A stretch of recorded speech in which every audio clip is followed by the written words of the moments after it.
Capital as Power. A Study of Order and Creo Writer. Jonathan Nitzan and Shimshon Bichler. Routledge. 1. Why write a book about capital? There is no joy more intense than that of coming upon a fact that cannot be understood in terms of currently accepted ideas. Cecilia Payne, An Autobiography, and Other Recollections. Capitalism Without Capital. We grew up in the affluent society of 1950s and 1960s. As children and then as young adults we rarely heard the word capitalism. It was the Cold War, and speaking about capitalism, although not strictly taboo, was hardly a popular pastime.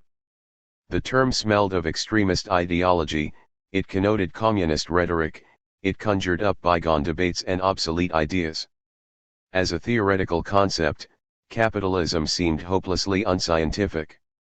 It was a remnant from a different era, from a time when people, haunted by scarcity, still viewed society through the hazy spectacles of political economy. The new social sciences and particularly the science of economics boasted far better and more precise categories. These categories were grouped under a new buzzword, modernization. Talk of modernization opened all the right doors. It invited American aid, it paved the road to development and it helped academic promotion. The word capitalism became redundant, if not counterproductive. Gradually, it vanished from the lexicon. But beginning in the early 1990s a strange thing happened, capitalism staged a remarkable comeback. Suddenly, social scientists and post-scientists alike wanted to talk of nothing else. The capitalist world, capitalist markets, capitalist governance, capitalist culture, capitalist institutions, capitalist wars, capitalism and race, capitalism and gender, capitalism and libido. No matter where you turn, you cannot escape the C word. Debate over capitalism is everywhere. The newspapers, radio, television, and the internet overflow with talk of neoliberal globalization and crisis, imperialism and post-colonialism, financialization and government intervention. Experts preach the gospel of capitalist productivity, while alter-globalization protesters blame the IMF and transnational companies for many of our social ills. Some view capitalist growth as a magic bullet, for others it spells ecological disaster. Some celebrate the deregulation of the capitalist state and the fall of Keynesianism, others mourn the decline of the welfare state and the rise of zapping labor.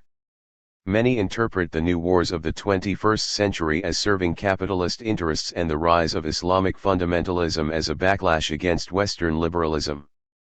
For some, capitalism means the end of history, for others a source of conflict and an engine of change.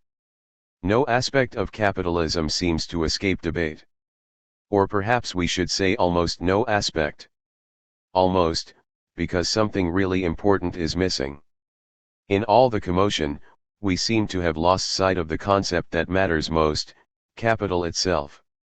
Capital is the central institution of capitalism and yet, surprisingly, we do not have a satisfactory theory to explain it.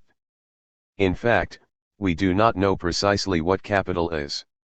And worse still, there is little or no discussion on what this omission means or how it can be rectified. The issue is crucial. Without a clear concept of capital, we cannot hope to understand how capital operates, why it accumulates or how it drives the capitalist order. Until we understand capital, we are destined to misconceive our political institutions, misjudge our alternatives and have trouble imagining the way to a better future. In short, in order to debate capitalism we first need to debate capital itself. Point 1. This book is not about economics. Many people who are otherwise keenly interested in society get cold feet when confronted with economics. The symbols seem mysterious, the logic baffling, the language incomprehensible, even threatening. The dread is real. Ever since Thomas Carlyle, the dismal science has been frightening most people. But that fear is irrelevant to our book. Our subject is not economics, it is capital. And capital, as we hope to show, is not an economic entity. It should be noted upfront that economics or, more precisely, the neoclassical branch of political economy is not an objective reality. In fact, for the most part it is not even a scientific inquiry into objective reality. Instead, neoclassical political economy is largely an ideology in the service of the powerful. It is the language in which the capitalist ruling class conceives and shapes society. Simultaneously, it is also the tool with which this class conceals its own power and the means with which it persuades others to accept that power. Our book puts power back in center stage. Notice the metaphoric equality in the title, capital as power. We use not and, but as. We do not speak of capital and power, of capital in the service of power, or vice versa, of capital in relation to state, of capital with or against politics, of capital in contradistinction to violence, or of capital and ideology. We refer not to a relation, connection, function, or juxtaposition, but to a figurative identity. Capital does not relate to power. It is, in itself, a mode of power. The purpose of this book is to explain capital as power. The first step toward understanding our argument, therefore, is to stop thinking of capital and capitalism as economic entities. But that is just the start. The second step is to be willing to take on the dogma that makes capital and capitalism economic entities in the first place. How and why? Young children are obsessed with the question why. Why do I need to brush my teeth? Why do birds fly and dogs don't? Why does mommy have to go to work? The quest is universal, but it doesn't last for long. Children quickly learn that grown-ups dislike the question and often don't know how to answer it, and they realize that one why inevitably leads to another, followed by further hassle and endless aggravation. So they grow up. By the age of 5 or 6, they abandon the why, in favor of the more practical how. They stop questioning the world and try to fit into it. They become adults, and they usually remain so for the rest of their lives. But not everyone grows up. As Mark Twain, 1881, reminds us, some people stay young no matter how old they become. And the youngest of all are those who never stop asking why. This book is written for these young people of all ages. We write it for those who feel their future is at stake and wish to do something about it, for those who sense that there is something deeply wrong with the conventional creed but don't know exactly what it is, and, above all, for those who simply dislike dogma and want to think for themselves. Perhaps the key problem facing young people today is a lack of theoretical alternatives. A new social reality presupposes and implies a new social cosmology. To change the capitalist world, one first needs to reconceive it, and that reconception means new ways of thinking, new categories, and new measurements. And yet, many contemporary critics of capitalism seem to believe that they can challenge this social order without ever asking how it operates, let alone why. With some obvious exceptions, present-day leftists prefer to avoid the economy, and many are rather proud about it. To prioritize profit and accumulation, to theorize corporations and the stock market, to empirically research the gyrations of money and prices are all acts of narrow economism. To do these things is to fetishize the world, to conceal the cultural nuances of human consciousness, to prevent the critic from seeing the true political underpinnings of social affairs. Best to leave them to the dismal scientists. And, so, most self-respecting critics of capitalism remain happily ignorant of its economics, neoclassical as well as Marxist. They know little about the respective histories, questions, and challenges of these theories, and they are oblivious to their triumphs, contradictions and failures. This innocence is certainly liberating. It allows critics to produce critical discourse littered with cut-and-paste platitudes, ambiguities, and often plain nonsense.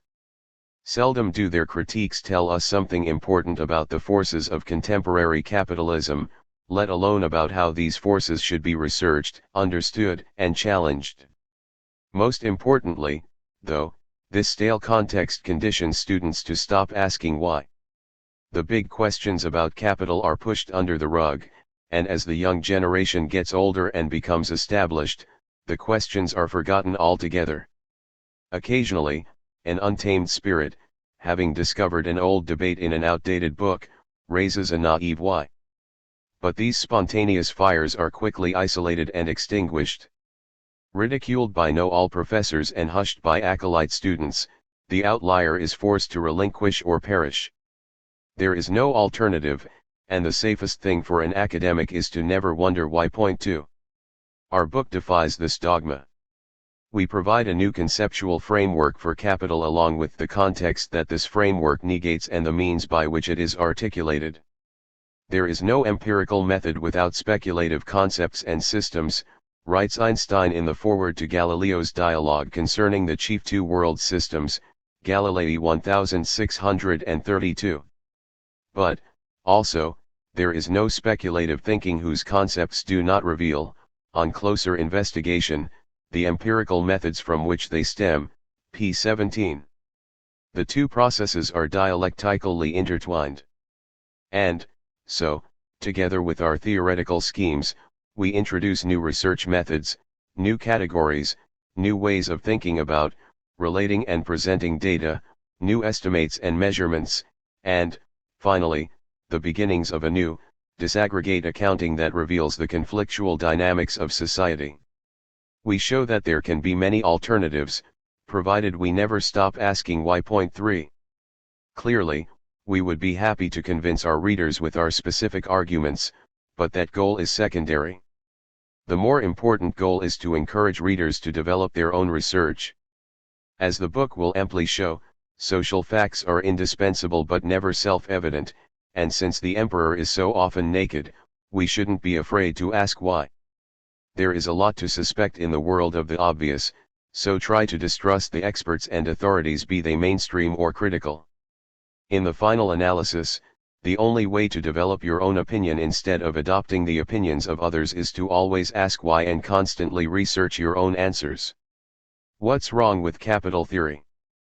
Begin with the monetary magnitude of capital.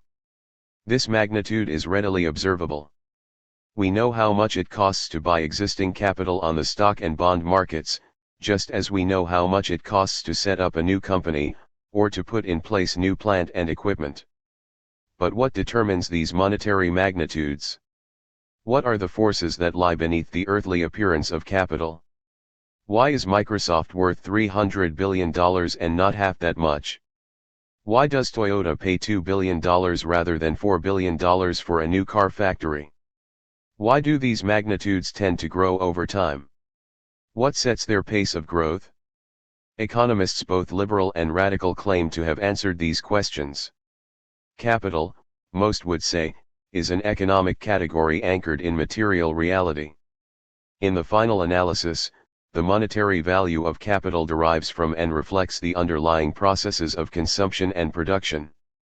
Mainstream neoclassical economists view this determination from the output side. Capital for them is made of tangible capital goods, and now also of intangible knowledge or technology. The magnitude of capital in money terms is proportionate to its productivity, namely, to its ability to produce goods and services that satisfy human wants and generate happiness. This transmutation is meaningful because both capital and its productivity are counted in the same universal unit, the elementary particle of economics, the UTIL. Marxists see things rather differently. Capital for them is not a material substance per se, but a social relation embedded in productive, material entities.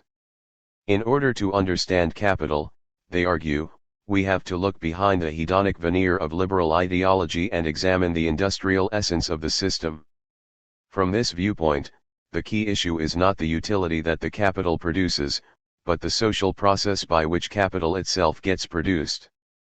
Consequently, the proper way to approach capital is not from the output side, as per the neoclassicists, but from the input side, the side of labor.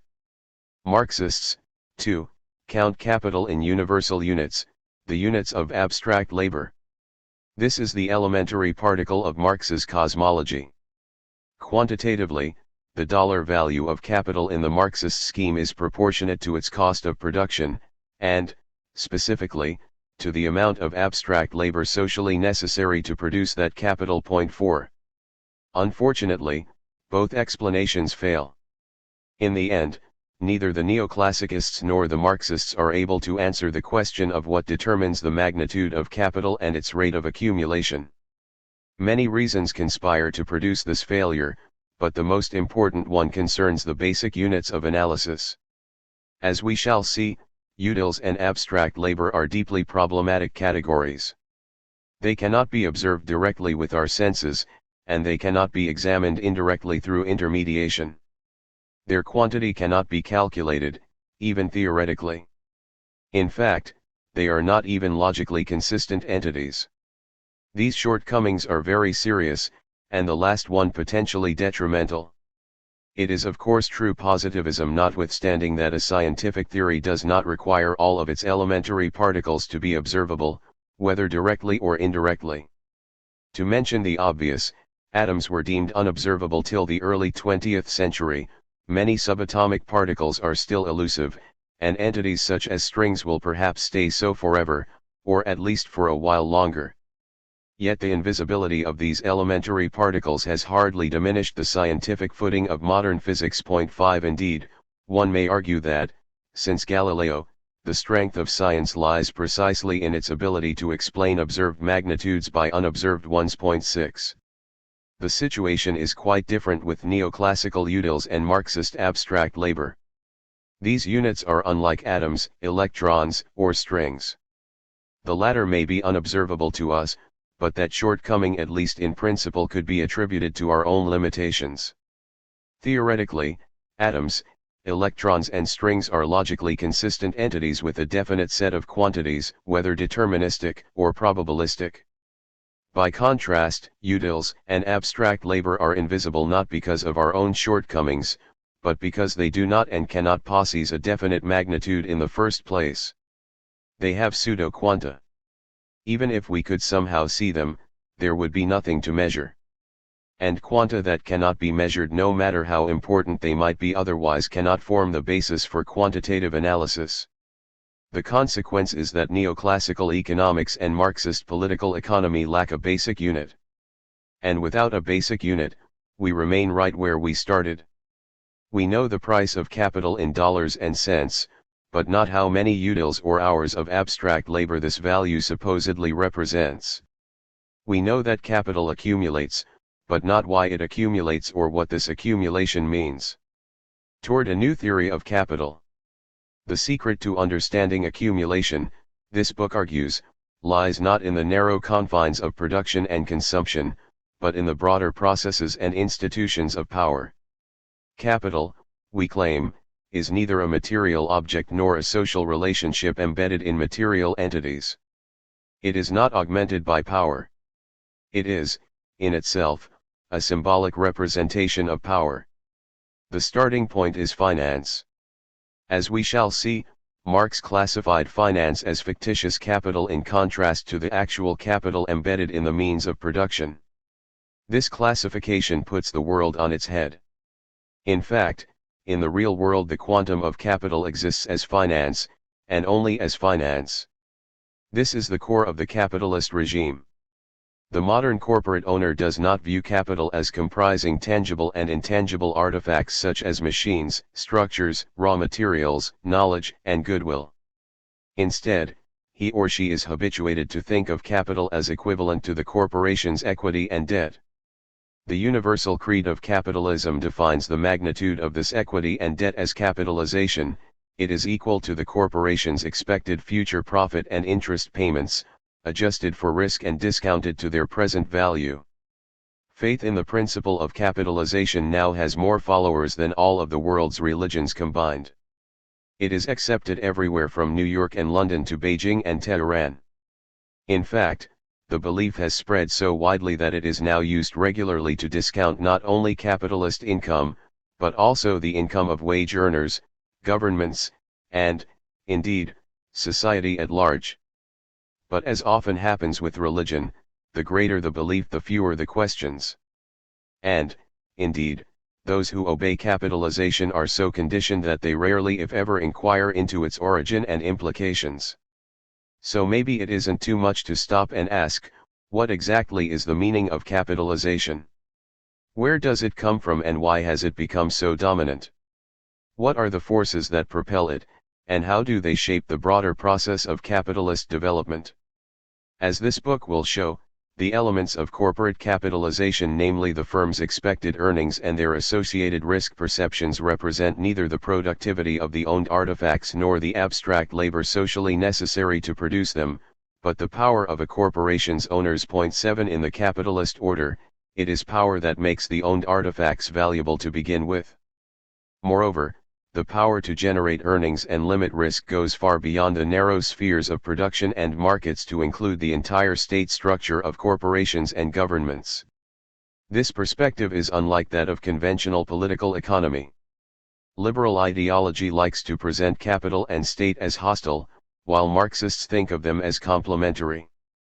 But in both approaches, the two entities, although related, are distinctly instituted and organized.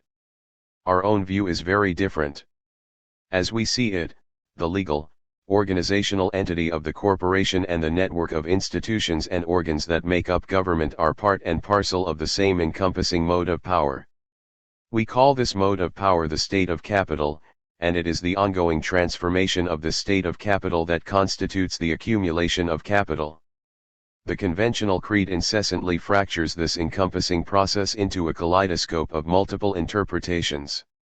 It conditions us to think of a bank as part of the economy, of the army as a component of politics, and of a television network as an aspect of culture. We expect the sports section of the newspaper to be separate from the sections that deal with international news and education. We split our life into distinct functions such as family, work, consumption, and entertainment. We put each entity in a different realm. And yet, occasionally, a small miracle happens. Like in the opening of Maurice Ravel's La Valse, where the dissociated, fragmented sounds gradually interlace and fuse into a single musical march dance, our mind, in a flash of negation, unites the seemingly distinct social regions into a single hologram. Although often no more than a fuzzy silhouette, this hologram shows us the whole picture. The fractured human beings, the infinite threads that tie them to one another, the different spheres between which they move, all those converge into one totalizing logic, the logic of capital. Point 8. The reason that this logic is so totalizing can be sketched as follows. The capitalist mode of power is counted in prices, and capitalization, working through the ever more encompassing price system, is the algorithm that constantly restructures and reshapes this order. Capitalization discounts a particular trajectory of expected future earnings. For any group of capitalists, typically a corporation, the relative level and pattern of earnings denote differential power. The higher and more predictable these earnings are relative to those of other groups of companies, the greater the differential power of the corporation's owners. Note that this is not economic power. Neither is it political power that somehow distorts the economy. Instead, what we deal with here is organized power at large. Numerous power institutions and processes, from ideology, through culture, to organized violence, religion, the law, ethnicity, gender, international conflict, labor relations, manufacturing techniques, and accounting innovations, all bear on the differential level and volatility of earnings. When these earnings and their volatility are discounted into capital values, the power institutions and processes that underlie them become part of capital. And since capital is a vendible commodity, available for purchase and sale on the stock and bond markets, its relative value represents the commodification of power. From this viewpoint, we can no longer speak of economic efficiency versus political power, or distinguish economic exploitation from political oppression. Instead, there is a single process of capital accumulation/state formation, a process of restructuring by which power is accumulated as capital. To study the accumulation of capital is to study the formation and transformation of organized power under capitalism. This is the starting point of our book. A brief synopsis. The book itself consists of 5 parts. Part I situates the emergence of capital within the broader development of political economy. Part 2 dissects the liberal and Marxist conceptions of capital. Part 3 explains why theorists of capital have been barking up the wrong tree, trying to equate accumulation with machines and production instead of capitalization and finance. Part 4 lays the foundations for an alternative theory of accumulation based on power. And Part V articulates our own theory of capital as power. On the face of it, this layout may seem to separate neatly our critique of existing theories in the first 3 parts of the book from the gist of our story in the last 2. But don't be tempted to take a shortcut and jump over roads. Substantively, there is no split in the book. The early parts of the book are crucial to the dialectical development of our argument, and unless you read them you won't understand what follows. The sections below highlight the key themes of each of these parts, listing some of the questions we ask and sketching the paths we follow as we research the answers. We write them less as a summary and more as an appetizer. Hopefully, they will lure you to read the whole book. Part I, Dilemmas of Political Economy. The first part introduces some of the key dilemmas of political economy. Chapter 2 identifies the 2 central dualities of political economy: 1, the separation between politics and economics, and 2, the further distinction, within economics, between the real and the nominal. These bifurcations, accepted by both liberals and Marxists, define what political economy does and what it cannot do. And the most important handicap they impose is the inability to deal with power. The dualities themselves are hardly accidental. As Chapter 3 explains, they were part and parcel of a triple revolution that swept 18th century Europe: the ascent of modern science, the emergence of liberal politics, and the rise of capital accumulation. This triple revolution undermined the religious, authoritarian cosmos. The hierarchical rule of God and his ordained subcontractors was replaced by a flat law of nature, a secular, universal mechanism that regulated and equilibrated both heaven and earth. This new worldview made the economy a natural process, independent of the politics of king and church, and it made the nominal incomes of the different classes a consequence of real production and consumption rather than naked power and sanctified violence. But whereas the dualities undermined the power of the ancien regime, they were far less effective in concealing, or revealing, the power of capital. Initially, the problem didn't seem serious enough, and most political economists were totally oblivious to its consequences. The liberals were all too happy to emphasize the liberating aspects of the market and its separation from state, and they therefore had no reason to drag capitalist power into the open. By contrast, the Marxists emphasized the exploitative and oppressive nature of the system, but having banked on the economy's historical laws of motion to dialectically implode the system from within, they, too, felt no need to complicate the picture with the voluntarist indeterminacies of power. And so politics remained happily separate from economics and the nominal distinct from the real. But that situation started to change in the late 19th and early 20th centuries. First, the growth of large units, big business, large government, and organized labor upset the presumed automaticity and self-regulating tendencies of capitalism. Second, there emerged a whole slew of new power processes, from militarization and imperialism, to finance and inflation, to collectivism and fascism, culture and mass psychology, industrial regulation, monopoly, and macroeconomic stabilization, developments that no longer fit the equilibrium theories of mechanical liberalism and the historical inevitabilities of dialectical Marxism. And third, political economists started to empirically quantify accumulation only to find that, in the absence of equilibrium and the presence of power, capital no longer has an objective magnitude. Chapter 4 examines the different ways in which political economists attempted to tackle the problem. The solutions are very different, but they all have one thing in common: they try to have their cake and eat it too. The liberals do so by elimination. They break their economy into 2 separate domains, micro and macro. The microsphere is drained of all power, creating a showcase where the laws of economics function smoothly and automatically. Some of the drained power is classified as imperfections and tacked onto textbooks as better to skip chapters. But the bulk of it, particularly the power of government intervention, is exported to the macro field, where distortions reign supreme. This solution helps keep the pristine simplicity of liberal theory intact but at a rapidly mounting cost. Power is now recognized as an unfortunate yet permanent feature of the actual economy. And as the power-free models start to fail, liberal economists find themselves increasingly reliant on extra economic shocks, selfish unions and short-sighted politicians to explain what their eternal theories cannot. Unlike the elusive liberals, Marxists try to deal with power head-on, yet they too end up with a fractured picture. Unable to fit power into Marx's value analysis, they have split their inquiry into three distinct branches: a neo-Marxian economics that substitutes monopoly for labor values, a cultural analysis whose extreme versions reject the existence of economics altogether, and eventually also the existence of any objective order, and a state theory that oscillates between two opposite positions: one that prioritizes state power by demoting the laws of the economy, and another that endorses the laws of the economy by annulling the autonomy of the state. Gradually, each of these branches has developed its own orthodoxies, academic bureaucracies, and barriers. And as the fractures have deepened, the capitalist totality that Marx was so keen on uncovering has dissipated. Part 2. The Enigma of Capital.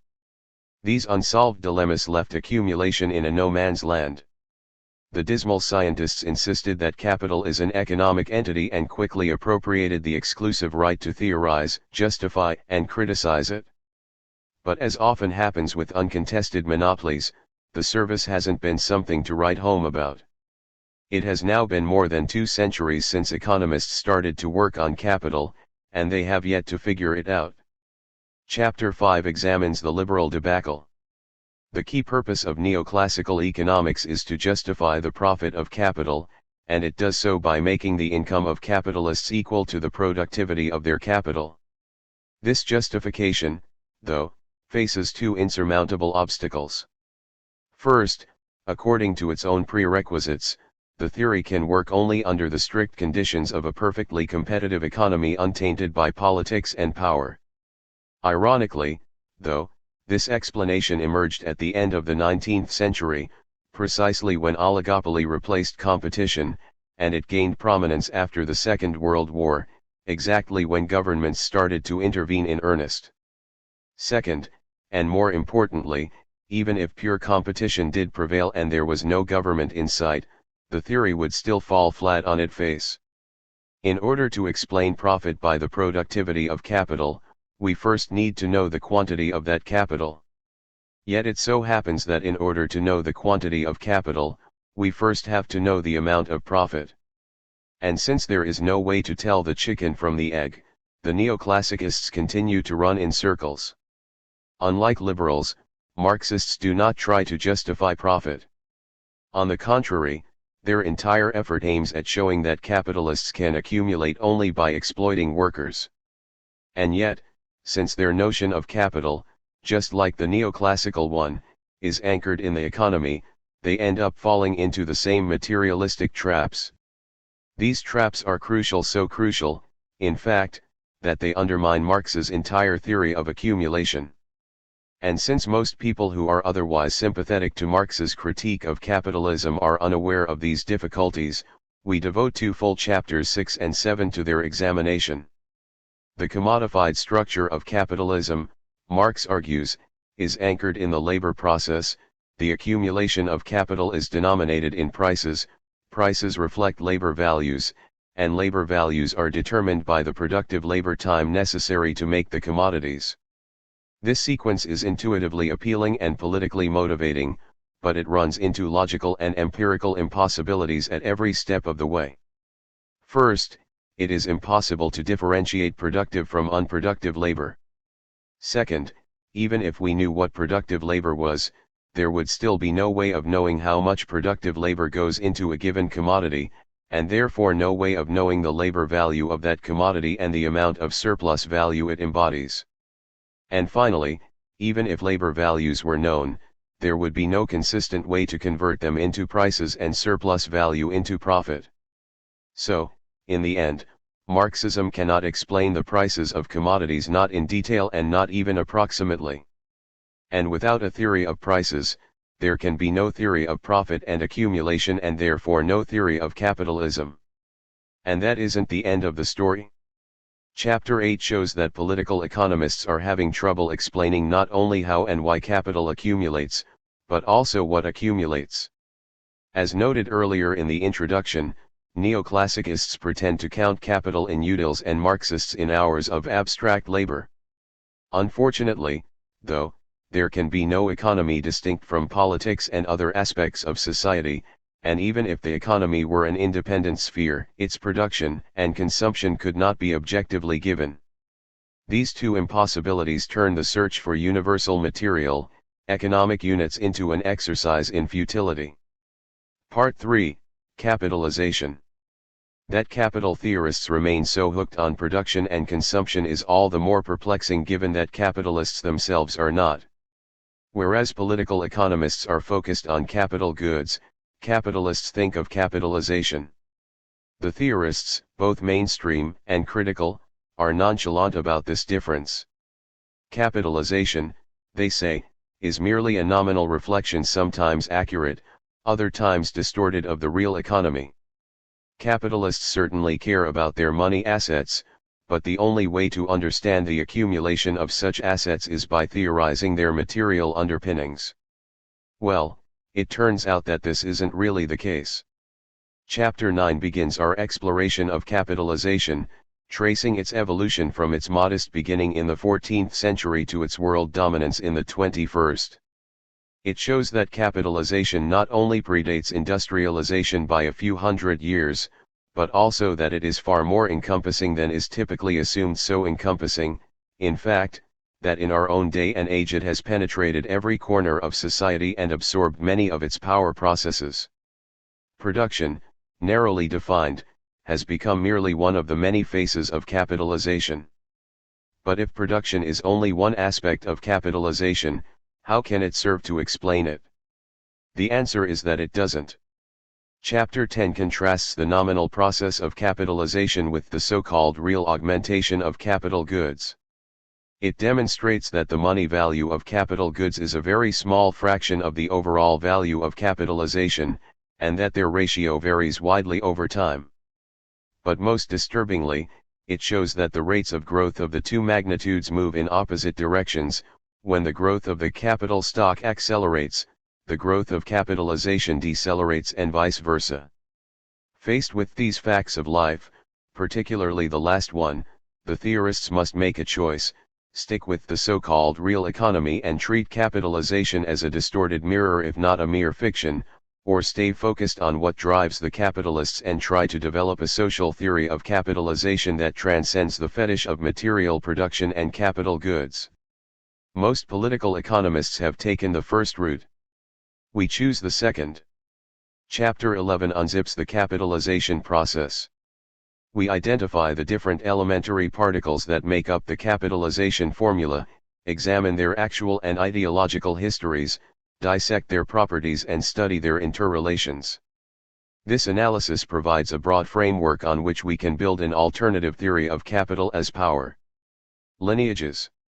Before outlining this theory, though, a few words about origins and influences. Although critical of Karl Marx's theory of value, we are deeply influenced by his general approach, primarily his notion of capitalism as the political regime of capital. In the 20th century, Marx's followers have modified and adapted his insights to the changing nature of capitalism, and debating their theories has helped us shape our own. In addition to Marx and his followers, we draw on the largely neglected if not forgotten writings of Thorstein Veblen, Louis Mumford, and Michael Kalecki. Veblen was perhaps the first thinker to seriously consider absentee ownership, finance, and credit as the central power mechanisms of capitalism. He was also the first to ponder the implications of power or sabotage, as he called it, for the concept of capital. Mumford, who was a student and colleague of Veblen, provided a unique history of technology as power. The first machines, he argued, were social rather than material. They made their initial appearance in the ancient Delta civilizations in the form of a mechanized social order, the megamachine. According to Mumford, the social megamachine provided the model for all subsequent material and social mechanization, a claim with far-reaching consequences for the study of capitalism. Kalecki, one of the founders of neo-Marxian economics, developed novel research methods, both theoretical and empirical. Of these, perhaps the most innovative is the notion of the degree of monopoly, the idea that the distribution of income is not merely the consequence of economic power, but its very definition. Taken together, these views, particularly Marx's emphasis on the political regime of capital, Veblen's linking of financial capitalization and industrial sabotage, Mumford's notion of social organization as a power machine, and Kalecki's distributive measurement of power constitute our starting point. We use them, critically if we can, as stepping stones for our own theory of capital. However, these influences do not make us members of any school. Although we have been inspired by Veblen, we consider ourselves neither Veblenians nor institutionalists. Similarly with Marx. Our critique of his schema, particularly his labor theory of value and his notion of surplus value, disqualifies us from being Marxist. That said, though, the general thrust of our project is very much in line with Marx's. Like Marx, we too try to confront the concrete capitalist reality, to examine its actual gyrations, ideologies, and justifications, and, above all, to decipher its central architecture, the accumulation of capital. In our opinion, again in line with Marx's, investigating the capitalist reality is the first prerequisite for changing it. Needless to say, this type of analysis is antithetical in method, spirit, and aim to the institutionalism and system approach of Max Weber and Talcott Parsons. It also has nothing to do with the so-called new institutionalism of Ronald Coase, Douglas North, and Oliver Williamson. The latter school subjugates the logic of organizations and institutions to the marginal calculus of neoclassical utility. The very idea would have made Veblen flip in his grave. Part 4, Bringing Power Back In. Chapter 12 begins our examination of power with a focus on capital and the corporation. The starting point is Veblen. His theoretical framework, articulated at the turn of the 20th century, was radically different from the orthodoxy of his time, and of our own time still. Industry and business, he argued, are not synonyms, contrary to what conventional political economy would have us believe. On the contrary, they are opposing realms of human activity. Industry is the sphere of material production, while business is the domain of pecuniary distribution, and the link between them is not positive but negative. Industry is a collective endeavor. Its success hinges on societal creativity, cooperation, integration, and synchronization. In capitalism, however, industry is carried out not for its own sake but for the purpose of business. And the goal of business isn't collective well-being, but pecuniary profit for differential gain. Now the critical bit here is that industry and business are inherently distinct. Modern capitalists are removed from production, they are absentee owners. Their ownership, says Veblen, doesn't contribute to industry, it merely controls it for profitable ends. And since the owners are absent from industry, the only way for them to exact their profit is by sabotaging industry. From this viewpoint, the accumulation of capital is the manifestation not of productive contribution but of organized power. To be sure, the process by which capitalists translate qualitatively different power processes into quantitatively unified measures of earnings and capitalization isn't very objective. Filtered through the conventional assessments of accountants and the future speculations of investors, the conversion is deeply intersubjective. But it is also very real, extremely imposing and, as we shall see, surprisingly well defined. These insights can be extended into a broader metaphor of a social hologram, a framework that integrates the resonating productive interactions of industry with the dissonant power limitations of business. These hologrammic spectacles allow us to theorize the power underpinnings of accumulation, explore their historical evolution and understand the ways in which various forms of power are imprinted on and instituted in the corporation. Our inquiry paints a picture that is very different from and often inverts the canonical images of political economy. It shows that business enterprise diverts and limits industry instead of boosting it, that business as usual needs and implies strategic limitation, that most firms are not passive price takers but active price makers, and that their autonomy makes pure economics indeterminate. 9. That the normal rate of return, just like the ancient rate of interest, is a manifestation not of productive yield but of organized power, that the corporation emerged not to enhance productivity but to contain it. That equity and debt have little to do with material wealth and everything to do with systemic power, and, finally, that there is little point talking about the deviations and distortions of financial capital simply because there is no productive capital to deviate from and distort. Now, the notion that power is the means of accumulation is only half the story, the other half is that power is also the ultimate end of accumulation. Chapter 13 broadens this notion by offering to think of capitalism not as mode of production, but as a mode of power. The argument proceeds in two steps. First, we rewind the story back to the ancient power civilizations, where, according to Lewis Mumford, the first large-scale machines had been assembled. As noted, these megamachines were not physical contraptions, they were social structures. And their goal, says Mumford, wasn't production but the very exertion of power. The same view, we argue, applies to capital. Political economists are not entirely wrong to see capital as a machine. But this machine isn't material but social, it is a modern megamachine. Ultimately, capitalists are driven not to produce things but to control people, and their capitalist megamachine exerts this power with an efficiency, flexibility, and force that ancient rulers could not even fathom.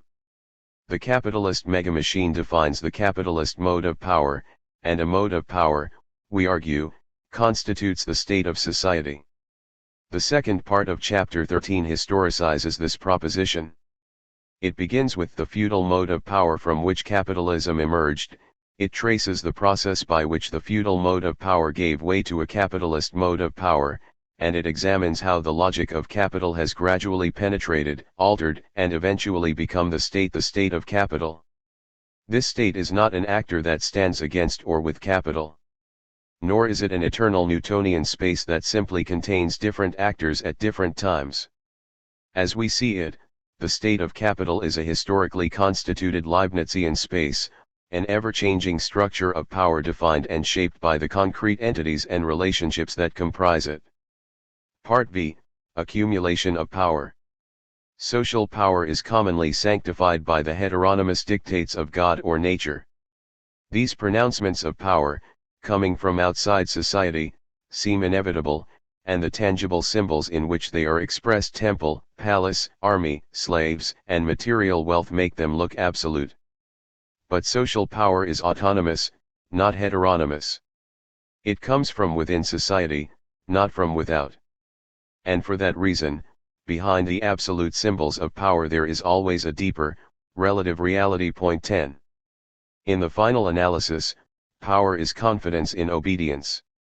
It expresses the certainty of the rulers in the submissiveness of the ruled. When this confidence is high, the rulers actively shape their society. They view its trajectory as customary and natural, while treating revolts, uprisings, even revolutions as mere disturbances. By contrast, when this confidence is low, the rulers tend to react rather than initiate. Social development loses its coherence, while revolts, uprising, and revolutions suddenly become manifestations of systemic chaos. In our own epoch, the central relationship between confidence and obedience is embodied in capital. The process of accumulation represents the changing ability of dominant capital, namely, the leading corporations and key government organs at the epicentre of the process, to control, shape, and transform society against opposition. The conflictual underpinnings of this process make capital a relative entity, and that relativity means that we need to think not of absolute accumulation but of differential accumulation, the ability of dominant capital to accumulate faster than the average. The fifth section of the book builds on the twin notions of differential accumulation and dominant capital to develop a concrete theory of capital as power. We begin by defining historical society as a creation of order, or Kriya, a word that connotes the paradoxical fusion of being and becoming, state and process, stasis and dynamism. The algorithm of the capitalist Kriya is capitalization. This is the mechanism through which capitalist power is commodified, structured, and restructured. The static architecture of this power is defined by differential capitalization. At any point in time, the distribution of capitalized values maps the division of power among the different owners. But the capitalist Kriya compels owners not only to retain their power, but to try and augment it, not only to protect their differential capitalization, but to increase it through differential accumulation. The result is a strong gravitational force. This force anchored in power rather than productivity pulls the independent units of capital closer together. It causes them to join, coalesce, and fuse into ever larger units. Eventually, it gives rise to tight constellations of large corporate, government alliances. These constellations constitute what we call dominant capital. Chapter 14 examines the general contours of this process in the United States and comes up with seemingly paradoxical results. Most critical observers associate the past half-century with a protracted accumulation crisis. And yet, during that very period, dominant capital appears to have enjoyed virtually uninterrupted differential accumulation. How can this stellar performance be reconciled with notions of capital in distress? What are the underlying power processes that make differential accumulation feasible in the first place? How have these conflictual processes panned out historically to generate such a remarkable feat? And why haven't political economists noticed any of this? To answer these questions, we develop the notion of differential accumulation regimes. Dominant capital can increase its differential earnings and capitalization in two principal ways: 1, by increasing the relative size of its organization, which we call breadth, and 2, by increasing the relative elemental power of its organization, which we label depth. Chapters 15 to 17 examine the salient features of these power regimes and in the process deflate some of the more cherished beliefs of political economists. One of these beliefs is that capitalism is hooked on economic growth. This conviction is shared by liberals and Marxists alike, and it is so strong that many now conflate growth and accumulation as if they were one and the same. But they are not the same, and Chapter 15 shows why. From the viewpoint of dominant capital, greenfield growth is a double-edged sword. It can both undermine and augment the power of dominant capital and in so doing hinder as well as assist differential accumulation. But greenfield isn't the only route. Dominant capital can also grow inorganically, via mergers and acquisitions. And unlike greenfield growth, the impact of amalgamation is decidedly positive. It boosts the organizational size and power of dominant capital, it augments its differential accumulation, and it does both with enormous thrust. This power rationale explains why, over the past century, mergers and acquisitions have grown exponentially while greenfield growth has decelerated. Moreover, since amalgamation is a change in ownership and therefore a transformation of power, the merger process tells us plenty about the changing nature of capitalist politics at large. It explains the sequential breaking of sectoral envelopes, as dominant capital transcends its original corporate universe seeking to expand into bigger universes. It accounts for the social transformation that accompanies these leaps, and it unveils the conflictual underpinnings of capital flows and the power politics of global ownership. A second cardinal belief among political economists is that capital loves price stability and hates inflation. Yet this conviction, too, doesn't stand up to the facts. Chapter 16 shows that although capitalists constantly try to cut their costs, this endeavor merely keeps them running on empty. The way to beat the average is not to cut cost but to increase prices.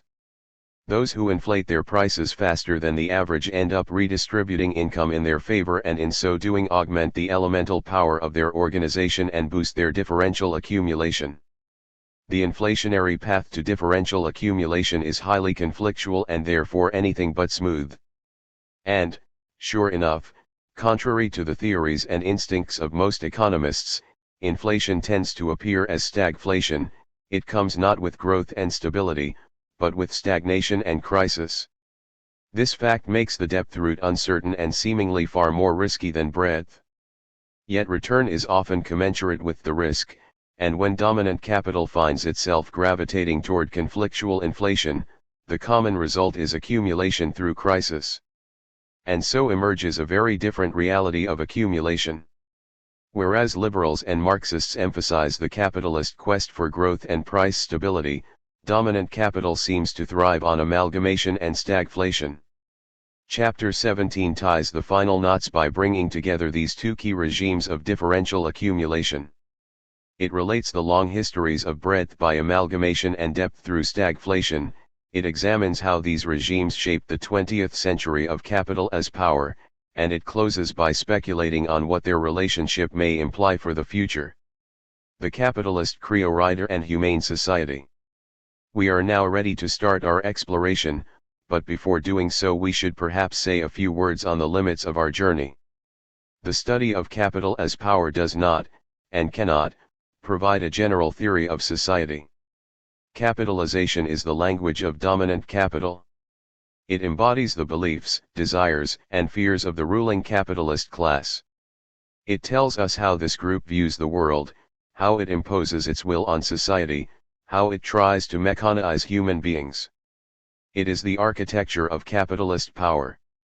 This architecture, though, tells us very little about the human beings who are subjected to its power.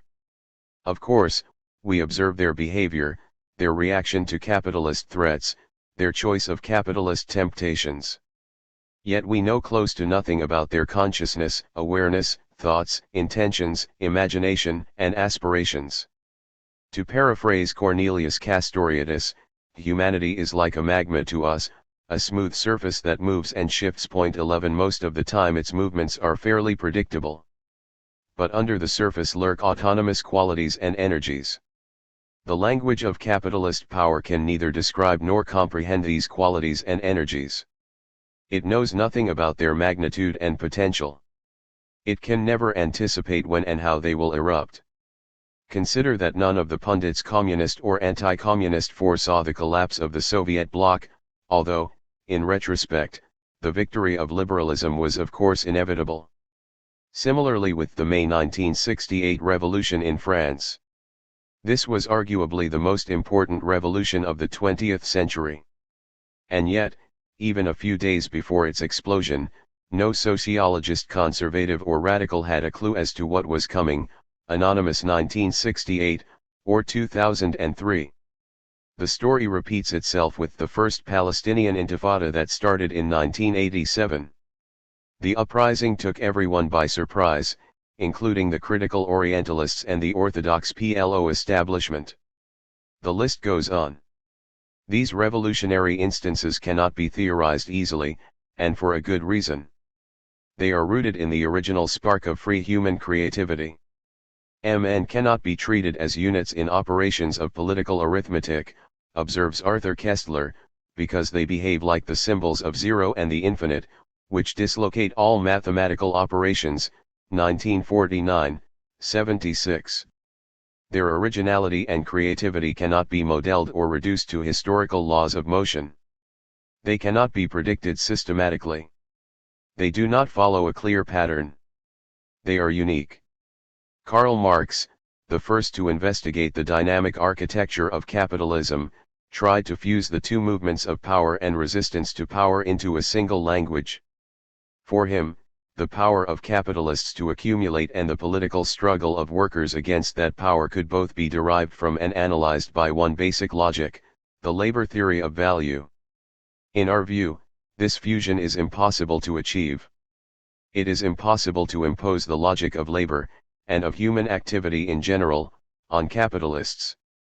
We cannot denominate the pecuniary architecture of capitalization in homogeneous units of abstract labor. Capitalization and productivity/creativity are two distinct processes, each with its own separate logic.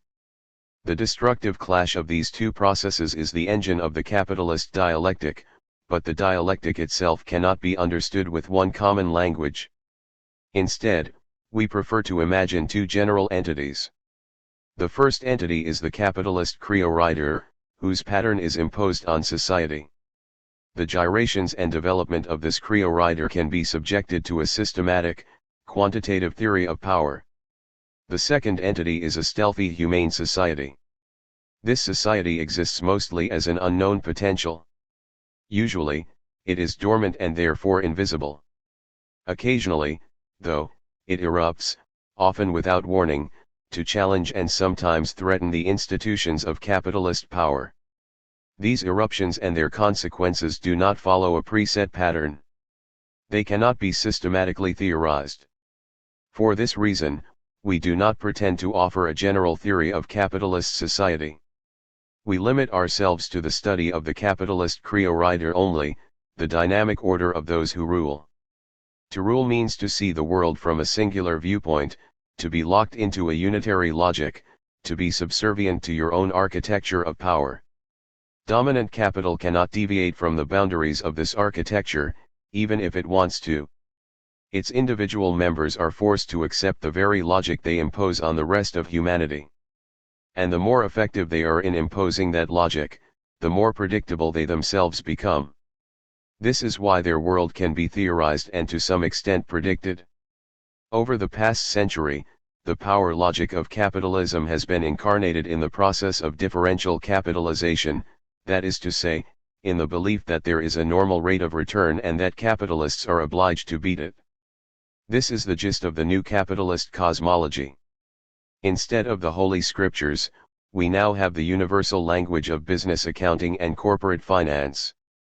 The power of God, once vested in priest and king, now reveals itself as the power of capital vested in the investor. And as the capitalization of power spreads and penetrates, the world seems increasingly deterministic. The determinism of capitalization is now the natural state of things, the benchmark against which one can estimate deviations, distortions, risk, and return. It is a logic that looks unquestionable to those who rule and omnipotent to those who are being ruled. But this determinism of capitalization has nothing to do with laws of nature, or the inevitable progression of history. It is the determinism of the ruling class, and only of the ruling class. It works only insofar as the ruling class rules. Admittedly, that happens most of the time. However, human beings do have the capacity to understand the autonomous nature of this determinism. And when they realize that the rules are imposed on them by other human beings, determinism disappears, replaced if only for a historical instant by the humane promise of autonomy, democracy, philosophy. Of course, not everyone shares this sense of urgency. Quite the contrary. These days, many academics tell us that, in fact, there are no facts. In a conversation or a speech, a speaker will typically use her fingers to encapsulate the word facts with invisible inverted commas, pointing to its obvious ambiguity. In postmodern space, these academics explain, there is nothing much to know, again in inverted commas. Everything including capital is merely a narrative. Capital is a discourse that cannot be known, only deconstructed. And who knows, since nobody really knows, maybe that is indeed the best way to conceal capital. This convenient conclusion, though, begets a somewhat embarrassing question: if capital is merely a discursive text, one faith among many, what is the point of talking about, let alone criticizing capitalism? And if there is no point in such critique, who needs the postmodern critics? Right arrow curving left. As a first-year economics student at Tel Aviv University, one of us, Nitzan, challenged the professor with questions about the assumptions. Economists make plenty of those, so there were many questions to ask. Initially, the professor was happy to engage. But 2 weeks into the course, the questions became more difficult to answer, the students grew annoyed with my interventions, and the professor began to apply the usual stalling tactic. "Yours is a very interesting question," she would say, "but it's too early to deal with it. Please raise it later, when we deal with this topic in greater detail." This method is popular among economics instructors, and it works particularly well when combined with a heavy dose of problem-solving exercises. The seemingly practical drill forces students to accept the underlying premises, and when the premises are accepted the questions quickly disappear.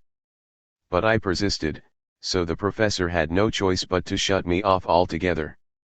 When I inquired why I was being ignored, her reply was short and informative: "You don't know how to ask questions." Many years later, an undergraduate student in one of my political economy classes summarized the same dilemma from a different angle: "Your class makes me so nervous. With all my other professors, I can write pretty much what I want as long as I stick to the syllabus and properly cite the readings. But your class doesn't work this way. Not only do I have to do my own research, I also need to invent the research question. And in the end, I can still be wrong." What a terrifying thought! Right arrow curving left. On the clash between modern academia and the scientific endeavor, see our unpublishable manuscript The Scientist and the Church, Nitzan and Bichler 2005. The paper can be downloaded for free from http://narchives.yorka.ca/185/ right arrow curving left. This is the view of classical Marxists, but not of neo-Marxists. Although the latter accept many of Marx's assumptions and analyses, they no longer use abstract labor as a basis for understanding contemporary capitalism and modern accumulation. The difference between the two approaches has significant implications, which we explore in chapters 4 and 8 right arrow curving left. On the concept of observation and its intricacies, see Shapira, 1982, right arrow curving left. According to Zeb Bichler, one of Galileo's chief contributions to the scientific revolution was the rejection of Aristotle's anti-informativism in favor of informative theories. In his two new sciences, Galileo suggested that, since I cannot do more at present, I shall attempt to remove, or at least diminish, one improbability by introducing a similar or a greater one, just as sometimes a wonder is diminished by a miracle, quoted in Bichler 1991, 131. In other words, modern science advances not by insisting on logically complete and therefore empty explanations, but, on the contrary, by solving existing puzzles through the introduction of new puzzles. Werner Heisenberg tells of a conversation he had with Albert Einstein in 1926 on this very inevitability. I pointed out to Einstein that we cannot, in fact, observe such a path of an electron in an atom. What we actually record are frequencies of the light radiated by the atom, intensities and transition probabilities, but no actual path. And since it is but rational to introduce into a theory only such quantities as can be directly observed, the concept of electron paths ought not, in fact, to figure in the theory. To my astonishment, Einstein was not at all satisfied with this argument. He thought that every theory in fact contains unobservable quantities. The principle of employing only observable quantities simply cannot be consistently carried out. And when I objected that in this I had merely been applying the type of philosophy that he, too, had made the basis of his special theory of relativity, he answered simply, "Perhaps I did use such philosophy earlier, and also wrote it, but it is nonsense all the same." Quoted in Weinberg 1992, 180. Right arrow curving left. For simplicity, we refer here to corporate capitalization only. Later in the book we treat capitalization more generally. Right arrow curving left. The yearning for a totalizing picture in the face of relentless disciplinary fracturing is described in the childhood reminiscences of Arnold Toynbee. When I was a child I used to stay from time to time in the house of a distinguished professor of one of the physical sciences. There was a study lined with bookshelves, and I remember how, between one visit and another, the books used to change. When first I knew the room, many shelves were filled with general literature, with general scientific works, and with general works on that branch in which my host was an expert. As the years passed, these shelves were invaded, one after another, by the relentless advance of half a dozen specialized periodicals, gaunt volumes in grim bindings, each containing many monographs by different hands. These volumes were not books in the literary sense of the word, for there was no unity in their contents and indeed no relation whatever between one monograph and another beyond the very feeble link of their all having something to do with the branch of science in question. The books retreated as the periodicals advanced. I afterwards rediscovered them in the attic, where the poems of Shelley and The Origin of Species, thrown together in a common exile, shared shelves of a rougher workmanship with microbes kept in glass bottles. Each time I found the study a less agreeable room to look at and to live in than before. These periodicals were the industrial system in book form, with its division of labor and its sustained maximum output of articles manufactured from raw materials mechanically. Toynbee 1972, 30. Part I. Dilemmas of Political Economy. 2. The Dual Worlds. He was so eager to know what was going on in heaven, that he could not see what was before his feet. Socrates on Thales, Plato's Theaetetus. The bifurcations. Capitalism is characterized by several related antinomies and contrasts, basic dualities that resemble the ancient paradoxes of Hellenic philosophy. Of these dualities, the most important are the distinction between politics and economics and the separation of the real from the nominal. The first duality, the bifurcation of politics and economics, is hardly new. Pre-capitalist history was marked, almost invariably, by a socio-ecological reality that separated political rulers from their producing subjects. The concepts, of course, were markedly different. There was no such thing as the economy, and the notion of politics, although dating back to ancient Athens, had little meaning in an authoritarian context. But terminology aside, there was a fairly clear separation between social rule and material provision.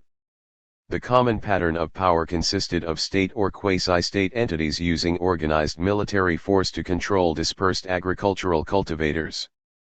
Politically, production was subjugated to state rule, but ecologically, the two spheres were by and large distinct and, in the extreme case of Oriental despotism, entirely alienated. This duality was heightened by the rise of the autonomous European Bürg beginning in the 12th century.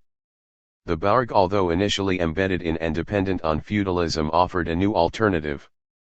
It fashioned a peace-seeking civil society of merchants, artisans, and industrialists, a model that stood in sharp contrast to the violent, war-making feudal fiefdoms and states. Bourgeois production and trade, much like feudal agriculture, remained distinct from princely politics. But the bourgeoisie demanded more. It wanted its new economy to be not only distinct from but also independent of princely and feudal rule. This original demand still echoes today. Whenever we contrast civil society with state authority, free contract with organized hierarchy, horizontal markets with vertical power, or, more broadly, economics with politics, we reproduce the early demand of the bourgeoisie, the demand for particular libertates. This quest for personal exemptions, individual immunities, and specific protections from the organized violence of feudalism is the forerunner of modern liberalism and its assertion of universal liberty. 1. The first to openly challenge the alleged separation of production from power was Karl Marx. This separation, he argued, was a manifestation of bourgeois false consciousness. Liberals emphasize the voluntary nature of market exchange, which makes their economics seem like the domain of freedom. But under the gloss of market exchange lies the reality of production, and in the realm of production, it is exploitation, not equality, that rules. In this way, the market merely serves to conceal the underlying power nature of capitalism. This challenge was important but ultimately insufficient. According to Marx, capitalist power works through two mechanisms: economic exploitation and political oppression. The first mechanism is responsible for extracting the surplus, the second for sustaining the capitalist mode of production as a whole. The crucial point here, which we explain in the next section, is that, according to Marx, capitalist power requires that the two mechanisms be related yet distinct. In this sense, Marx's insistence that power pervades the system does not reject but rather necessitates the liberal duality of politics and economics. The second capitalist duality occurs within economics proper. The ancient ontological distinction between the thing and its idea is resurrected here in the two parallel worlds of liberal economics, the real and the nominal. The real world is the material sphere of production and consumption, the nominal world is the mirror image of prices, money, and credit. Capital in this context has two faces, a real face made of capital goods and a nominal imprint called finance.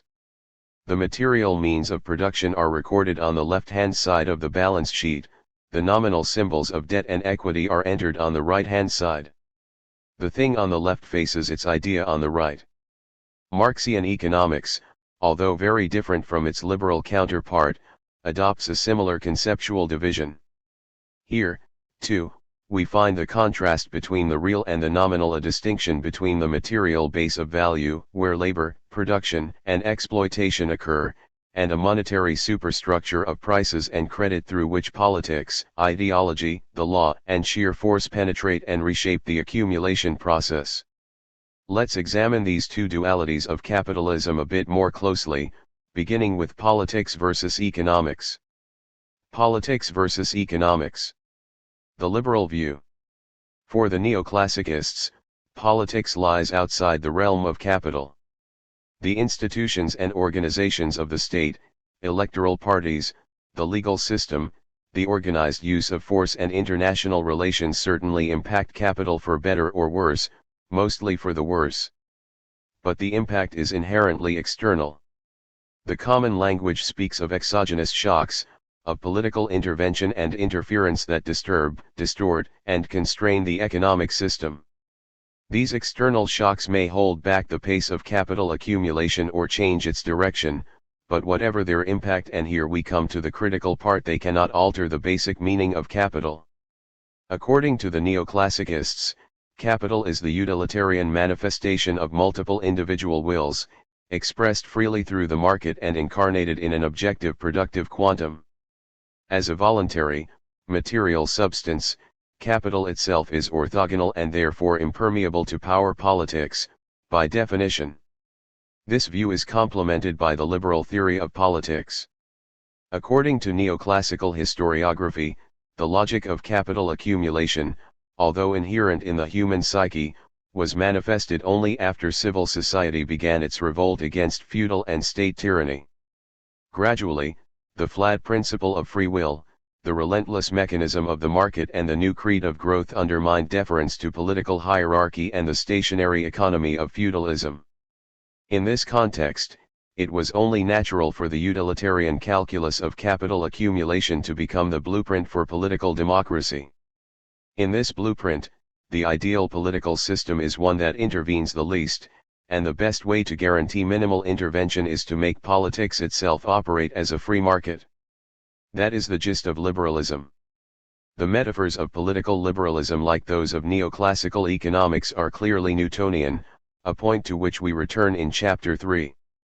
The various political particles, interest groups, electoral parties, coalitions, NGOs, and contending state organs all act and react on one another. Each particle tries to maximize its own utility.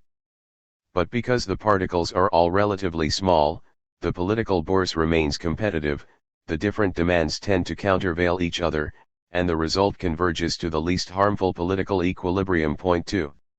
The Marxist perspective. Despite their mutual hostility, Marxists share with neoclassicists the view that capital is an economic magnitude. The difference is that, in contrast to the neoclassicists, Marxists deny that capital can exist independently of politics. The relations of production, they argue, are not separate from, but intertwined with politics and the state, and have been so throughout history. The interesting question is not whether politics affects economics, but the way in which their interaction has evolved over time. And here capitalism indeed seems unique. Capitalism, argue the Marxists, is the first social order to introduce a clear legal and ideological demarcation between public politics and state on the one hand, and private economy and market on the other. Liberal politics is based on the belief in universal equality. A society governed by the voluntary exchange of private property presupposes and implies equality before the law. By contrast, the accumulation of capital, despite its voluntary appearance, requires inequality. This necessity, argue the Marxists, is inherent in the very nature of capitalism. The means of production are owned by capitalists who do not work, while labor is performed by workers who do not own. Since value is produced only by workers, capitalists can extract, appropriate and accumulate the surplus part of this value only through exploitation. And exploitation, by definition, negates equality. This duality of political equality and economic inequality produces a destructive contradiction. Recall that, according to Marxists, capital accumulates in the economic, productive sphere. This is where class conflict is generated, labor exploited, and surplus value expropriated. But the economic process cannot occur independently of politics. Accumulation, because it is based on exploitation, cannot be sustained at the level of the individual producer-employer alone. It requires legal, ideological, and cultural institutions. It needs state organs and other power organizations. It has to be framed, shaped, and contained from above. In short, it requires the political power of a nation, state. In this way, the institutions and organizations of power, although unproductive in the direct economic sense, are nonetheless indispensable for maintaining and reproducing the economic order as a whole. At the same time, these very institutions and organizations are nourished by and depend on the surplus extracted in the economic sphere. In this sense, the economic base of exploitation can exist only under a political superstructure of oppression, and vice versa. But that requirement makes capitalist politics inherently contradictory. Liberal politics has to be equal in ideology and theory, yet unequal in practice. And since this contradiction is produced by the very nature of capitalism, the only way to resolve it is to overthrow the system altogether. Eliminating the exploitation of workers by capitalists will simultaneously eliminate the duality of politics and economics. Marxists, of course, express both the contradiction and its resolution dialectically rather than mechanically as we have done here, and certainly with far greater finesse, but their political conclusion is essentially the same. Capitalism from below, capitalism from above. To sum up, then, both neoclassicists and Marxists separate politics from economics, although for different reasons. The neoclassicists see the separation as desirable and, if handled properly, potentially beneficial. By contrast, Marxists view the distinction as contradictory and, in the final analysis, destructive for capitalism. Yet, both conclusions, although very different, are deeply problematic and for much the same reason. The difficulty lies less in the explanation of the duality and more in the widespread assumption that such a duality exists in the first place. Even E.P. Thompson, a brilliant historian who was otherwise critical of Marxist theoretical abstractions, seems unable to escape it. Writing on the development of British capitalism from the viewpoint of industrial workers, he describes the class socialization of workers as subjected to an intensification of two intolerable forms of relationship, those of economic exploitation and of political oppression, 1964, 198-99. In this dual world, the industrial laborer works for and is exploited by the factory owner, and when he organizes in opposition, in comes the policeman who breaks his bones, the sheriff who evicts him, and the judge who jails him. Now, this bifurcation is certainly relevant and meaningful, but only up to a point. From the everyday perspective of a worker, an unemployed person, a professional, even a small capitalist, economics and politics indeed seem distinct.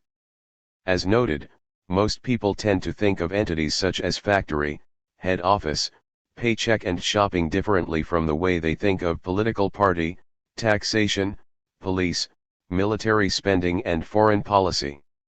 Seen from below, the former belong to economics, the latter to politics. But that is not at all what capitalism looks like from above. It is not how the capitalist ruling class views capitalism, and it is not the most revealing way to understand the basic concepts and broader processes of capitalism. When we consider capitalist society as a whole, the separation of politics and economics becomes a pseudo-fact. Contrary to both neoclassicists and Marxists who see this duality as inherent in capitalism, in our view it is a theoretical impossibility, one that is precluded by the very nature of capitalism. To paraphrase David Bohm, 1980, from this broader perspective, the politics-economics duality is not a useful division, but a misleading fragmentation. It cannot be shown to exist, and if it did exist, profit and accumulation would cease and capitalism would disappear. The consequences of this entanglement for capital theory are dramatic. As we shall demonstrate, without an economy clearly demarcated from politics we can no longer speak of quantifiable utility and objective labor value, and with these measures gone, neoclassical and Marxian capital theories lose their basic building blocks. They can observe that Microsoft is worth $300 billion and that Toyota pays $2 billion for a new factory, but they cannot explain why. Real and nominal. The classical dichotomy. As noted, underneath the broad duality of politics and economics lies the further bifurcation of the economy itself. Following the so-called classical dichotomy, first suggested in the 18th century by British philosopher David Hume, neoclassicists separate economic life into real and nominal domains. Of the two, the real sphere is primary, the nominal secondary. The real sphere is where production and consumption take place and relative prices and distribution are determined. The nominal sphere is the domain of money and absolute prices, and it both lubricates and reflects the input-output processes of the real economy. At the root of this duality lies an attempt to justify capitalist profit and wealth. The liberal claim first voiced in the European city-states of the 13th and 14th centuries and later formalized in John Locke's two treatises of government, 1690, is that private property emerges from one's own labor. This claim makes the bourgeoisie unique. Earlier dominant classes looted their wealth and therefore needed religion to sanctify it. The capitalists, by contrast, produce their wealth with their effort and hence have a natural right to own it. Point 3. Nominal income and assets, therefore, are derivative not of mercantilist plunder but of actual production with real capital goods, and that makes them fully justified. The productivity of the capitalist, intertwined with his existing capital goods, results in monetary earnings. These earnings in turn are plowed back into producing more capital goods, leading to more monetary wealth, more capital goods, more earnings, and so on in an ever-expanding spiral. In this way, the money value of finance, measured in dollars and cents, reflects and manifests the physical capital stock created by the capitalist. Of course, the correspondence is far from perfect. As it turns out, the ups and downs of the stock and bond markets are rather difficult to correlate with changes in the capital stock, particularly since, as we shall see in Chapter 10, the two measures tend to move in opposite directions. But this mismatch hasn't been much of a concern. Liberals have solved it by putting into work an army of distortionists, theorists, strategists, and analysts who pry on institutional imperfections and exogenous shocks. The theory, argue the distortionists, is perfectly fine. The problem is with the extra economic forces, the shocks that constantly besiege the otherwise pure economic system, contaminate its real and nominal spheres and fracture their pristine correspondence. Once you account for these distortions, it becomes clear why finance is always dependent on yet forever delinked from its true material essence. The Marxist mismatch. Although the Marxist logic on this subject is radically different, its conclusions are surprisingly similar. Contrary to the liberals, Marx sought to annul the bourgeois justification for profit. He agreed that value is created in the material sphere, but instead of multiple factors of production, he insisted that there is only one, labor. The value of all commodities, including that of capital goods, is determined by productive labor alone. In this scheme, not all capitals are created equal. The so-called industrial capitalist, the employer of productive labor, does possess real capital. But the commercial and financial capitalists, insofar they employ only unproductive labor and therefore produce neither value nor surplus value, do not own real capital. Although they accumulate moneyed capital, they do so merely by appropriating some of the surplus value generated by industrial capitalists. The resulting intra-capitalist redistribution creates a mismatch.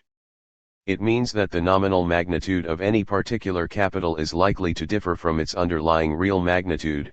For the industrialist the nominal will be lower than the real, while for the commercial and financial capitalist the nominal will exceed the real, which may well be zero. The nominal, real mismatch is further amplified by the forward-looking nature of financial markets. Stock and bond prices represent the present value of expected future earnings. Because we deal with expectations, these future earnings may or may not be realized.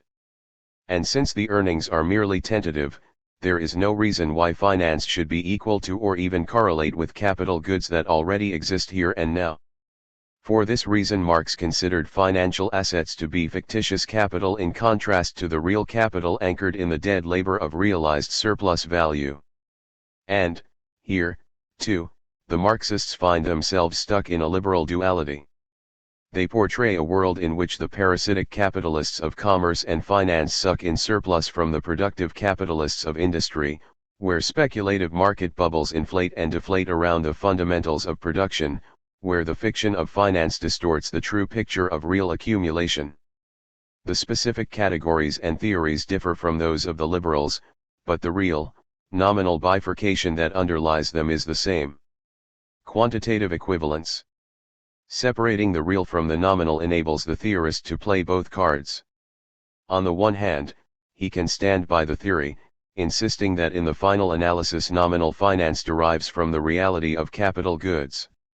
On the other hand, when the difference between finance and capital goods gets too larger, he can suspend the theory at least temporarily, until the distortions go away. This convenient double-speak serves to conceal a deep ontological difficulty. At issue here is the very assumption of quantitative equivalence. Both neoclassicists and Marxists believe that capital has two quantities, one nominal, the other material. And they further believe that, under ideal circumstances without intervening factors and other extra-economic distortions, these two quantities are equivalent. As we shall show, this assumption rests on foundations of sand. Its first component, the belief that capital has two quantities, falls flat on its face. Capital certainly has a nominal quantity. We know its price in dollars and cents. But capital does not have, and indeed cannot have, a material quantity. The second belief, namely that the two quantities of capital are equivalent, is also seriously problematic. Even if capital goods did have a material quantity, why should this quantity have anything to do with the nominal value of capital? Capital, this book argues, is not a productive economic entity, it is a broad power institution. And if that is the case, what could the mass of machines, even if it had a calculable quantity, tell us about the social dynamics of power? It should be noted that this historical description, written in the spirit of Marx, is very much out of style, particularly when compared with the fashionable hype of postmodernity. For the typical postist, our historical view here is no more than Eurocentric arrogance, a remnant of the imperial mindset and its post-colonial successor, see for example Turner 1978. Although we'll occasionally mention it, we have no intention of arguing with this fashion. There is simply no point. The postists deny the possibility of a universal logic which pretty much eliminates the possibility of debate.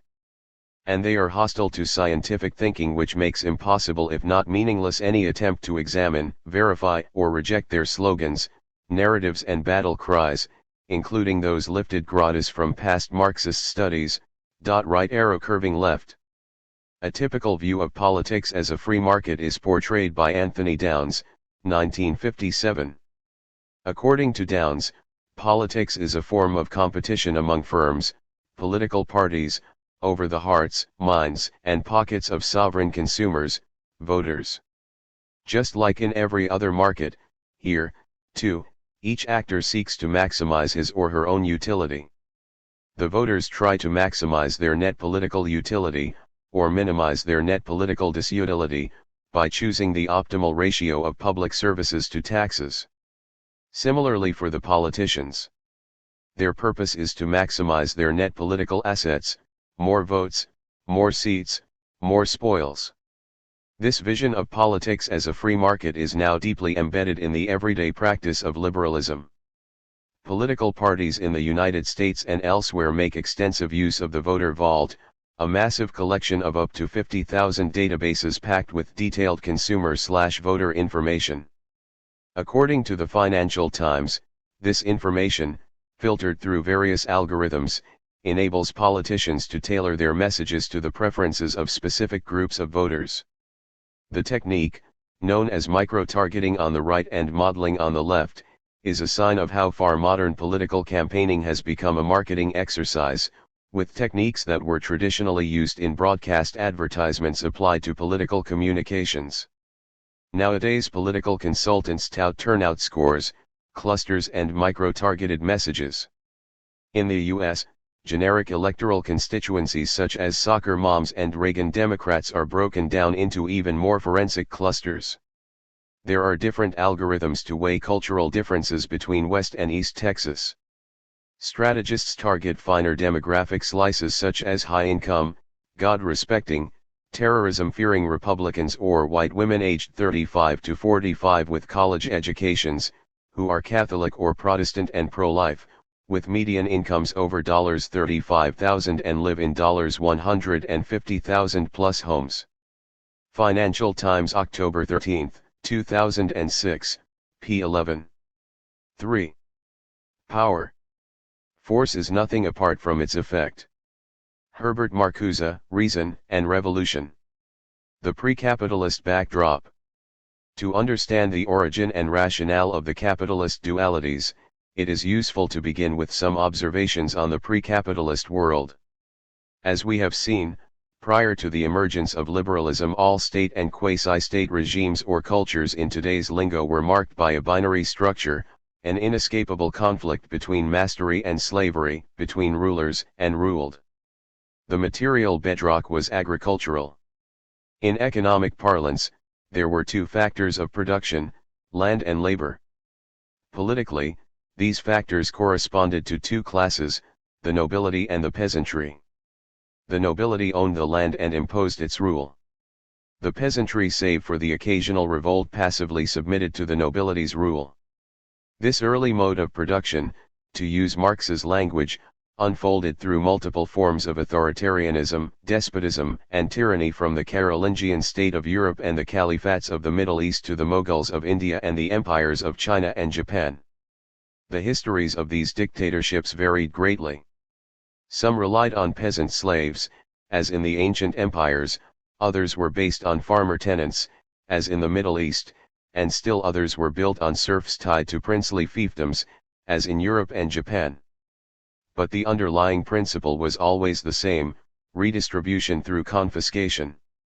The nobles would rob the peasants, each other, or both. 1.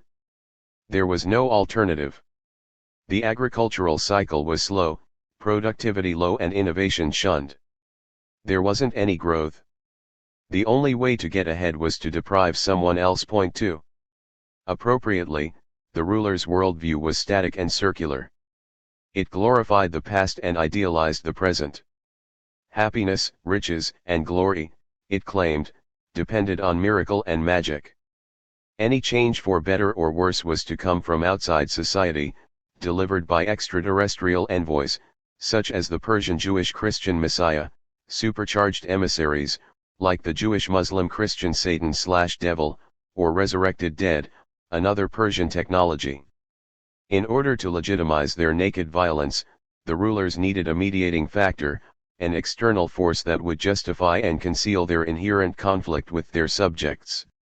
This external force usually appeared as an awe-inspiring, superhuman entity: Baal, El, Aten, Zeus, Jehovah, Allah, Jesus, Inti, Itzamna.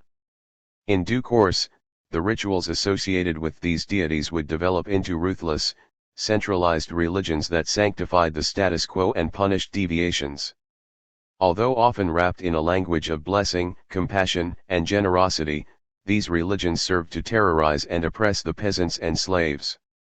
Their promise to the laity was surprisingly uniform: Suffer and pay in this world, get reimbursed in the next. No wonder insurance companies found this scheme inspiring. The tillers of the land were left with little choice. Faced with rulers who owned not only the land and the weapons, but also the keys to heaven and hell, what else could they do but obey? 3. The new cosmology. The binary structure of the land-labor regime was first broken in Europe during the 17th and 18th centuries. A new social formation had emerged. The hallmark of this new formation was a third factor of production, the industrial machine, and a new class of owners, the capitalists.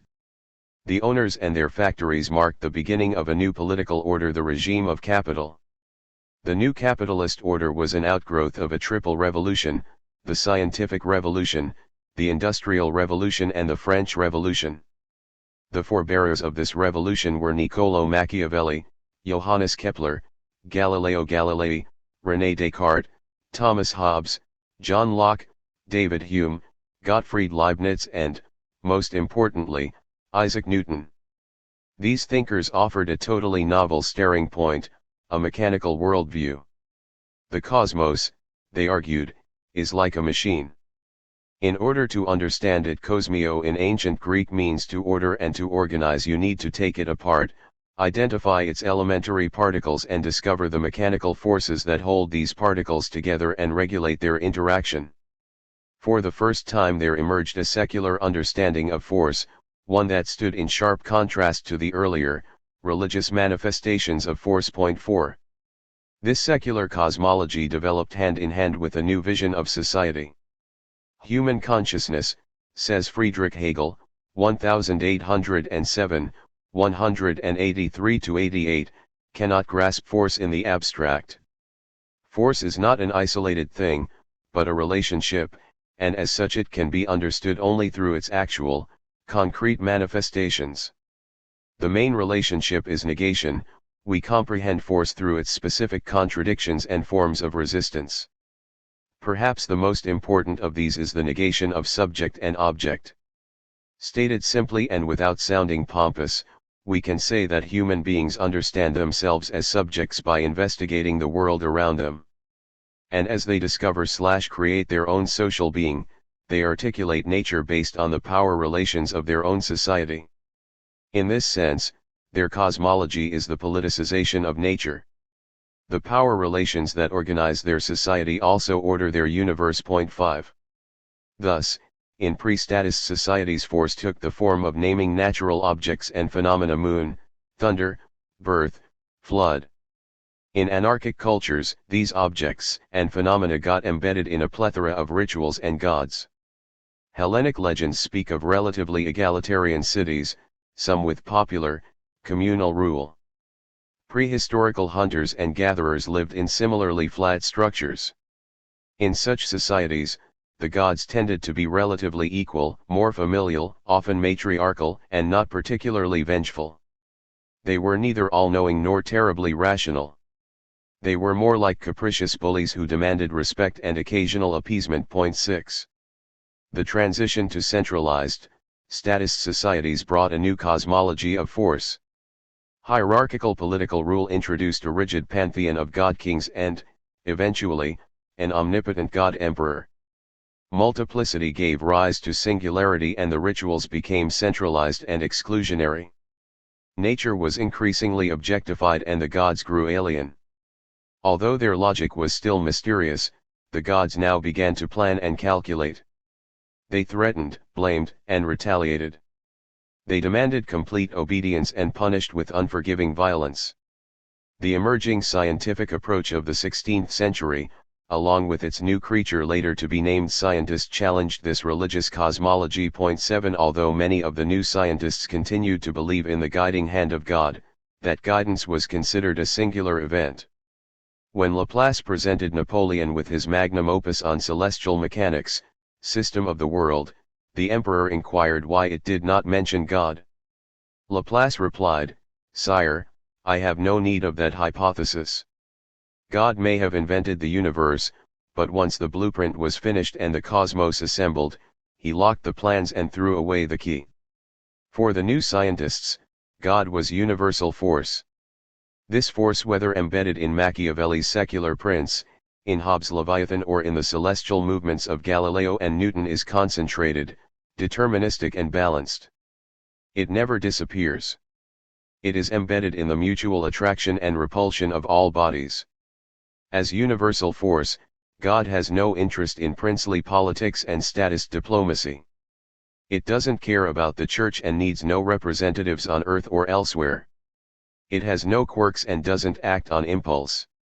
God is permanent rationality and eternal order, or simply law. The purpose of science is to discover this abstract rationality and order, to uncover the universal laws of nature. And since the harmony of natural laws is the invention of God, the best society is the one that reproduces those laws in its own politics. Point 8. The new science of capitalism. The science that articulated this new society was political economy. The term itself had already been coined in the early 17th century, but it was only in the late 18th century that political economy came into its own. Point 9. Its founding text, The Wealth of Nations, was written in 1776 by Adam Smith. It is easy to discover Newton in this text. Smith treats human beings as isolated bodies. They relate to one another not organically, but mechanically, through force and counterforce. The process is energized by scarcity, the gravitational force of the social universe, and is mediated through the mechanical functions of demand and supply, the earthly manifestations of Newton's attraction and repulsion. To the naked eye, the interaction seems accidental, a matter of chance for better or worse. But in fact, there is logic, and indeed order, in the chaos. The hierarchical, dependent structure of the ancien regime is replaced here by the flat mechanism of interdependence. Social order, which previously had been imposed by God through the clergy and the royalty, is now created by the invisible hand of competition. It is just like in nature. The anarchic interaction of natural bodies leads not to chaos but to equilibrium, and the same holds true in society. In the natural state of things, human beings constantly collide and act on each other through production and consumption. Like natural bodies, they, too, are numerous and relatively small, and therefore none can take over and swallow the others. There is no visible guidance, and none is called for. The system functions like clockwork, on its own. Indeed, it is outside intervention, particularly by monarchs and commercial monopolies, which upsets the spontaneous social order. And since this spontaneous order is the ultimate source of wealth, government intervention and other restrictions are necessarily harmful and should be minimized. The best system is one of laissez-faire.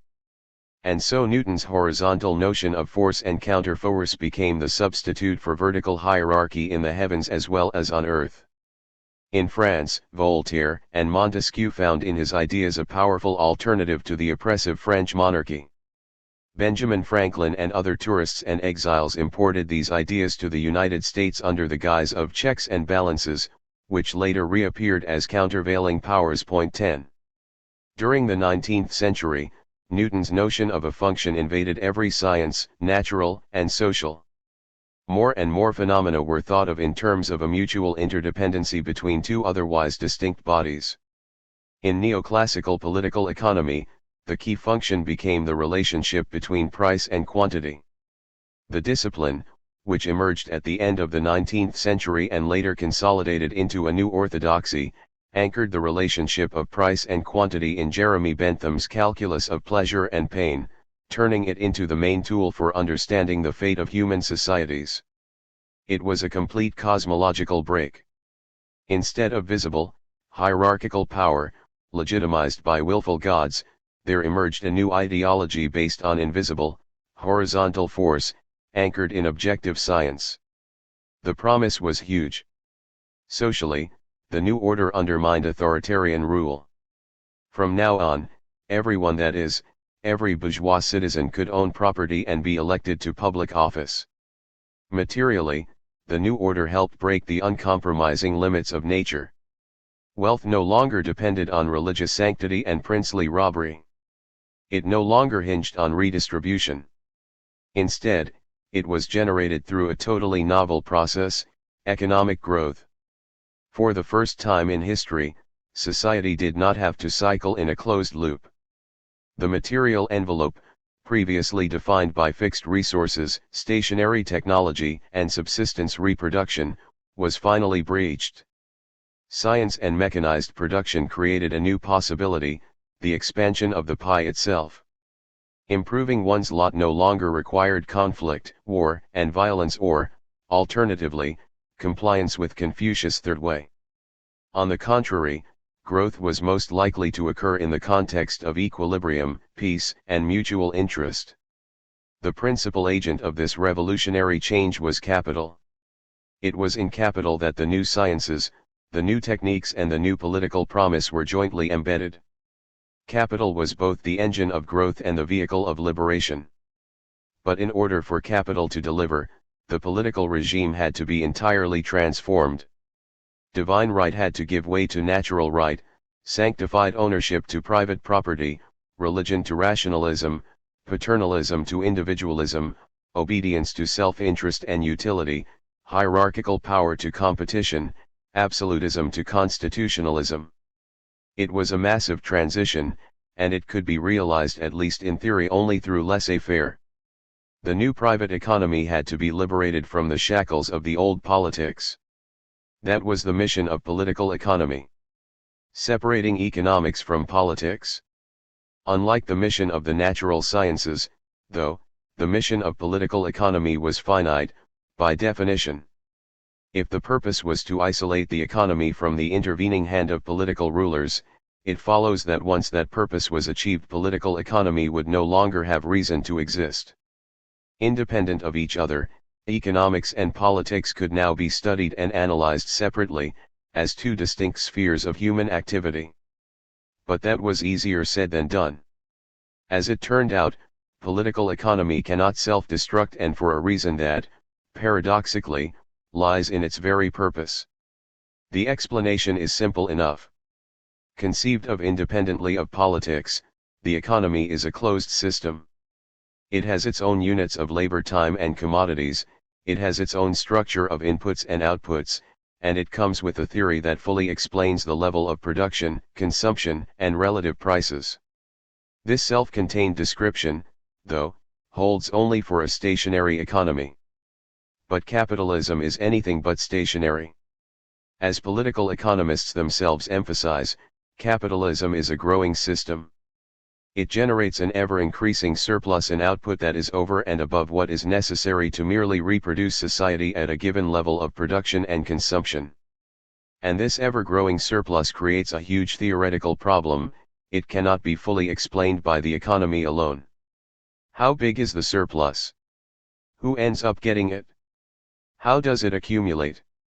How does it impact the functioning of capitalism? These are questions which pure economics cannot answer. The only way to address them is to bring conflict and power back into the picture, that is, to reintegrate politics and economics, which brings us right back to where we started. Political economy can never achieve its ultimate purpose. It cannot make economics separate from politics simply because the very questions economics seek to answer are inherently political. Point 11. Initially, few political economists realized this logical impossibility. Most remained convinced that economics and accumulation could be and eventually would be separated from politics and power. This theoretical conviction was greatly facilitated by the paucity of social statistics and limited empirical analysis. The early political economists did not feel compelled to empirically define and measure their pure economic concepts. And since they rarely subjected their concepts to empirical verification, they remained oblivious to the methodological time bombs buried in those concepts. The above paragraph is not a reprimand. Until the mid-19th century, European societies, including Great Britain, were still predominantly agricultural, highly fractured and, consequently, lacking a clear sense of their totality. There was no common yardstick. The universal meter was measured in the late 18th century, but the metric system was yet to be enforced, with France alone still boasting no less than 250,000 different weights and measures, Alder 2002. Macro concepts that today we take for granted, such as national aggregate, social average, industrial sector, and the total capital stock were just beginning to emerge. It is true that the mechanical, scientific revolution introduced various laws of conservation, replacing religious miracles with clear, finite boundaries. It is also true that these natural laws and boundaries started to find their way into social theory. But the actual process of estimating aggregate statistics, collating national data and measuring sectoral averages was still very much in its infancy. 12. Most 19th-century political economists as well as their chief critic, Karl Marx, had little or no knowledge of the macro facts. There is little wonder that their discussion of surplus and capital was largely theoretical. And, at the time, few theorists thought something was missing. The very idea of testing social theory with empirical evidence was not even on the radar screen. In this social context, the notion that capital was a purely economic category hardly seemed problematic. With economics considered separable from politics, with aggregate concepts yet to be invented and diffused, and with the basic social data still to be created, it was possible to believe that capital was an objectively defined economic entity with a readily measurable quantity. There was really nothing to contest that belief. Enter power. The turning point came at the end of the 19th century. Recall that classical political economy differed from all prior myths of society in that it was the first to substitute secular for religious force. But note also that this secular notion of force was similar to its religious predecessor in that it was still heteronymous. It was external to society. For the political economist, economic forces were as objective as natural laws. They were determined for human beings, not by human beings. This external perception of force began to crack during the second half of the 19th century. More and more processes seemed to deviate from the automaticity implied by the natural laws of economics. Increasingly, force was subjectified by society, seen as determined for human beings, by human beings. Challenged and negated, heteronymous force gradually re-emerged as autonomous power. The change in perception was affected by several important developments. First, the rise of large governments and big business undermined the Newtonian logic of competitive markets and political equilibrium. At the turn of the 20th century, it was already clear that the guiding hand of the market was not always invisible and that liberal politics was far from equal. Power now was much more than a theoretical addendum needed simply to close an otherwise incomplete economic model. It was an overwhelming historical reality, one that seemed to define the very nature of capitalism. This recognition cast further doubt on the possibility of purely economic categories. Second, the emergence of the aggregate view of the economy, the development of national accounting and the requirements of statistical estimates revealed serious difficulties with the measurement of capital. For the first time, political economists had to put the concepts of utility and abstract labor into statistical practice, and the result was disastrous. According to received doctrine, the real quantity of capital is denominated in units of utility or abstract labor. But there is a caveat. As we shall see later in the book, such measurements are meaningful, if at all, only under conditions of perfectly competitive equilibrium. This qualification creates a bit of a headache since, by definition, perfectly competitive equilibrium evaporates when infected by power.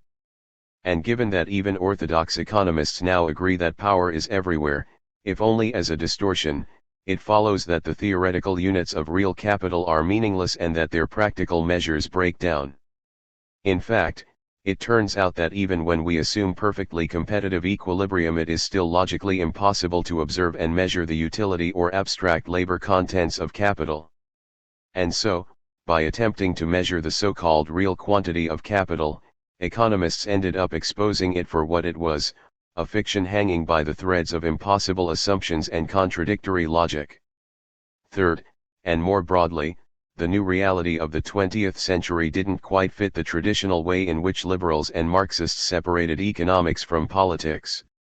There was a massive rise in the purchasing power of workers in the capitalist countries, an uptrend that contradicted the cyclical patterns suggested by Malthus, Ricardo, and Marx, and that therefore blurred their basic notion of subsistence.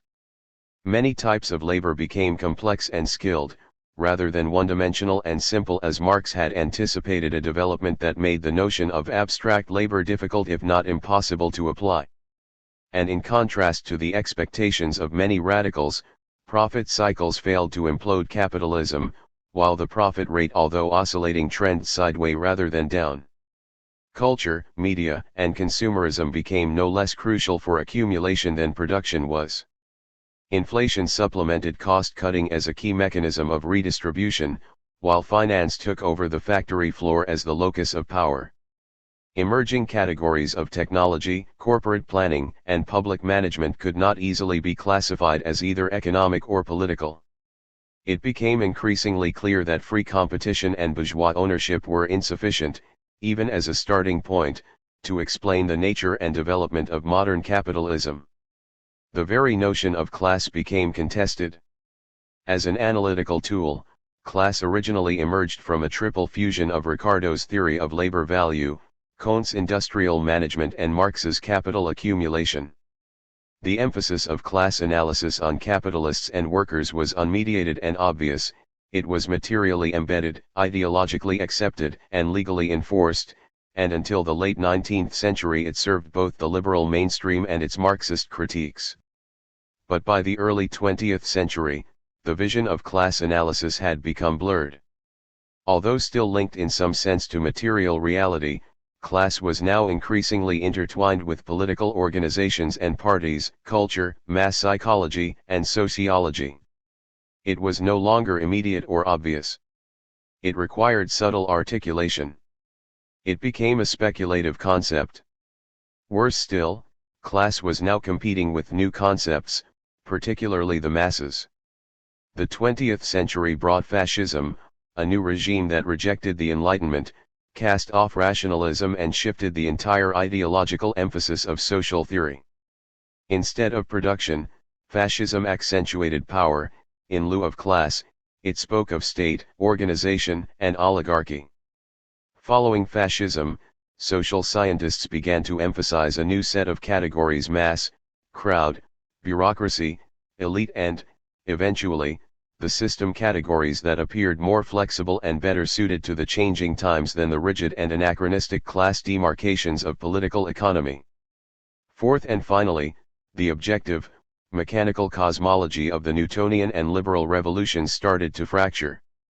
In its stead came an indecisive worldview of uncertainty, risk and probability, of relative time/space, of an unsettling entanglement of particles, and of a rather hazy separation between observer and reality.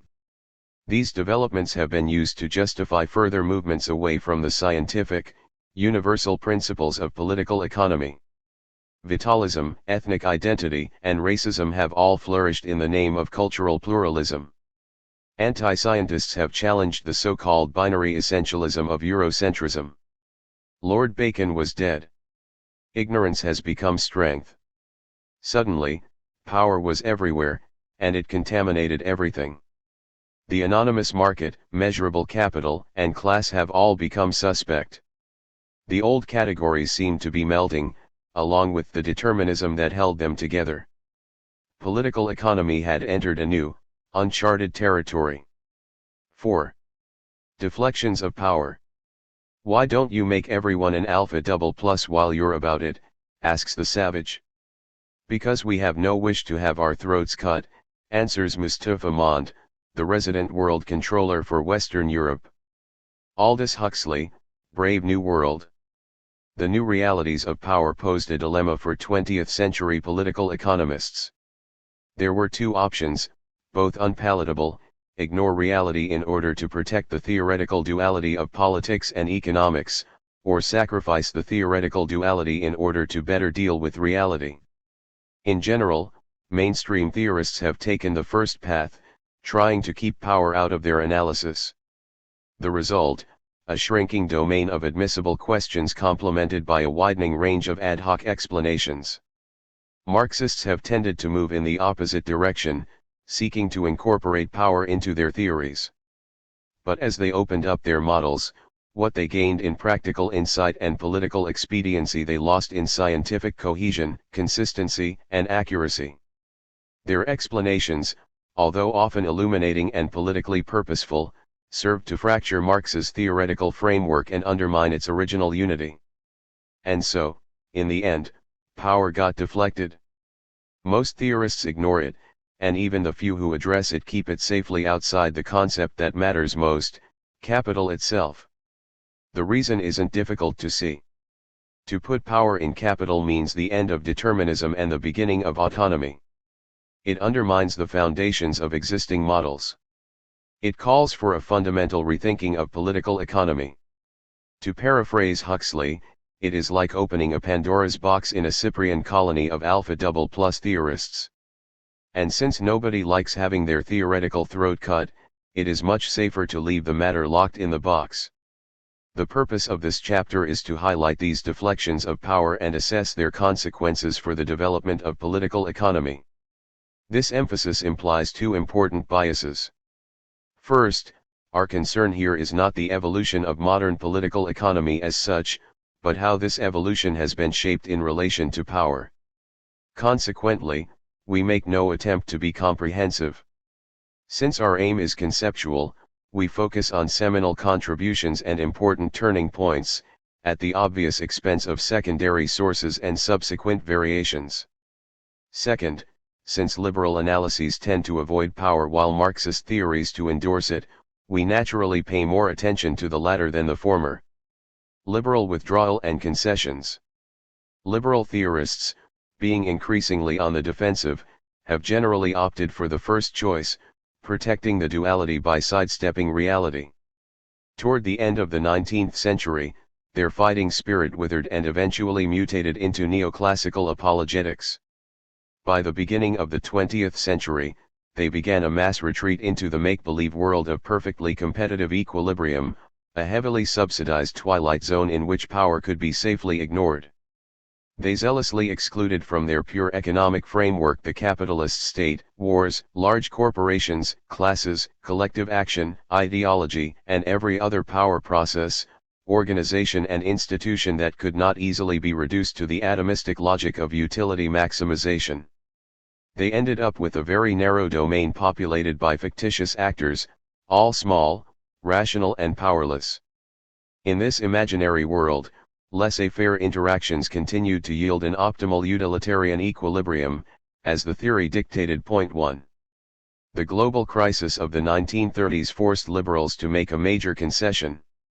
Following John Maynard Keynes' general theory, 1936, they conceded that in fact there was not one, but two economic realities, a competitive microeconomic sphere where the interaction of atomistic consumers and producers generates the efficient outcome stipulated by neoclassical manuals, and another macroeconomic realm that unfortunately produces occasional market failures.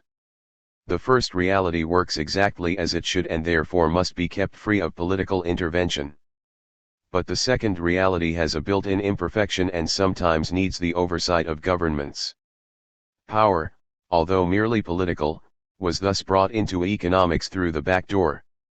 Few liberals care to admit it, but this introduction of power has thrown their economics into disarray. Previously, neoclassicists could pretend that extra economic distortions were local, or at least temporary, and therefore redundant for theoretical purposes. But how do you assume away the permanent presence of a large government that directly accounts for 20 to 40% of all economic activity and that regulates and meddles with much of the rest?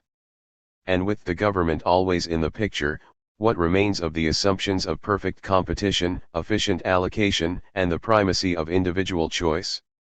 Most importantly, with state officials now setting the rules and making many of the big decisions, how could one continue to talk about spontaneous equilibrium? And if the autonomy of individual agents and their equilibrium are thus contaminated, what is left of the textbook reality of microeconomics? The answer is very little. Alfred Marshall's representative firma transmutation of Descartes' core hypothetic has little to do with the likes of Exxon and Microsoft, Bechtel and Pfizer, Mitsui and Adia. Given that the latter not only operate in a highly concentrated business structure, but are also embedded in an integrated corporate, statist space. Liberal economists no longer have the tools to analyze them. They cannot tell us whether the profit and capitalization of these firms belong to the micro or macro spheres, what yardstick we should use to separate these two spheres, or if such separation is possible to begin with. Neo-Marxism. In contrast to the liberals, Marxists address the new power reality head-on. Their rethinking of power already began with Friedrich Engels, who, by the 1890s, established himself as the unofficial patriarch of the Social Democratic Church with the final say on all matters theoretic. These early revisions marked the birth of neo-Marxism, a multifaceted attempt to revisit and adapt Marx to the 20th century. The basic rationale of neo-Marxism rested on several related observations. First, the transition from competitive to monopoly capitalism made Marx's labor theory of value impractical. The problem was not only that monopolistic market prices were set arbitrarily and independently of labor time, but also that the value of labor power itself was no longer kept at subsistence. In fact, there emerged what anarchist Mikhail Bakunin first referred to as an aristocracy of labor, a relatively well-paid, semi-bourgeois layer of workers, 1872, 294. Engels still tried to work around this aristocracy in the working class, arguing that although manufacturing and unionized workers saw their income rise, these gains were the exception, and that Marx's subsistence law of wages was still valid, cited in Howard and King 1989, 9-10. But the floodgates were now open and the idea of a two-pronged labor force spread quickly, including into radical utopian literature. Point 2. By the early 20th century, the existence of a labor aristocracy had become a key assumption underlying Lenin's domestic and international strategy. In his famous tract on imperialism, 1917, he announced that, unlike in Russia, in Western Europe the workers' and social democratic parties had been co-opted into collaborating with the imperialists against the proletariats of the periphery, and that this development completely changed the nature of the class struggle, as we explain below. Point 3. Second, capitalism, argued the neo-Marxists, had been financialized. The industrial capital that dominated Marx's analysis had given rise to finance capital, a fusion of the leading banks, commercial oligopolies, and leading industrialists. Contrary to its competitive precursor, finance capital applied output constraints, manipulated financial markets and forced capitalist governments into protectionism, wage controls, and militarized expansion of foreign markets. Engels 1894, Hilferding 1910.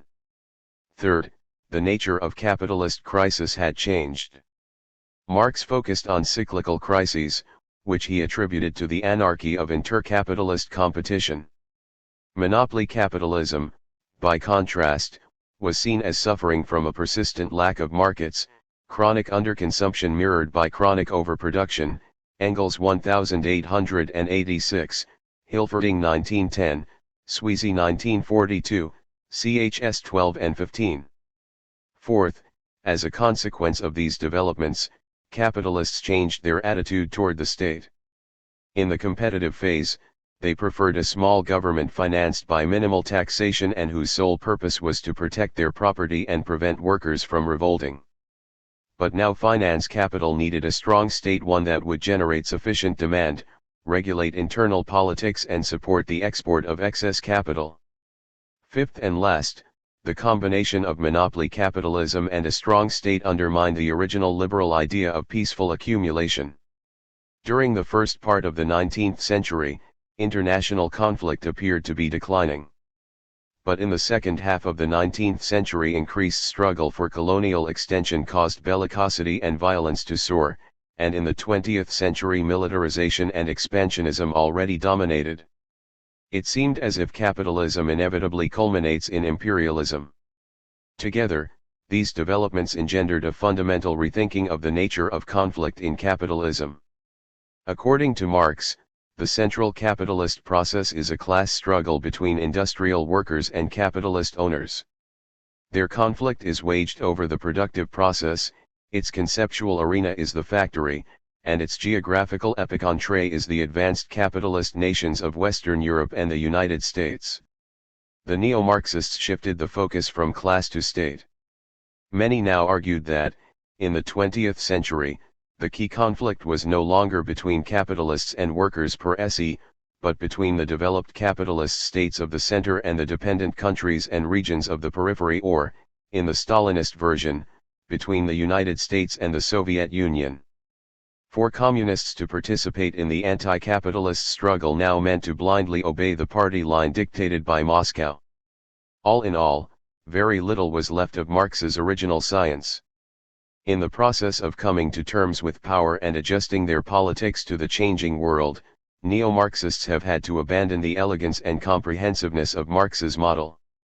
The labor theory of value, the inherent crisis tendencies of capitalism, the nature of the class conflict and, indeed, the very duality of politics and economics were all put into question. The three fractures: Stalinism in the Soviet Union, Fascism in Europe and Keynesianism in the capitalist countries forced Marxists to rethink the intertwined nature of state and capital and the growing importance of bureaucratization. This rethinking was certainly influenced by the work of Max Weber and Robert Michels, but perhaps the strongest catalyst, particularly among the Trotskyists, was the self-published monograph of Bruno Rizzi, 1939. According to Rizzi, the Soviet Union represented a new social order of bureaucratic collectivism. It was a different mode of production, one whose class structure and relations of production set it apart from both capitalism and socialism. Although this mode of production was for the time being unique to the Soviet Union and the fascist countries, its essential bureaucratic elements were already apparent, if only embryonically, in the capitalism of the New Deal. The famous works of James Burnham, 1941, Milovangelos, 1957, Max Schachtman, 1962, and John Kenneth Galbraith, 1967, reproduced Rizzi's argument in different forms. Bureaucratization melted the traditional definitions of politics and economics. This ambiguity, amplified by the chaos and confusion of the 1930s and 1940s, led Marxists to draw different, and often diametrically opposed, conclusions about the changing nature of capitalism. On one side were those who emphasized the politicization of capitalism, as if capitalism can be anything but political. The extreme position, held by Friedrich Pollock of the Frankfurt School, was that economics in fact had come to an end. Private capitalism, he argued, was being replaced by state capitalism, whether democratic or totalitarian. This new order signifies the transition from a predominantly economic to an essentially political era, an era in which the will to political power supersedes the profit motive. And since according to Pollock there are no economic laws to prevent this new state capitalism from taking hold, it follows that economics as a social subject has lost its object. Pollock 1941, 78, 86-87. An opposite perspective was offered by Pollock's colleague, Franz Neumann. In his classic study of National Socialism, Behemoth, 1944, Neumann argued that fascism was neither a post-capitalist nor a post-economic phenomenon, but rather an extreme form of capitalist dictatorship. What Pollock mistakenly referred to as state capitalism was in fact totalitarian monopoly capitalism, an economic order in which the large capitalist organizations subjugate state organs to their own ends. The wide gulf between these opposing interpretations signaled the end of universal Marxism. With no agreement on what constituted economy and state, there could be no agreement on the source of value, and without a theory of value, Marxism lost its unifying basis. The neo-Marxism that emerged from this breakdown was therefore necessarily fractured. It sometimes offered penetrating insights, but these insights were inherently partial and disjoined. Over time, the fracture developed into three distinct theoretical strands: 1. An attempt to rework Marxian economics, 2. A cultural critique of capitalism, and 3. A new theory of the capitalist state. We deal with each of them in turn. Neo-Marxian economics, monopoly capital. The key hallmark of neo-Marxian economics is the explicit incorporation of power into economics proper. This incorporation opens up new theoretical and empirical horizons, but it is also costly. It requires the abandonment, explicit or implicit, of the labor theory of value. Kalecki's degree of monopoly. The post-war revitalization of Marxian economics owes much to the pioneering work of Michael Kalecki. Writing during the 1930s and 1940s, when much of Marxian economics was still stifled by Leninist, Stalinist dogma, Kalecki was breaking new ground on several fronts. He offered a triple theoretical synthesis, one that integrated Marxist class analysis, the new literature on oligopoly and big business, and the aggregate view of Keynesianism. 4 He was also one of the first Marxists to incorporate into his research new mathematical and statistical techniques that were only beginning to make their way into mainstream economics.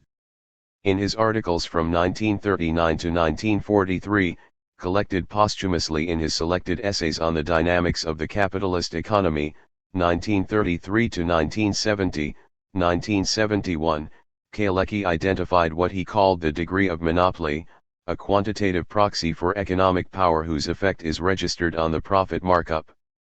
By extending this notion to the economy as a whole, Kalecki showed how changes in the structure of power are linked to the class distribution of income, and from there to broad patterns of consumption, investment, the business cycle, and economic policy. From surplus value to economic surplus. Kalecki's work had a significant influence on the monopoly capital school affiliated with the New York-based journal Monthly Review. 5 Capitalism, the theorists of this school claimed, had moved from a competitive to a monopolistic footing, and that qualitative transition annulled Marx's capitalist laws of motion. Since power now varied across firms/sectors and changed over time, there was no longer a tendency for rates of profits to equalize, no longer a tendency for market prices to be proportional to labor values, and no longer a tendency for surplus value to be equal to profit. 6. Instead of Marx's surplus value, Barron and Sweezy proposed a new category, the economic surplus, Barron 1957, Barron and Sweezy 1966. 7. The two concepts differ markedly. First, whereas surplus value is denominated in terms of abstract labor time, the economic surplus is counted directly in prices. Second, the two concepts have very different boundaries. The limit of surplus value is given by subtracting from maximum efficient production the subsistence wage of productive workers. In comparison, the notion of economic surplus is both broader and looser in that it also incorporates bygone production due to inefficiency, unutilized capacity, and wasteful spending. Finally, the two magnitudes have different determinants. Surplus value is created in the productive sphere, subject to Marx's tendency of the falling rate of profit. The economic surplus, by contrast, is affected by both production and demand and has a tendency to rise. Realization and institutionalized waste. The tendency of the economic surplus to rise, though, is only latent and has to be realized. On the one hand, the power of big business and its oligopolistic interdependencies create an upward price bias. They make prices move up or sideways, but rarely down. On the other hand, large-scale production helps cut costs faster than ever. As a result of this divergence, profit margins tend to widen, but this widening is merely the first step. In order for the surplus to actually increase, be realized, it has to be absorbed into or offset by profitable spending outlets. And here lies the problem. In competitive capitalism, firms are compelled to constantly invest lest they perish, which means that realization is rarely a lasting problem. Not so in monopoly capitalism. As large firms add new capacity, eventually the additions begin to lower their rate of return on existing assets. Investment, therefore, continues only as long as it is expected to boost average returns. The problem is masked during periods of epoch-making innovations that amplify obsolescence on the one hand and propel profit expectations on the other, and in so doing fuel an investment-led boom. But in the absence of such innovations, Barron and Sweezy argued, Monopoly capitalism requires wasteful expenditures, wasteful in the sense that they absorb more surplus that they create. 8 This waste can be generated, among other things, by a systemic sales effort, by the erection of a financial superstructure, and particularly by military spending. Without such institutionalized waste, the rising tendency of the surplus manifests itself as chronic stagnation. The limits of neo-Marxian economics. The explicit emphasis on power thus helped provide an alternative, neo-Marxian framework. It allowed the theorists of monopoly capital to chart the path of American capitalism in the second half of the 20th century and shed light onto similar processes in other capitalist countries. During the 1950s and 1960s, their framework seemed consistent with the dominance of big business and government regulation, with high military spending and the aggressive posture of U.S. neocolonialism, and with the long economic boom and the apparent disappearance of economic crisis, Sweezy 1972. Needless to say, classical Marxists didn't like this new theoretical trajectory. They criticized the neo-Marxian concepts as imprecise, subjective, and ultimately non-Marxist. Their critiques began to resonate during the 1970s and 1980s. Despite the persistence of massive institutionalized waste, the long boom had ended and profits margins declined. Growth had given rise to stagflation, the global economy had opened up and international competition intensified. The models of monopoly capital and military Keynesianism no longer seemed very persuasive. 9. The classical Marxists, though, haven't offered a new alternative to monopoly capital and instead have called for a return to Marx. The transformation from competitive to monopoly capitalism, if it ever happened, was merely a historical blip, they have argued, and the tendencies for crisis and for the rate of profit to fall remain intact. Consequently, the way forward is not to dilute Marxism with subjective concepts, but rather to re-examine and sharpen Marx's objective analysis. This solution is unsatisfactory. To go back to Marx's original framework is to retain its conceptual problems, and that leaves us pretty much right where we started. It is true that the key contribution of the neo-Marxists, the explicit introduction of power into economics, is problematic. But the problem is not that neo-Marxists went too far. It is rather that they did not go far enough. They introduced power yet retained the assumptions that power makes logically impossible. Specifically, they maintained the formal bifurcation between politics and economics, they kept the division between production and finance, and, most importantly, they continued to treat capital as a productive/economic entity. The net result is a theoretical void. The neo-Marxists have abandoned Marx's labor theory of value, at least as a practical guide for understanding the pecuniary dynamics of capitalism. But to this day they haven't replaced it with a different theory of value. The culturalists, from criticism to postism. During the 1930s, orthodox Marxism came under a parallel cultural attack. The disappointment with Stalinism, the apparent triumph of Nazism, and the authoritarian nature of capitalist mass culture all pointed to the limits of materialist analysis. At stake now was the very method of Marxist inquiry, and the first to systematically re-examine this method were the writers of the Frankfurt School. 10. Although deeply revolutionary in aim, these writers took Marx's assumptions and methods merely as a starting point that must be re-examined and, if need be, discarded. They challenged positivism and scientism, including their penetration into Marxism, and re-examined the meaning of what constitutes truth. Following Marx, they argued that theory, both social and natural, is part of the very constitution of society and therefore cannot be seen as something that stands entirely outside of society. At the same time, and perhaps contradictorily, they also insisted on the autonomy of theory. In particular, they warned against the subjugation of theory to the alleged interests of the proletariat and the dictates of the Communist Party. The early writings of the Frankfurt School spawned a radical literature that questioned the reified nature of the economy, if not its very existence, and that focused instead on the oppressive cultural powers of capitalism. Initially, these questions were addressed as part of a re-examination of the young Hegel, the young Marx, Lukács, and Gramsci. But since the 1970s, the inquiry drifted in an entirely different direction, situated somewhere between Foucault and Derrida. This new fashion, originally nourished in France and California, is often based on the cynical plagiarism of Marx, Hegel, and particularly Marcuse, usually in the guise of original radical thought. The adherents of this fashion pretend to offer an anti- or postmodern examination of capitalism. But unlike the early critical theory of the Frankfurt School, the posture of this literature is largely anti-socialist, and its methods derive, often directly and consciously, from the intellectual depths of Nazism. 11.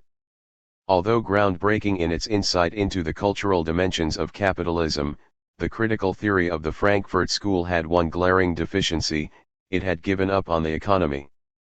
Since the economic laws that Marx identified were supposedly politicized and therefore annulled as an objective force, and since the very possibility of objective social facts was put into question, there was really little that critical theory could say on the systematic patterns of capital accumulation. This original bias has been amplified many times over by the postists. The latter have been only too happy to abandon the systematic study of capitalist reality altogether and instead delve into the deconstruction of post-structuralism, identity, race and gender. 12. The capitalists, for their part, have been keen on subsidizing this promising line of critical research. And why wouldn't they? The investment carries hefty dividends. As capitalism spread throughout the world and the rule of capital grew into a truly universal force, so did their potential negation. This negation is the counterforce that the young Hegel was perhaps the first to write about, if only opaquely, the possibility of democratic opposition, of democratic sharing, of democratically planning the good life. For capitalism to remain dominant, this potential negation had to be fractured, ridiculed, and defused. And the best way to achieve these ends was to make capital itself invisible. By spreading ignorance, the postists have helped keep the central power relations of capitalism unknown and therefore difficult to oppose.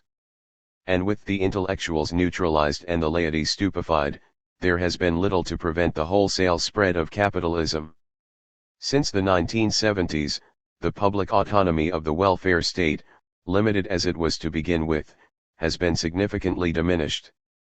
Large chunks of the public domain have been privatized and handed over to the capitalists. And oppressive regimes around the world have been legitimized in the name of cultural pluralism and post-colonialism. Statism. The third fracture of neo-Marxism focuses on the state. The need for such a focus became evident early in the 20th century. It was clear that a new statist reality, totally unknown to Marx and his contemporaries, had emerged. First, the state not only grew to unpredicted proportions, it also became deeply integrated with, indeed, seemingly embedded in the capitalist process. Second, the scale of military conflict had changed, with war becoming both total and global. And third, war seemed to have become endemic and permanent, whether in the guise of an arms race between the superpowers, local ethnic conflicts, civil wars, wars of culture or clashes of civilization. Neo-Marxists, of course, were not the only ones to grapple with this new reality. In the 20th century, we could speak of three basic ideologies of power, all focused more loosely or more tightly on the state. One ideology is the techno-bureaucratic state associated with Kantian positivism, Weberian institutionalism, and 20th-century managerialism. A second speaks of an autonomous state that allegedly seeks power for its own sake. And a third, dealing with the capitalist state, criticizes and complements neo-Marxist economism. Although these three ideologies have had different beginnings and purposes, their progressive academization has drawn them closer together, so close, in fact, that it is often difficult to differentiate their methodologies and sometimes even their conclusions.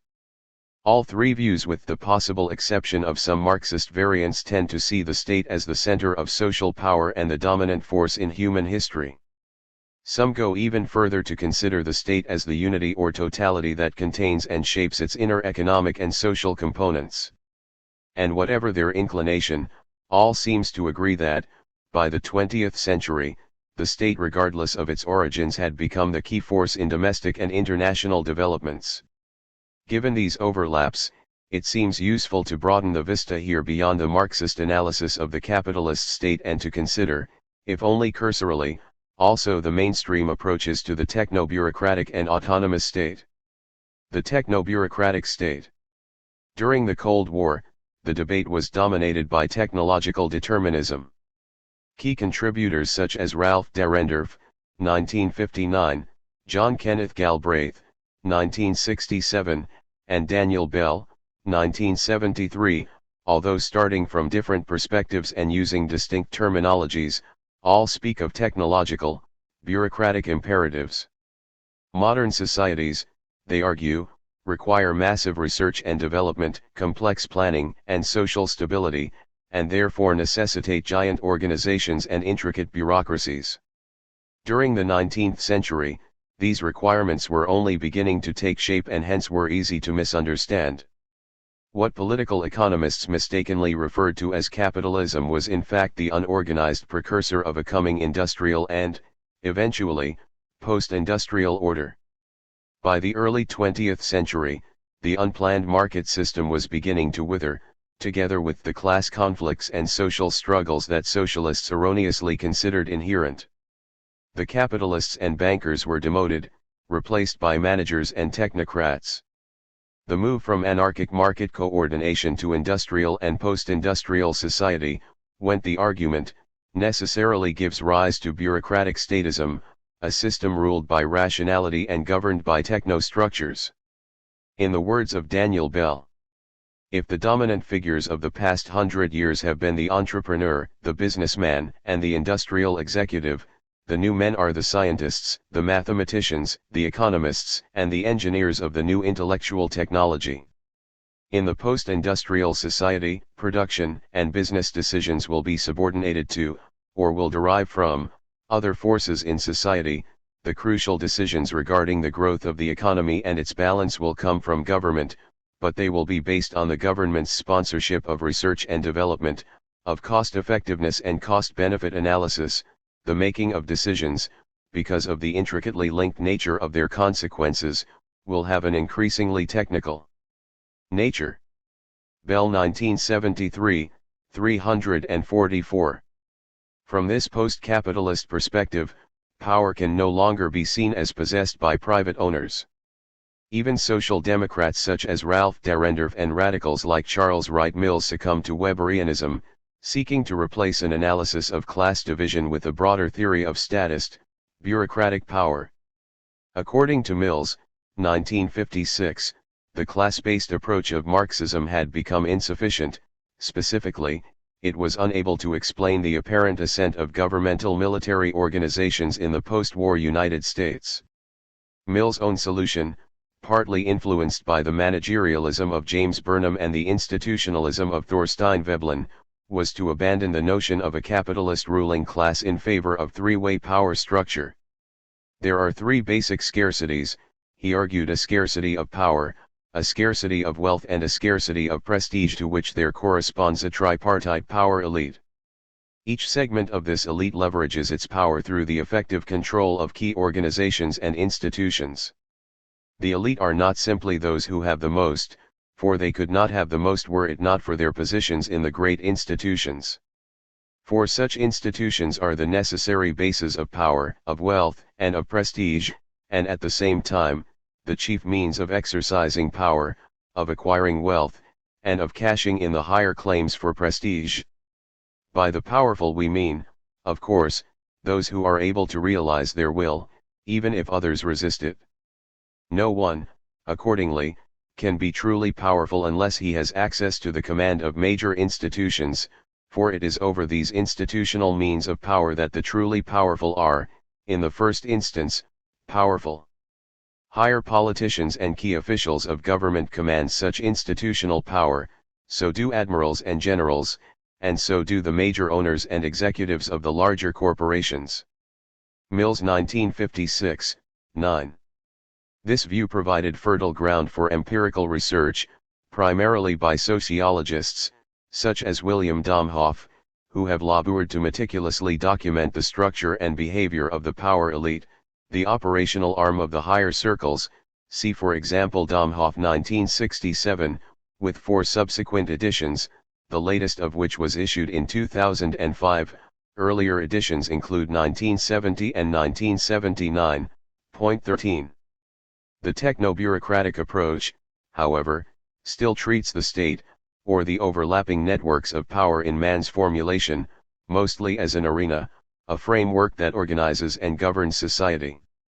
This perspective started to change during the 1970s, with new studies that emphasized the state as an autonomous institution and a personated actor. The autonomous state. The instrumental and class-based approaches, some writers now argued, serve to conceal the true nature of the state. The state, they maintained, is not a capitalist means or a social instrument. Rather, it is an actor that stands in its own right, having its own logic and, indeed, its own interests. The conceptual framework of this view contains 3 basic entities: 1. The state, 2. Economic resources, and 3. An amorphous collection of individuals and groups, called society. In this structure, the state holds a unique position. It monopolizes the organized means of violence. The state mobilizes economic groups, be they industrialists, merchants, rentiers, or farmers, in order to obtain economic resources. And it then uses these resources to organize and control its society, as well as to fight and defend itself against other states. This view is evident in the historical account of Charles Tilly, 1975-1992. The origin of the autonomous state, he argues, goes back to the twilight of feudalism in the 2nd millennium AD. The state was invented not by the bourgeoisie to serve capital accumulation, but by political elites who sought to consolidate their power.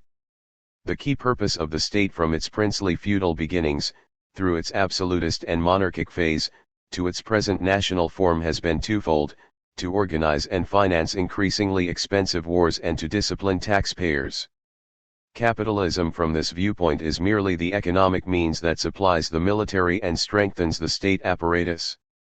A similar history is told by Theda Skocpol, 1979-1985, who argues that the European and American revolutions were the result not of class struggles but of political weakness in the face of interstate conflicts. Her argument, although rich in historical detail, boils down to fiscal, organizational determinism. The ancient regimes, she notes, were burdened by excessive and inefficient taxation that strained their access to material resources and limited their ability to finance organized violence. Therefore, they were replaced by more rational states with streamlined tax structures and superior war-making capabilities. In the final analysis, then, history is the cunning of the state. The liberal and Marxist theses, according to which the state serves its citizens, the bourgeoisie, or capital accumulation more generally, are mere fantasies. The state develops in its own right and for its own sake. It inevitably grows and centralizes. It is driven not by an external economic determinism, but by its own status determinism. The capitalist state.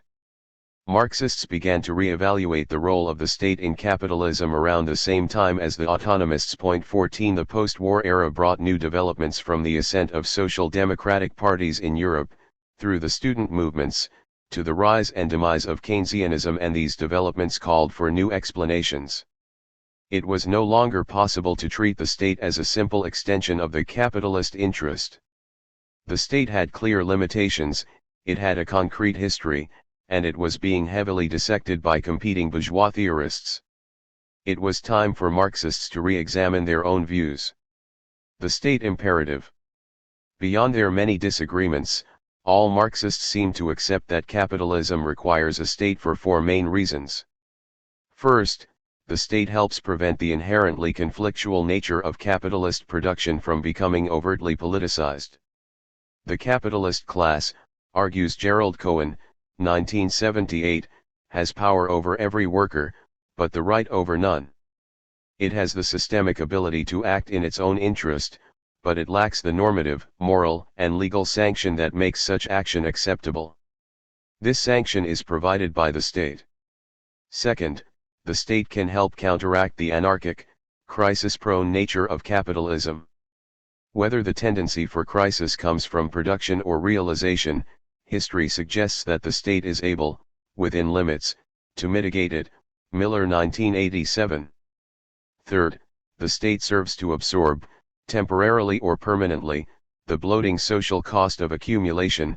O'Connor 1973. Fourth and finally, at the global level, the state system mediates the conflicting and mutual interests of capitalists as well as their relation with non-capitalist entities, although the precise nature of this mediation as well as its logical necessity remain heatedly debated. Mann et al. 2001-2, Kallinicus 2007. Marxist state theorists further agree that the state needs to be sufficiently separate from capital. This is the common point of departure. The debate is over the precise nature and extent of this separation, and here there seem to be two distinct views.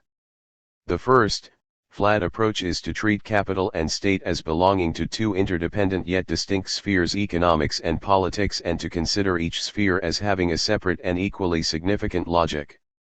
The other, hierarchical approach is to consider the logic of capital as primary, and then derive the state from the broader imperatives and contradictions of accumulation. The flat approach.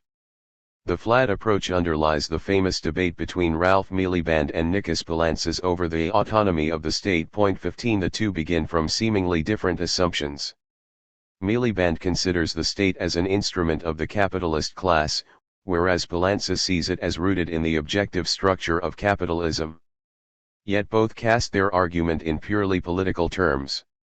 This exclusively political language can be traced back to Friedrich Pollock's End of Economics and, indeed, references to the autonomy of the state have been criticized as neo-Ricardian. The neo-Ricardians have rejected Marx's labor theory of value along with his laws of motion. And since this rejection eliminates economic inevitability, at least in the immediate term, the state is left economically indeterminate, at least for the time being. 16. For Miliband, economic indeterminacy means that the state can serve the immediately observed interests of the capitalists, whatever they may happen to be. For Poulantzas, the state lives a more complicated double life: economic in principle, political in practice. In theory, the state is certainly determined by the economy.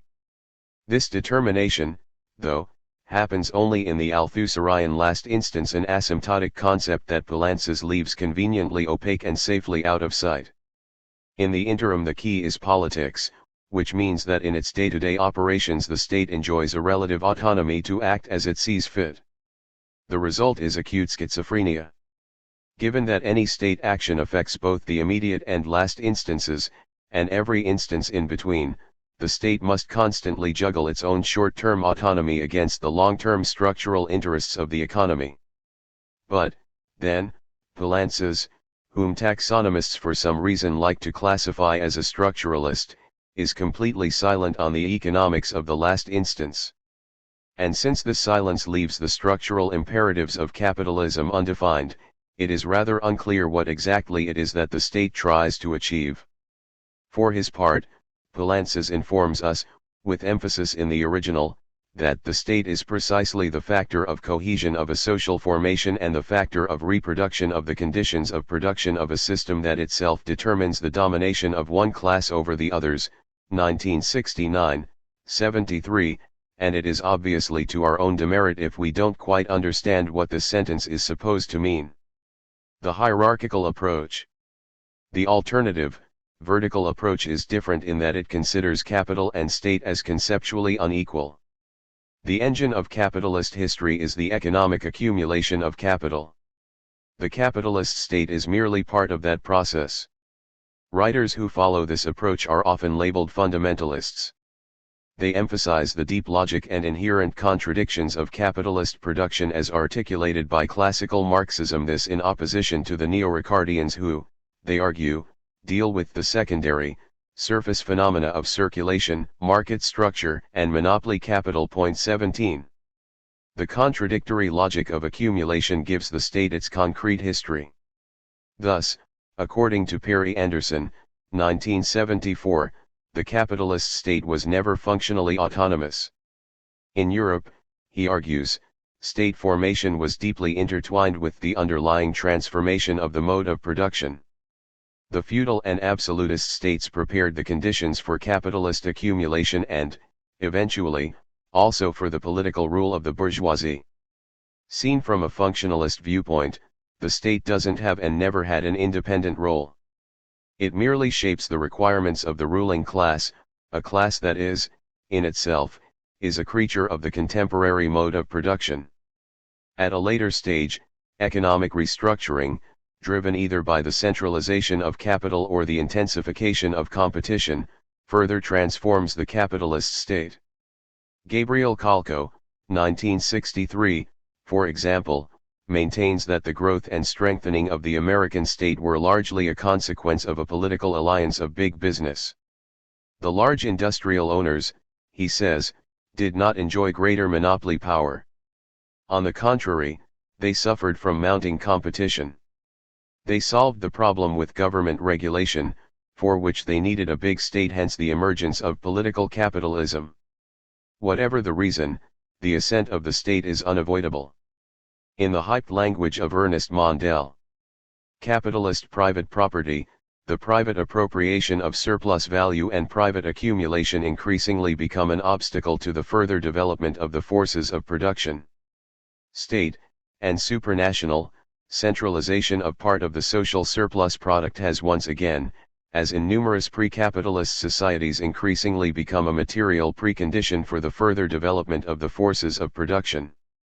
The strengthening of the state in late capitalism is thus an expression of capital's attempt to overcome its increasingly explosive inner contradictions, and at the same time an expression of the necessary failure of this attempt. Mondale, 1975, 580-81, original emphases. And now, in simple words, capitalism is born an economic, industrial creature, generating surplus value that accumulates in the form of means of production, counted in undefined units of abstract labor. This process continues for a while, but sooner or later something goes wrong. There is a decline or intensification of competition, an increase in the organic composition of capital, or some other inevitable development that causes normal accumulation to turn into overaccumulation, or normal production to become overproduction or underconsumption, all fuzzy distinctions which the theorist commonly pays lip service to and quickly glosses over. As a consequence of this mishap, capitalism takes a quantum leap and becomes political, which means that previously it was apolitical. The capitalists turn the night watchman state into a regulating state, a transition that both proves and refutes the ability of the system to survive, and the writer puts the full stop after the QED. Political Marxism. In a certain important sense, the analysis of the capitalist state has become a fetter on Marxist theory. The problem is that the state, whether equal to capital, subordinate to capital, or derived jointly with capital from a broader materialist history as argued by the German state derivation debate, always ends up fracturing the overall picture. Point 18. Because the state is assumed to be inherently and necessarily separate from accumulation, we end up with two distinct appearances, one of economics and the other of politics. Some political Marxists have attempted to transcend the problem by redefining the politics/economics duality in continuous rather than binary terms. According to Ellen Meixens Wood, 1981, capital is the privatization of politics insofar as it gives private owners the authority to organize production. Meixens Wood accepts the existence of the economy, complete with Marx's laws of capitalist development, etc. The novelty is that the boundaries of her economy are not rigid, but supple. Political Marxism, then, does not present the relation between base and superstructure as an opposition, a regional separation between a basic objective economic structure, on the one hand, and social, juridical, and political forms, on the other, but rather as a continuous structure of social relations and forms with varying degrees of distance from the immediate processes of production and appropriation, beginning with those relations and forms that constitute the system of production itself. 1981, 78, original emphases. Although this formulation sounds tempting, it really does little to square the circle. First, there is a confusion of terms. Mike Seenswood is right to argue that capital is the privatization of politics. But the private/public distinction is not the same as the distinction between economics and politics. And since capital is not an economic entity, the fact that it privatizes power tells us nothing about the relationship between the economic and the political. This confusion becomes evident when we consider Mike Seenswood's definition of the economy. She doesn't have one. Mike Seenswood never tells us what she means by the immediate processes of production and appropriation, what constitutes the system of production itself, or how we can measure the degree of distance from these yardsticks. Perhaps these concepts had a clear enough meaning during the transition from the fields and meadows of pre-capitalist Europe to the factories of early industrialization.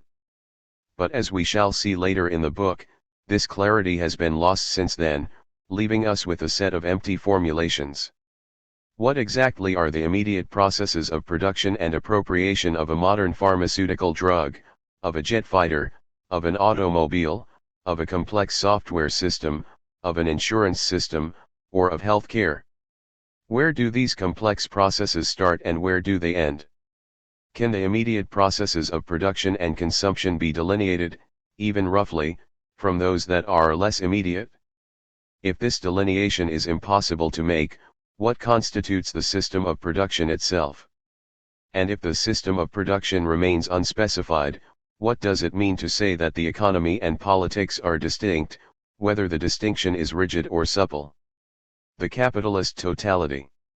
As Marx himself put it, if there were nothing behind the thing, there would be no need for science. If we accept that the politics, economics fracture is merely the appearance of capitalism, we need to see what lies behind this fracture. Physicists tell us that behind the separate appearance of colors lies the unifying logic of the wavelength. Likewise, Marx tells us that behind the distinct appearances of economics and politics, of production and state, of exploitation and oppression, lies a single capitalist totality. And yet, Marxists do not have a theory to explain this totality. They have an explanation for why the world seems bifurcated between factory and state, and for why this separation is cunning, misleading and alienating. But they offer no unified science to transcend the bifurcation, no alternative totality to stand against capitalism. The flat, autonomous explanations give up the possibility for such a unified science altogether by accepting from the start that politics and economics obey two semi-independent logics. By contrast, the hierarchical, structuralist explanations do try to devise a single theory in which the state is derived from the material basis of accumulation. Yet they, too, cannot go very far. Their conception of capital adheres to Marx's notion of abstract labor value, and this loyalty keeps them entangled in the same logical and historical impossibilities that have haunted Marxism for more than a century. The result is a dead end. Since labor values cannot be observed and calculated, it follows that structuralist theories, no matter how sophisticated, cannot know anything about the actual accumulation of labor values. And given that the value reality of accumulation remains unknown, structuralists have no concrete basis from which to derive the state. This entanglement serves to explain why structural Marxism has plenty to say on the logic of the capitalist state but little on its contemporary reality, fiscal and monetary policies, military spending and war, financial markets and workers' pensions, the debt and energy policies of the American empire. These are all issues that structuralists can do little more than speculate about. Block 1987, Part I. During the early 20th century, the meaning of socialism was pretty clear. It was an alternative to the logic of capitalism and the reality of the capitalist state. Socialism represented a new way of democratically articulating the good of society, of scientifically assessing its possibilities, of systematically planning its production and consumption. But after a century of Stalinist abuse and academic fracturing, this vision has dissipated. We have neo-Marxian economics, cultural studies, and state theory, but we no longer have a theory of the capitalist order as a whole. Marxism has been unable to either save the labor theory of value or come up with a different theory of value in its stead. There is no university, academy, or forum where Marxists systematically study, debate and prepare an alternative democratic future. Today, no serious Marxist would claim to have a systematic alternative to capitalism. And the ruling class knows it. Even in crisis, capitalism remains fortunate in its enemies, concludes the ironic Financial Times commentator, Skopinker 2008. As we shall see in the next part of the book, the reason for this vacuum is the lingering enigma of capital. Political economy, both mainstream and critical, lacks a coherent conception of capital. And it lacks such a theory because it deflects the issue of power. The liberals analyze capital without power, while the Marxists explain capital and power, but what we need is to theorize capital as power. After the Second World War, neoclassicists embarked on a counter-revolution that other social scientists decried as economic imperialism. This intellectual imperialism, which emanated mostly from the Chicago School, argues that, no matter what you do, you simply can't beat the market. According to this view, distortions of perfect competition, such as oligopoly and labor unions, are more apparent than real, and those that do exist are politically motivated and therefore reversible. Furthermore, many so-called non-economic phenomena from marriage, through unemployment, to war are in fact based on utilitarian decisions and therefore reducible to economic reasoning. Stigler 1988, ch. 10, The Chicago School. In parallel, neoclassical economists have tried to hide the dogmas underlying assumptions by developing models that presumably do not need such assumptions, see for example Arnsperger and Varoufakis 2005. Of course, these deviations are mostly lip service. If they were ever to become the rule, the dogma would become logically subversive and hence ideologically useless. Right arrow curving left. Part 2. The Enigma of Capital. 5. Neoclassical Parables. The price is determined by the market. What we try to do is to make the market balanced. Today there is disequilibrium between supply and demand. Today we are trying to get the market to the normal equilibrium and the price will take care of itself. Ali Al-Naimi, Saudi Arabia's oil minister. The principal casualty of separating economics from politics is the theory of capital. Academic departmentalization placed it firmly in the hands of economists, leaving political scientists, sociologists, and anthropologists with practically no say. The economists have chosen to emphasize material considerations and to all but ignore power, yet that choice has hardly cleared the water. In fact, despite their complete monopoly, economists have been unable to even define what capital means. While all agree that capital is monetary wealth, figuring out what makes this wealth grow has proven much harder. What a mass of confused, futile, and downright silly controversy it would have saved us, writes Joseph Schumpeter, 1954, 323, if economists had had the sense to stick to those monetary and accounting meanings of the term instead of trying to deepen them. Of course, the problem lies not in the desire to deepen, but in the direction economists have gone digging. Their main goal has been to link accumulation with productivity, but with social production having grown in complexity, the link has become increasingly difficult to pin down. And the difficulty persists precisely because economists insist it is exclusively theirs. According to Bliss, 1975, once economists agree on the theory of capital, they will shortly reach agreement on everything else. But then how could they agree on this theory, if capital, by its very nature, involves power, which they view as lying outside their domain? The material basis of capital. Despite their pivotal significance, the definition of capital and the meaning of accumulation remain unsettled. Point 1. Historically, the principal contention stemmed from trying to marry two different perceptions of capital, one quantitative, the other qualitative. Originally, capital was seen as an income-generating fund, or financial wealth, and as such it had a definite quantity. It was also viewed as a stock of physical instruments, or capital goods, characterized by a particular set of qualities, Vicinity and Scazzeri 1987. The key question concerned the connection between these two incarnations: are capital goods productive, and if so, how does their productivity affect their overall magnitude as capital? Hennings 1987.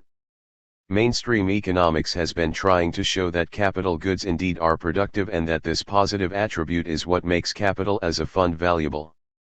The marriage, though, hasn't worked well, partly due to a large age difference.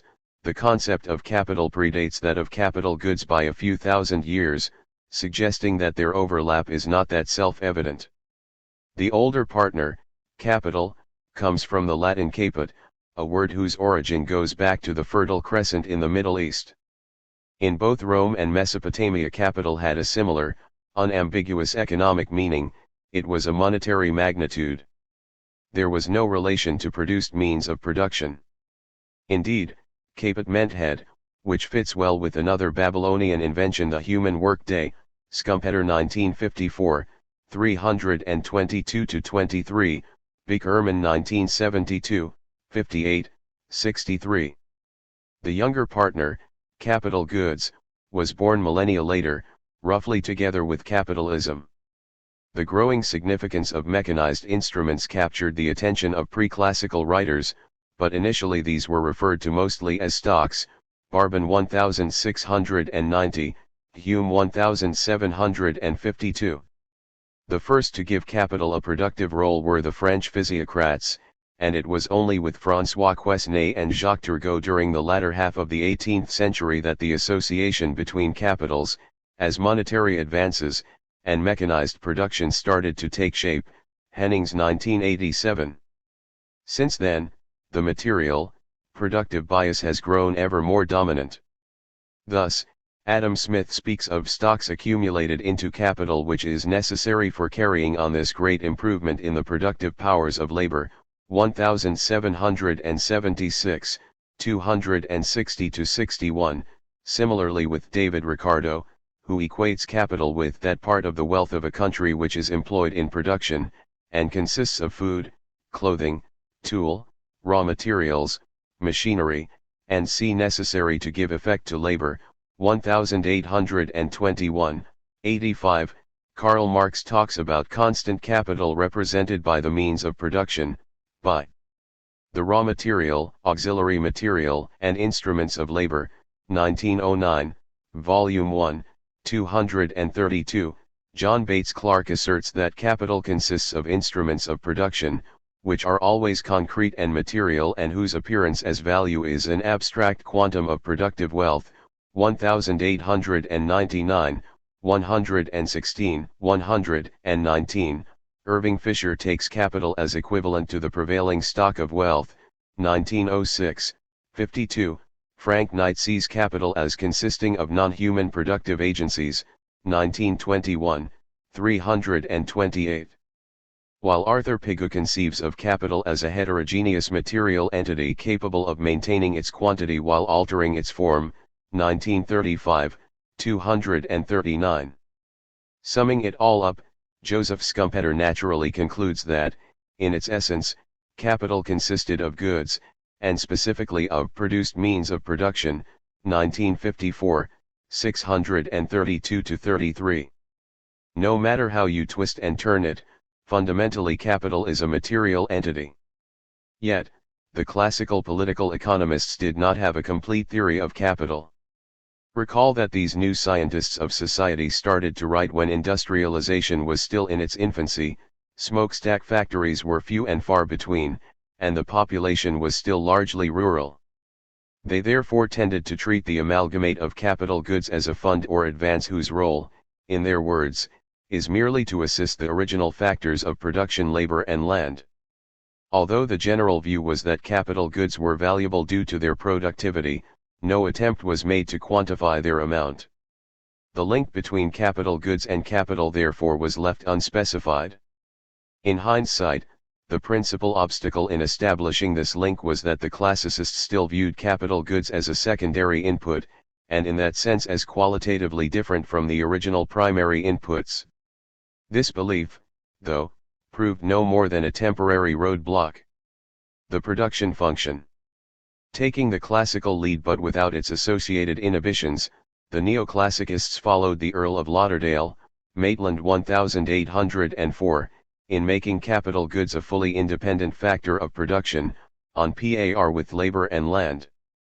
Their view of capital, articulated since the latter part of the 19th century by writers such as Philip Wicksteed, Alfred Marshall, Carl Menger and, primarily, John Bates Clark, emphasized the distinct productivity of capital goods, and by so doing elevated these goods from mere accessories to requisites. The two assumptions. In his book, The Distribution of Wealth, 1899, Clark used this newly found symmetry among the factors of production to offer an alternative theory of distribution. The theory stipulates a two-step mathematical link between income and production. The first step asserts the existence of a production function. The level of output, Clark argued, is a function of quantifiable factors of production, each with its own distinct productive contribution. This assertion assumes that labor, land, and capital are observable and measurable, so for instance, we can see that production uses 20, 10, and 15 units of each factor, respectively. It argues that the way these factors interact with one another in production is similarly straightforward, so we know exactly what factors enter the production process and how they affect the productivity of all others factors, and it posits that we can associate definite portions of the output with each of the factors. For example, labor contributes 40% or land 15 and capital goods 25. The second step uses the production function to explain the distribution of income. Clark claimed that, under conditions of perfect competition, without friction, in his words, the income of the factors of production is proportionate to their contributions, or more precisely, to their marginal contributions, so that the wage rate is equal to the productive contribution of the last worker added to production, the rent is equal to the contribution of the last hectare of land, and the profit rate is equivalent to the contribution of the last unit of capital. Where does profit come from?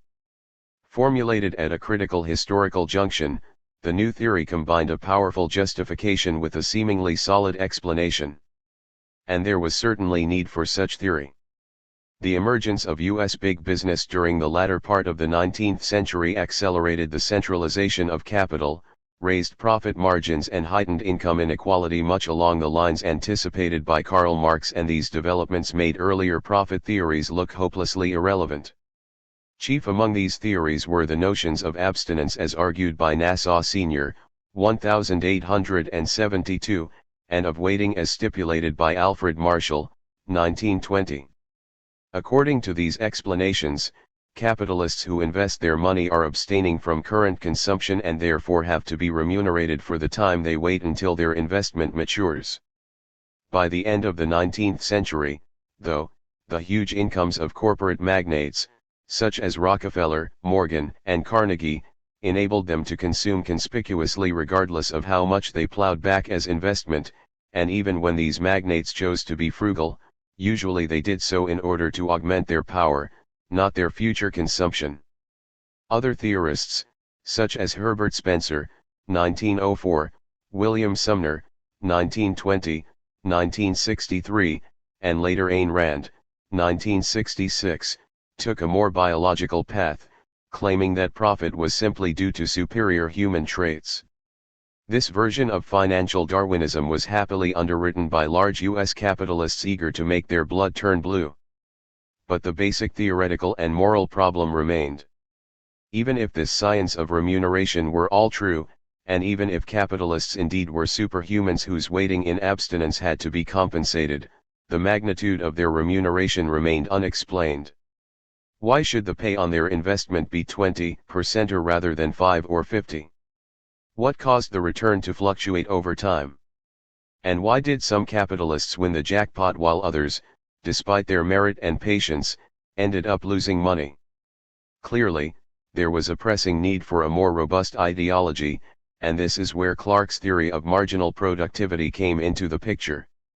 Contrary to the Marxist claim, Clark insisted that capital is not in the least parasitic. Much like labor, it too receives its own marginal productivity, an income which therefore is essential for the growth process. Indeed, since income is proportionate to productive contributions, it is rather clear that capitalists, through their ownership of capital, in fact are more productive than workers. That must be so, for otherwise, why would their earnings be so much greater? 2. The birth of economics. The marginal productivity theory enabled neoclassicists to finally remove their classical shackles and finish the liberal project of depoliticizing the economy. The classicists, whether radical or liberal, were interested primarily in well-being and distribution. Production was merely a means toward those higher ends. Clark helped reverse this order, making distribution a corollary of production. And indeed, since the turn of the 20th century, attention has gradually shifted from the causes of income inequality to its ramifications, a subject economists felt they could safely delegate to sociologists and political scientists. The old ideological disputes of political economy were finally over. From now on, announced Alfred Marshall, we have a new science, the science of economics, complete with both the rigor and suffix of mathematics and physics. In fact, Clark and his contemporaries not only depoliticized the economy, they also declassed it. Instead of workers, capitalists, rentiers, and the state differentiated entities whose struggles loomed large in the classical canons, the neoclassical landscape is populated by abstract individuals, actors who can choose to be workers one day, capitalists the next, and voluntarily unemployed the day after. These individuals live not in society as such, but in a special space called the economy.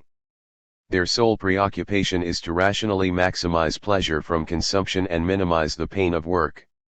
Indeed, society for them is an external and largely irrational sphere which constantly threatens to prevent their economy from reaching its collective orgasm of Pareto optimality. 3. With so much going for it, the marginal productivity theory was quickly endorsed by professional economists and, of course, by their captains of finance. The latter used and abused the theory partly for what it said, but especially for what it didn't. Marginal productivity theory in historical context. It turns out that Clark's theory of distribution could say very little about the reality in which it developed, and this for a simple reason: the theory rose to prominence precisely when the conditions necessary for it to work disappeared. Recall that, in liberal theology, everyone is equal before mother competition and father market. No single person can affect the market outcome. This conclusion, or assumption, is formalized in neoclassical manuals through the properties of demand and supply. Individual consumers are said to face a supply curve which they cannot alter, a flat schedule equal to the market price. Similarly, individual producers confront a flat demand curve over which they have no control, also equal to the market price. This convenient setting makes the market demand and supply independent of each another. And this independence in turn leads to a unique equilibrium, a spontaneous yet stable $1, one vote democracy. The end of equilibrium. By the beginning of the 20th century, however, when this vision became the canon, the assumption of independent supply and demand as well as of the autonomy of consumers, the anonymity of sellers and the absence of government was no longer tenable. It turned out that perfectly competitive equilibrium was no longer possible, even on paper. There were three basic reasons for this impossibility. First, oligopoly substituted for free competition, and that changed pretty much everything. In oligopolistic markets, sellers become interdependent, and this interdependence, even if we pretend that consumers remain fully rational, knowledgeable, and autonomous, makes the individual firm's demand curve indeterminate. In the absence of a clear demand curve, firms don't know how to maximize income. And without this unambiguous yardstick for action, the oligopolistic market as a whole becomes clueless, lacking a clear equilibrium point on which to converge. 4. Second, by the end of the 19th century there emerged an obvious asymmetry between the buy and sell sides. While individual consumers remained powerless to alter market conditions and therefore had to obey them, the giant corporation enjoyed far greater flexibility. For large firms, the demand curve was no longer an external condition given by sovereign consumers, but rather a malleable social context to be influenced and shaped relentlessly as part of the firm's broader investment and pricing strategy. Point 5 Of course, in public big business continued to talk about the market discipline to which it was presumably subjugated. But that was doublespeak, the use of mythical forces to conceal real power. In private, large firms saw themselves not only as price makers, but also as market makers. Point 6. These two developments marked the end of spontaneous equilibrium. Originally, economics had two unknown variables and two independent functions with which to explain them. Jointly solving the demand and supply equations yielded unique values for price and quantity. But with the introduction of power into the picture, demand became dependent on, if not subsumed by, supply, leaving economics with only one, combined, equation to explain the two unknowns. In one swoop, economics lost its degree of freedom. From now on, there could be any number of price/quantity outcomes, all perfectly consistent and none necessarily stable. And if the real world did appear stable, the reason was not the invisible hand of the market but the visible hand of power. Point 7. The third development, which we already alluded to in previous chapters, was the rise of big government and, later, of active economic policy. This development presented another serious difficulty for mainstream economics. On the one hand, large governments have become integral if not necessary to the process of capital accumulation. On the other hand, their existence has contaminated economics with power, annulling the invisible hand and leaving the notion of spontaneous equilibrium hanging on the thread of denial. Public management. As noted in Chapter 4, economists have partly managed to ignore this dilemma by keeping the study of macroeconomics as separate as possible from microeconomics, nested uneasily in what Paul Samuelson called the neoclassical synthesis and John Ruggie later labeled embedded liberalism. But that wasn't enough. It was also necessary to ascertain that the public sector, no matter how large and active, remained subservient to the logic of laissez-faire individualism and the interests of its large capitalists. This requirement was greatly assisted by the founding of public management, a new social science that would imitate, at least nominally, the principles of Frederick Taylor's scientific management, 1911. We say nominally, since unlike the so-called scientific management of private enterprise, public management lacked from the beginning any clear yardstick for success. The dilemma is simple. The administration of business, neoclassicists argue, is guided by a single goal, the maximization of profit. According to Clark's marginal productivity theory, the more profit the corporation earns, the greater the well-being it must have generated, by definition. Public administration, though, has no comparable rule. Since public services commonly do not have a market price, and since public officials do not normally profit from the services they administer, there is no natural way to tell how much utility is being generated. Unlike in the private sphere, here you have to decide what the utility is. But then utility is subjective, so how can public administrators ever hope to mimic the objective market? There are two solutions to the problem. The first, used mostly to justify higher budgets, is to keep a straight face, pretend that the public sector behaves just like a free market, and subject it to the neoclassical mechanics of indifference curves, budget lines, production functions, and possibilities frontiers. The absurd, albeit politically effective, outcome of this venue is best illustrated by marginalist analyses of national defense, the arena most removed from the neoclassical fantasy land, Hitch and McKean 1960. The second solution, ideal for periods of belt-tightening, is to simply reiterate the basic maxim of liberalism, if in doubt, minimize. Since the public sector is a necessary evil, an authoritarian wasteful institution whose sole purpose is to ameliorate temporary market failure and counteract communist ideology, the best yardstick for its success is the extent to which we can limit its intervention. Point 8. Many of the key institutions of the welfare state were originally established and run by people schooled in and conditioned by neoclassical maxims. Although they all spoke of public policy and government intervention, they tended to think of such activities as necessary distortions. With a few exceptions, mostly in the Nordic countries, there was never a systematic attempt to develop the public sector into a humane form of democratic planning. And it is not as if the possibility wasn't there. As a new discipline and one that emerged after the chaos and misery of the Great Depression and 2 World Wars, public management could have opened the door to new ways of thinking about and organizing society. It could have introduced truly democratic budgeting, new ways of assessing public projects, new frameworks for ecological planning, new pension schemes, a new architecture for public credit, mass housing for the benefit of inhabitants rather than contractors, effective public transportation, non-neoclassical conceptions of intergenerational transfers, and perhaps even a new, democratic theory of value. But that never happened. Instead of transcending neoclassical dogma and the business creed, much of the post-war effort went into making sure people didn't even think in such directions. As a rule, public sector salaries were kept low, public processes were presented as inefficient and corrupt, the status of public activity was demeaned and public officials were commonly criticized and mocked. And indeed, once communism collapsed in the late 1980s, government officials and politicians around the world seemed all too eager to dismantle their own welfare states.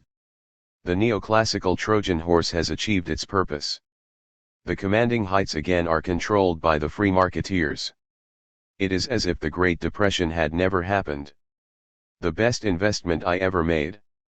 And so, although Clark's distribution theory was out of sync with the new reality of power, paradoxically, it has proven immensely useful in both concealing and manipulating that very reality. The theory helps protect the belief in perfect competition despite the massive gravitational force created by large governments and big business.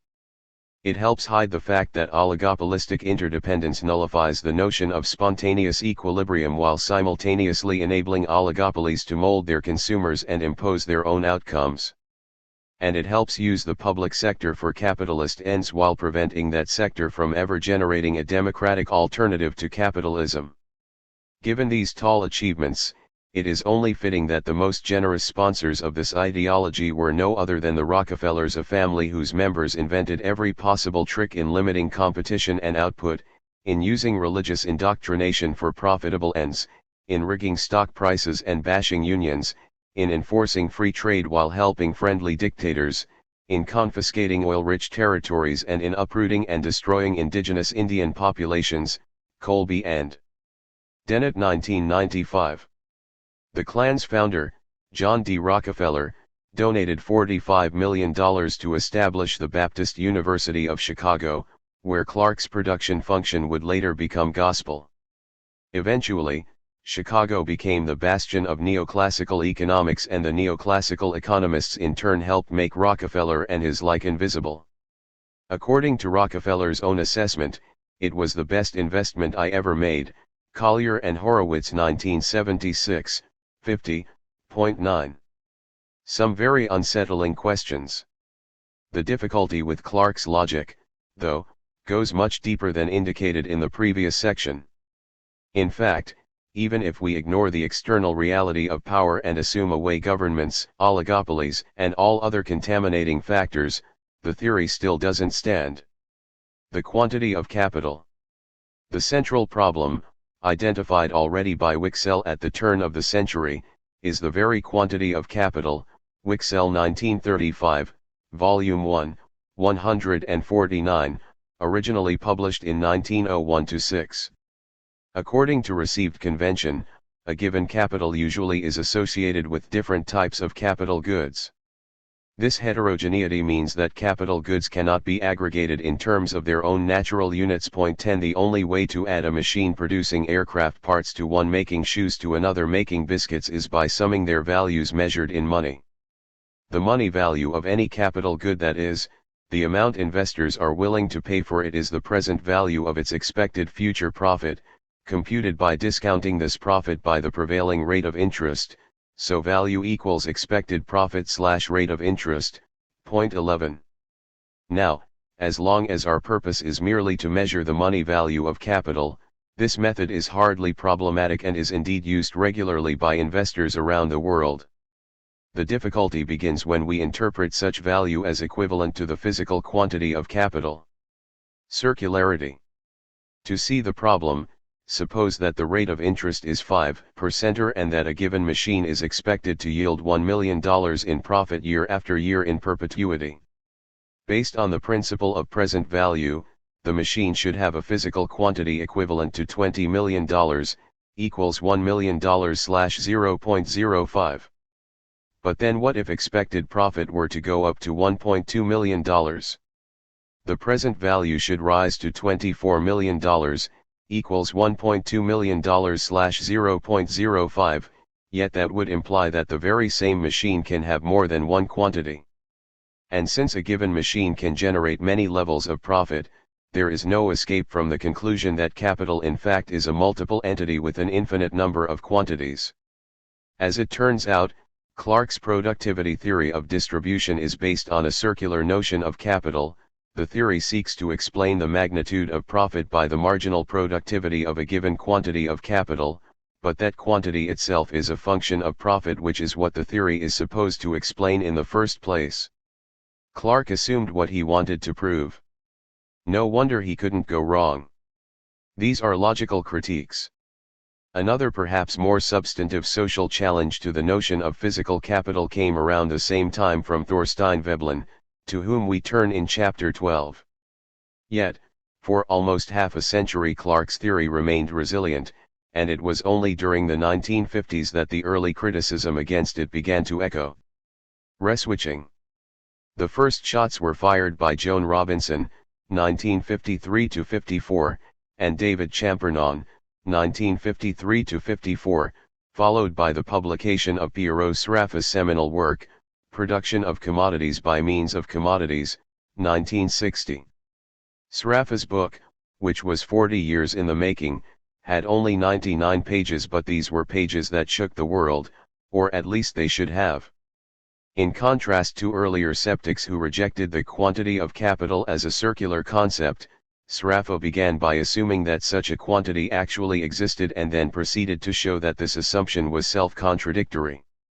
The conclusion from this contradiction was that the physical quantity of capital and, indeed, its very objective existence was a fiction, and therefore that productive contributions could not be measured without prior knowledge of prices and distribution, the two things that the theory was supposed to explain in the first place.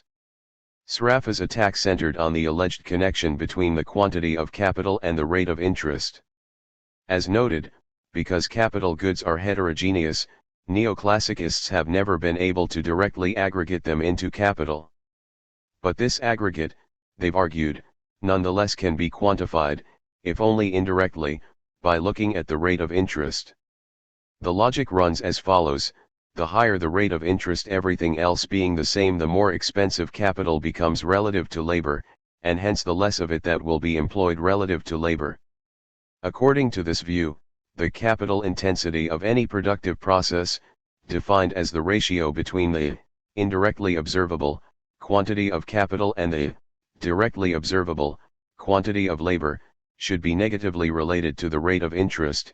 The higher the rate of interest, the lower the intensity of capital, and vice versa. Of course, the relationship must be unique, with each capital intensity associated with one and only one rate of interest. Otherwise, we end up with the same capital having more than one intensity. And yet that is exactly what Sraffa found. His famous reswitching examples demonstrated that, contrary to neoclassical theory, capital intensity need not have a unique, one-to-one relationship with the rate of interest. To illustrate, consider an economy with two technologies, process X, which is capital intensive, and process Y, which is labor intensive, i.e. less capital intensive. A rise in the rate of interest makes capital expensive relative to labor and, according to neoclassical theory, should cause capitalists to shift production from X to Y. However, Sraffa showed that if the rate of interest goes on rising, it is entirely possible that process Y once again will become the more costly, causing capitalists to re-switch back to X. Indeed, since usually there are two or more ways of producing the same thing, and since these methods are almost always qualitatively different in terms of the inputs they use and the way they combine them over time, re-switching is not the exception, but the rule. Point 12. The result is a logical contradiction, since, if we accept the rate of interest as an inverse proxy for capital intensity, X appears to be both capital intensive, at a low rate of interest, and labor intensive, at a high rate of interest. In other words, the same assortment of capital goods represents different quantities of capital. The consequence of Sraffa's work was not only to leave profit in search of an explanation, but also to rob capital goods the basis of so much theorizing of any fixed magnitude. The Cambridge Controversy. These writings marked the beginning of the famous Cambridge Controversy, a heated debate between Cambridge, England, where Robinson and Sraffa taught, and Cambridge, Massachusetts, the home of many neoclassical economists. The controversy is summarized in Harcourt 1969, 1972. Eventually, the neoclassicists, led by towering figures such as Nobel laureate Paul Samuelson, conceded that there was a problem, offering to treat Clarke's neoclassical definition of capital not literally, but as a parable. Samuelson 1962. A few years later, Charles Ferguson, another leading neoclassicist, admitted that because neoclassical theory depended on the thing called capital, 1969, 251, accepting that theory in light of the Cambridge controversy was a matter of faith, pages 17, 18, point 13. Yet faith was hardly enough. The realization that capital does not have a fixed physical quantity set off a logical chain reaction with devastating consequences for neoclassical theory. It began by destroying the notion of a production function which, as we noted, requires all inputs, including capital, to have measurable quantities. This destruction then nullified the neoclassical supply curve, a derivative of the production function. And with the supply curve gone, the notion of equilibrium, the intersection between supply and demand, became similarly irrelevant. The implication was nothing short of dramatic. Without equilibrium, neoclassical economics fails its two basic tasks of explaining and justifying prices and quantities. Clearly, this was no laughing matter. For neoclassical theory to continue and hold, the belief that capital is an objective, material thing, a well-defined physical quantity with its own intrinsic productivity and corresponding profitability, had to be retained at all costs. And so the rescue attempts began. Resuscitating capital. The first and most common solution has been to gloss the problem over, or, better still, to ignore it altogether. And as Robinson, 1971, predicted and Hodgson, 1997, confirmed, so far this solution seems to be working. Most economics textbooks, including the endless editions of Samuelson Incorporated, continue to measure capital as if the Cambridge controversy had never happened, helping keep the majority of economists, teachers and students blissfully unaware of the whole debacle. A second, more subtle method has been to argue that the problem of quantifying capital, although serious in principle, has limited practical importance. Ferguson 1969. However, given the excessively unrealistic if not impossible assumptions of neoclassical theory, resting its defense on real-world relevance seems somewhat audacious. The third and probably most sophisticated response has been to embrace disaggregate general equilibrium models. The latter models try to describe conceptually, that is, every aspect of the economic system, down to the smallest detail. The production function in such models separately specifies each individual input, however tiny, so the need to aggregate capital goods into capital does not arise in the first place. General equilibrium models have serious theoretical and empirical weaknesses whose details have attracted much attention. Point 14. Their most important problem, though, comes not from what they try to explain, but from what they ignore, namely capital. Their emphasis on disaggregation, regardless of its epistemological feasibility, is an ontological fallacy. The social process takes place not at the level of atoms or strings, but of social institutions and organizations. And so, although the shell called capital may or may not consist of individual physical inputs, its existence and significance as the central social aggregate of capitalism is hardly in doubt. By ignoring this pivotal concept, general equilibrium theory turns itself into a hollow formality. Point 15. The measure of our ignorance. Of course, ignoring problems does not solve them. The inconvenience is evident most vividly in empirical neoclassical studies, in which production functions are used to explain changes in output. The results of such studies are usually highly disappointing. Commonly, only part of the output variations and often only a small part is explained by the observed variations of the inputs, leaving a sizable residual hanging in the air, a term commonly attributed to Solow 1957. As we elaborate later in the book, one possible reason for this failure is that production is a holistic process and hence cannot be expressed as a function of individual inputs in the first place. Neoclassicists do not even consider this possibility. Instead, they prefer to circumvent the problem by separating inputs into two categories: those that can be observed, namely labor, land and capital, and those that cannot, lumped together as technology, or total factor productivity. This bypass, suggested by Marshall, 1920, and popularized by Galbraith, 1958, 1967, and Drucker, 1969, enables neoclassicists to avoid the embarrassment of a large output residual. To paraphrase Henri Poincaré, this residual is simply a measure of our ignorance, Abramovitz 1956, 10. The problem, they argue, is not theoretical but practical. It lies not in the production function but in the fact that we do not know how to measure technology. Did we know how, and could we incorporate the quantity of technology into the production function, the residual most surely would disappear. Point 16. Unfortunately, this phlogiston-like argument is only too convenient, in that it can never be falsified, let alone verified. Theories that claim to explain reality should be tested on how well they do so. The smaller the error, the more convincing the theory. Point 17. Here, however, the problem is not the theory but the facts, so the error does not matter. Point 18. The victory of faith. Neoclassical theory remains an edifice built on foundations of sand. The most questionable of these foundations is the notion that capital is a material entity, measurable in physical units and possessing its own intrinsic productivity. In fact, capital fulfills none of these requirements.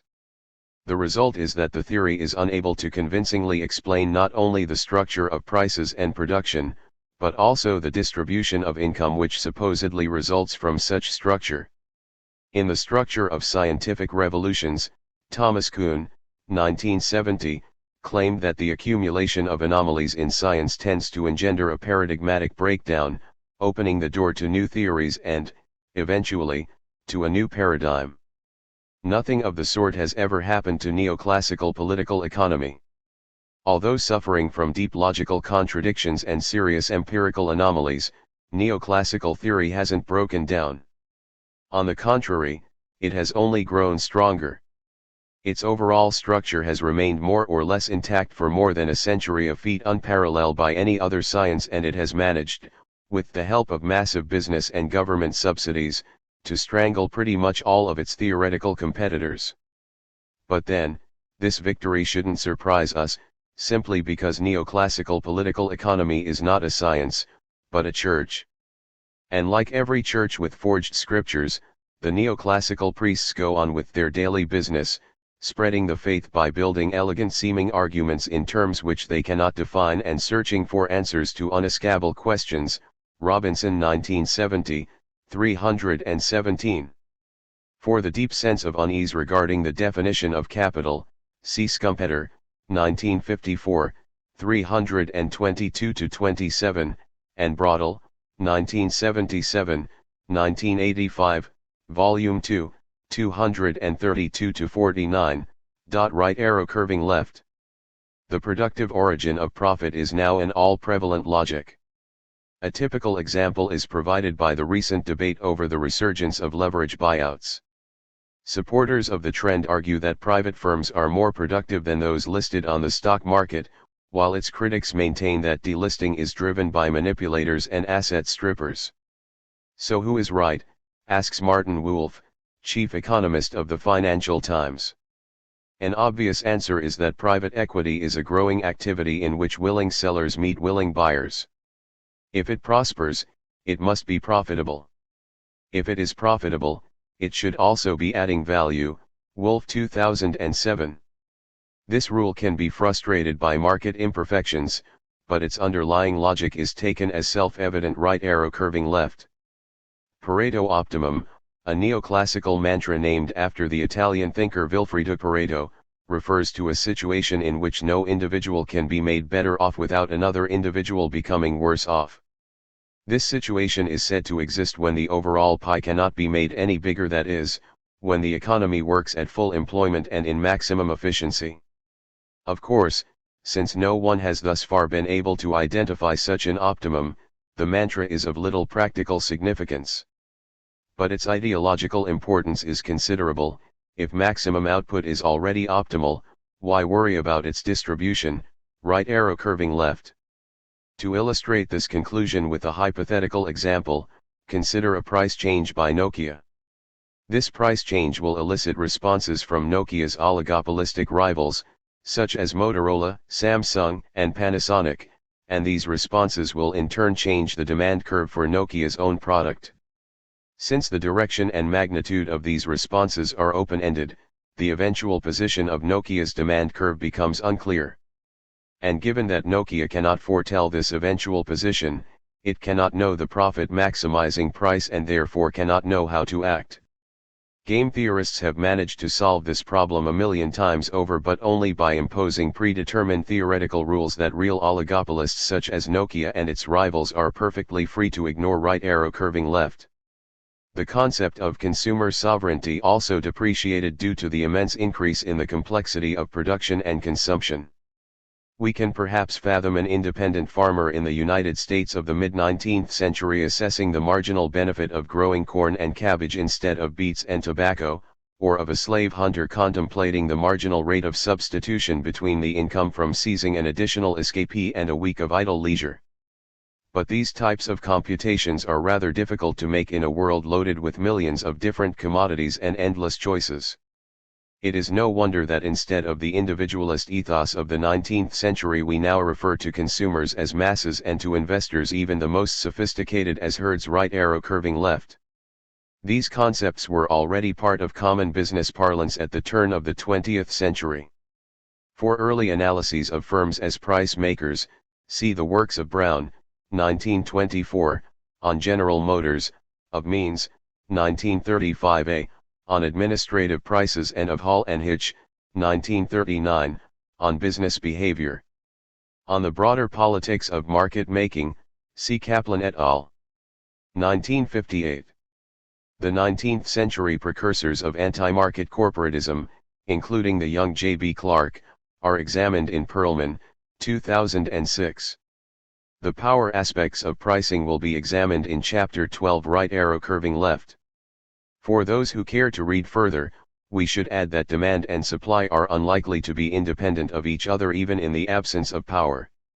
The basic reason is that any change in the supply price of a given commodity redistributes income between buyers and sellers of that commodity. This redistribution in turn shifts the respective demand curves of those buyers and sellers. And since different buyers have different preferences, the redistribution of income works to alter the overall market demand curve. This simple logic implies that movements along the supply curve are accompanied by shifts of the demand curve leading not to one, but to multiple equilibria. Neoclassical economists solve this problem by making two assumptions. First, they ask us to forget about the liberal ideal of individual freedom and think of all consumers as drones, each one identical to the representative consumer and therefore possessing the same set of preferences. Second, they ask us to further believe that these drones have a mental fix, such that the proportion of their income spent on various items is independent of their income level. A consumer spending 30% on food when her annual income is $10,000 will also spend 30% on food when her income is $10 million.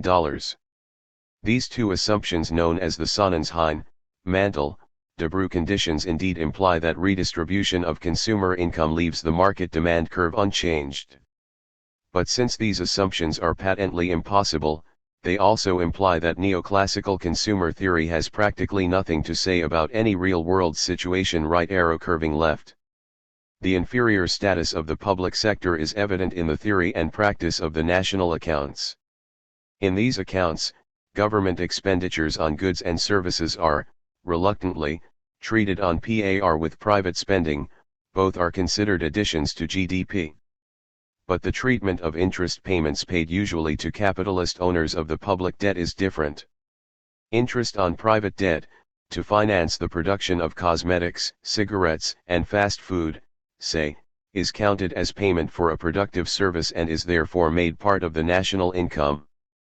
By contrast, interest on the public debt, for instance, to finance education, war, and health services, is considered a mere transfer, a one-sided transaction like welfare or unemployment insurance payments. Presumably, no service is being rendered, and therefore there is no reason to treat such interest payments as part of the national income. Right arrow curving left. Chicago, like most other universities, was only too happy to serve the new capitalist benefactors. In the world of learning, the janissaries of oil or lard potentates, with a proper sense of taste and fitness, sought consistently to sustain the social structure, to resist change, to combat all current notions which might thereafter reduce society to chaos or confound the order of nature. As a class, they shared with their patrons the belief that there was more to lose than to gain by drastic alterations of the existing institutions, and that it was wisest to let well enough alone. While ministers of the Baptist Church defended the trusts as sound Christian institutions against all these communistic attacks, the managers of Rockefeller's Chicago University also championed the combinations year by year.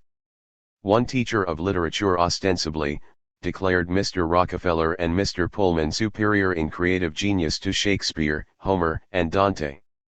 While Professor Bemis, who happened to criticize the action of the railroads during the Pullman strike in 1894, was after several warnings expelled from the university for incompetence. Josephson 1934, 324.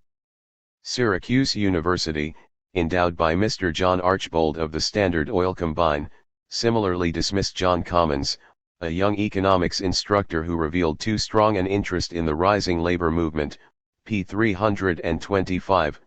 Right arrow curving left. Although labor and land are not homogeneous either, their heterogeneity is fundamentally different from that of capital goods.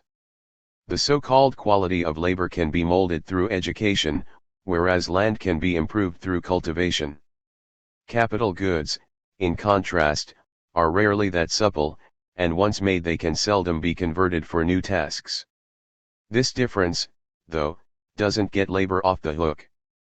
As we shall see later in our discussion of Marx, the transformation of labor also faces insurmountable aggregation problems. Right arrow curving left. As we have already mentioned in Chapter 1 and will elaborate further in Chapters 9 and 11, the discounting formula is more complicated, having to take into account factors such as varying profit flow, end value, and risk perceptions. These additional factors can be ignored for our purpose here. Right arrow curving left. The qualitative differences between production techniques generate inflections that make reswitching possible.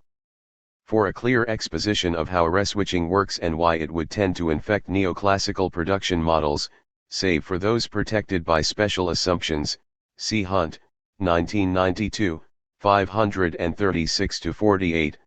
Right arrow curving left. These machinations are typical of a faith in trouble.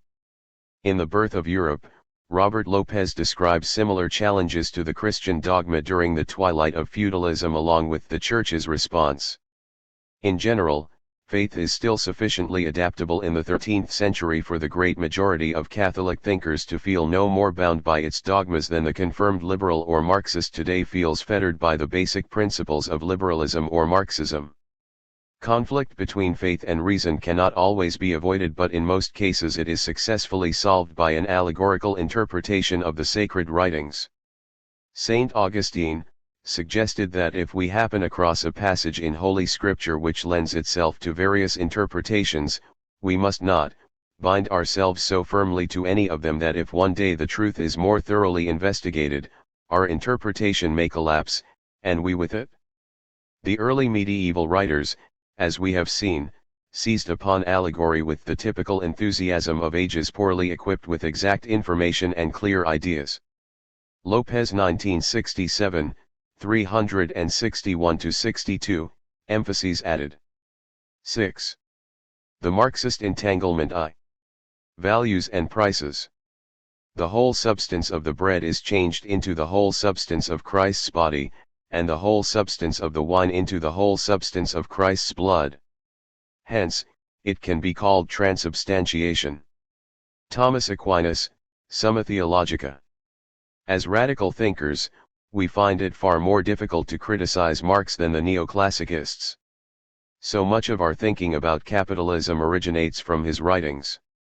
The very concept of the capitalist system, the view of capital as a political institution and of political critique as part of the class struggle, the emphasis on the ruling class and the socio-historical context in which it emerges, the dialectical development of history in general and of capital accumulation in particular, the imperative of empirical research, the universalizing tendencies of capital. These ideas and emphases are all due to Marx.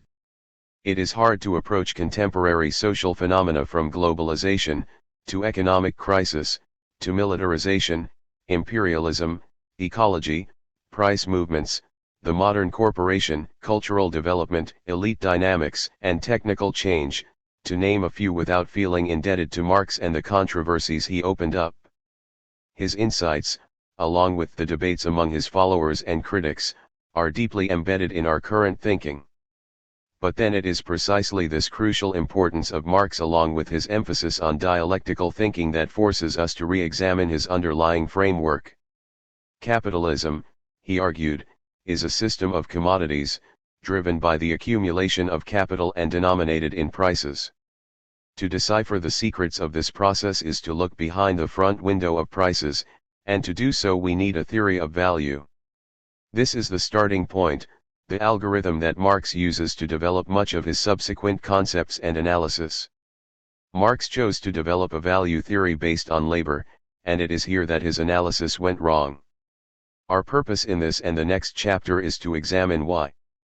What are the inconsistencies in Marx's logic, how has the development of capitalism undermined that logic, and most importantly, what can we learn from these theoretical and historical considerations as we seek to develop a radical alternative? Content and form. Throughout Das Kapital there is no analytical definition of capital, perhaps for a good reason. In contrast to his classical predecessors, Marx saw capital not as a thing, but as a comprehensive social relation whose description was intertwined with its explanation. The context of capital included the production process, the division of labor and technological progress, as well as the institutional and power arrangements shaping the collective consciousness. According to Eric Olin Wright, 1977, 198, the notion that capital accumulation involves merely the tangible augmentation of machinery, buildings, raw materials, and alike is alien to Marxist thinking. Instead, he maintains, capital accumulation must be understood as the reproduction of capitalist social relations on an ever-expanding scale through the conversion of surplus value into new constant and variable capital. Emphasizing this aspect of Marx's writing, Anwar Sheikh, 1990, 73, similarly reiterates that capital is not a thing, but rather a definite set of social relations, and that in order to understand it we must decipher its character as a social relation. Marx started with three fundamental principles. The first was that human history is driven largely by a struggle over surplus. The second was that production and redistribution are inseparable. Surplus presupposes a class society, and classes mean a struggle over how this surplus is created, who is going to get it and how it is to be used and abused. The third principle was that, regardless of its particular form, surplus is always generated through the labor process. The analysis of every class society therefore has to begin with the underlying process of production. A distinct mode of production thus determines a specific mode of consumption, distribution, exchange, and the specific relations of these different phases to one another. Marx 1859, 205. This latter conviction created the infamous materialistic bias underlying Marx's theory of accumulation. The consequence of this bias was an over-preoccupation with content and less attention to form. The content of capitalism is the concrete technological fusion of workers and instruments through an ever-expanding social process of production and consumption. The form of capitalism is capitalist control, that is, the manipulation of human beings via the quantitative accumulation of universal ownership titles. As a historian of capitalism, Marx repeatedly emphasized the inherent interdependence of these two aspects. As a theoretician, though, he failed to integrate this interdependence into his analytical framework of accumulation. When it came to describing accumulation in abstract terms, his attention was focused almost solely on a relatively narrow understanding of production, leaving much of the power dynamics ignored. And so although Marx saw accumulation as an antagonistic social process, in the end his theorizing got entangled in the same materialistic trap that would later confound the neoclassicists. The labor theory of value. For the capitalist, accumulation is a simple process in which money makes money. The capitalist invests M dollars, ends up with M plus M dollars, and the key challenge is how to make M as big as possible. For Marx the question is different. He asks not so much how, but why, where does M come from? And the answer, he argues, can be given only by looking over the capitalist's shoulder, peering beyond the phenomenon and into the kernel. What appears on the surface as the self-expansion of money, in fact, is a reflection of a social process. Money can make money, Marx says, only through the exploitation of productive labor. Conceptually, the process of capital accumulation can be represented by the following expression. The capitalist uses money, M, to buy constant capital, C, and variable capital, V. The first of these capitals consists of used-up raw materials and semi-finished goods, as well as machinery and structures that depreciate during production. The second form of capital comprises labor power. All commodities, including C and V, are assumed to be exchanged at prices proportionate to their value, that is, proportionate to the socially necessary abstract labor time required for their reproduction, a concept which we define in the next section and examine more closely in Chapter 8. Constant and variable capital nevertheless differ in that, when they go through production, C simply transfers its own value to the new products and in that sense remains constant, whereas V transfers its own value as well as generates new value, which is why it is called variable. Once the product is sold on the market, this new value, denoted by S for surplus value, is realized by the capitalist in the form of money profit, M. How is surplus value created? The answer is based on the distinction between labor power and labor. Labor power is the ability to work, which is what the worker sells. By contrast, labor is the actual time he or she ends up working for the capitalist.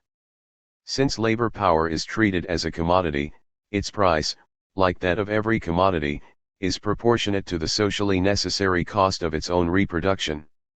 In this case, it is proportionate to the average cost, counted in labor time, of having the worker replenish herself or himself for yet another day of labor. 1.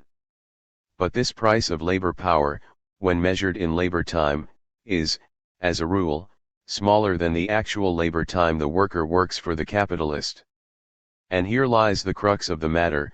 The secret of accumulation rests on the unique ability of labor power to create surplus value, a surplus which the institution of private property then allows the capitalists to appropriate. 3 challenges. This elegant exposition of both the social character of production and the conflictual, exploitative basis of accumulation enabled Marx to excite generations of followers and alter the course of history. And yet Marx's conception of capital, particularly his Smithian emphasis on production as the engine of accumulation and his Ricardian belief that labor values reflect the inner quantitative code of the process, was far too restrictive and, in the final analysis, misleading. Socially necessary abstract labor. The problem is threefold.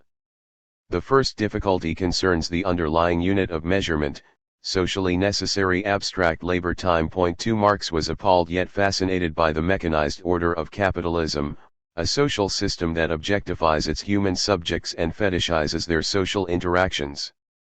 His method reflected this double-sided sentiment. On the one hand, he subjected the transformations of capitalism to dialectical analysis.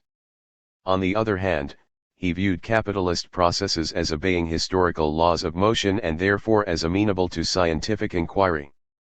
This latter view was deeply influenced by the contemporary revolutions in physics and chemistry, and it drove Marx, just as it drove natural scientists, to search for basic units. He looked for the underlying building blocks, for the simplest elements with which the complex processes of capitalism are socially constructed and ideologically articulated. The visible building block of capitalism, he argued, is the commodity. On the face of it, commodities are qualitatively different from each other and in that sense incommensurate. A meal in a restaurant is different from a barrel of oil, and both are unlike an automobile. And yet all commodities share a common denominator, their price.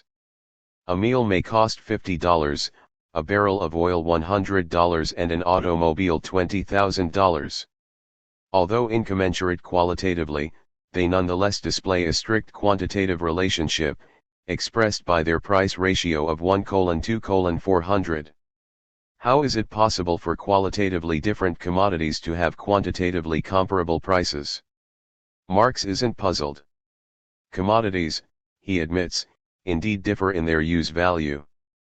But they nonetheless share one property in common: they are all products of human labor.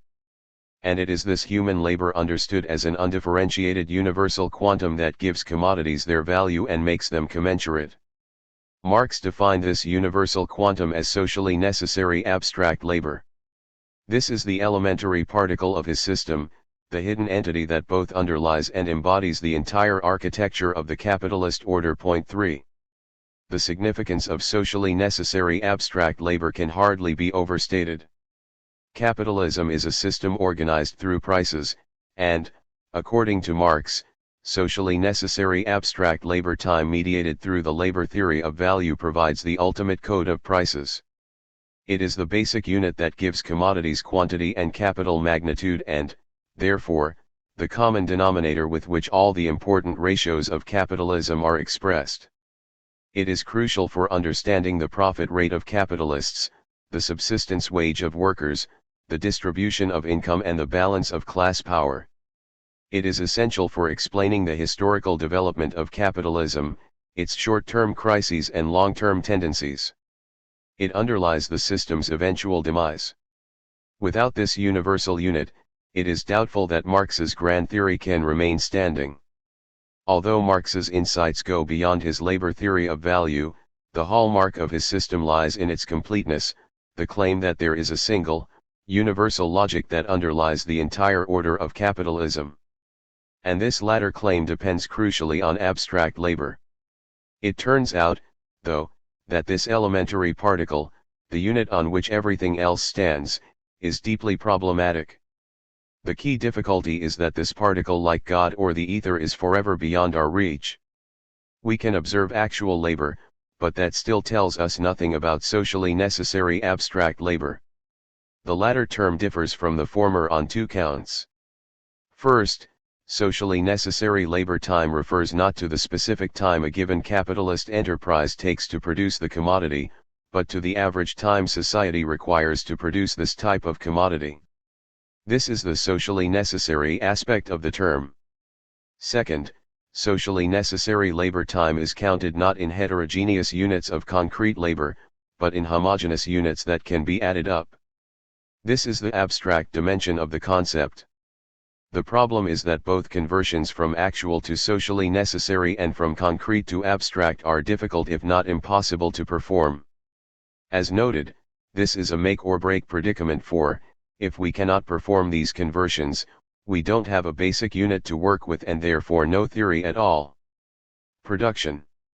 The second difficulty concerns the concept of production. Even if we can agree on what constitutes socially necessary abstract labor, there is still the issue of which labor is relevant and which is not.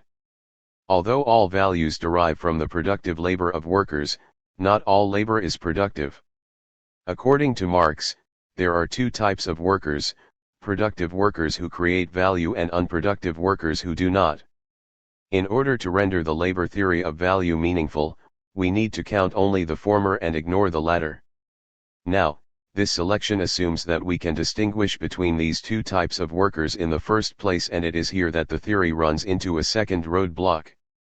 It turns out that there is no objective basis, a priori or a posteriori, on which to decide that the labor of a Volvo engineer or flue or crane operator is productive, while that of a government accountant or a stockbroker is not. Transformation. And there is a third problem. Even if we could somehow identify and measure the socially necessary abstract labor time of productive workers, there is still the issue of transforming the resulting labor values into money prices. The transformation has two steps. The first, analytical, step is to translate labor values into so-called production prices. The purpose here is to show how labor values determine equilibrium prices in a perfectly competitive capitalist economy. This step, though, takes us only halfway. A real capitalist economy is neither perfectly competitive nor equilibrated, so we need an additional conversion to translate theoretical production prices into actual market prices. Attempts to achieve these transformations began with Marx himself, and the fact that they still continue today attests to their degree of success. The road ahead. Together, these three problems make for a rather treacherous path. The value theorist is forced to begin with a highly ambiguous unit of abstract labor, to continue by applying this unit to a non-delineable sphere of production, and to conclude by converting the labor values that emerge from this procedure into prices, using a dubious if not circular calculation. Marxists have written thousands of learned books and articles to evade and bypass the hazards of this journey, with the effect of making Marx's original value theory practically impenetrable to the laity. This chapter and the following two explore this journey in reverse. Our starting point is the observed phenomenon of actual prices. From there, we trace our way backwards to the underlying relationships and, eventually, to the elementary concepts of the theory. We begin in this chapter with the transformation of labor values into prices. We continue in chapter 7 with the delineation of production. And we conclude in chapter 8, which deals with the elementary particle of abstract labor, along with the elementary particle of the liberal universe, the UTIL. The second transformation. As noted, Marx's labor theory of value requires a double transformation in which labor values are first converted into production prices, and then into market prices. The first step is analytical. It implies a mathematical relationship between values and prices, one that ostensibly exists in a perfectly competitive capitalism. In this context, if we take two commodities, say a computer chip and a bag of potato chips, having a labor value ratio of LV1/LV2, the ratio of their prices of production, PP1/PP2, would be given by, with representing a known coefficient reflecting differences in the organic compositions, or the C/V ratios, across the various sectors of the system. This first step of converting production prices into market prices, although merely analytical, is far from trivial and, in the opinion of many Marxists, in fact impossible to make. However, we postpone these doubts for later in the chapter and assume, for the time being, that the first transformation is logically consistent and practically feasible. So if we know relative values, we also know relative production prices. Point 4. This assumption, though, takes us only halfway. We still have to take the second step and show that the production prices of a hypothetical perfectly competitive capitalism explain the market prices of an actually functioning capitalism. And here we run into a significant problem. As it stands, Marx's labor theory of value does not even try and indeed refuses to take this step. Why only labor?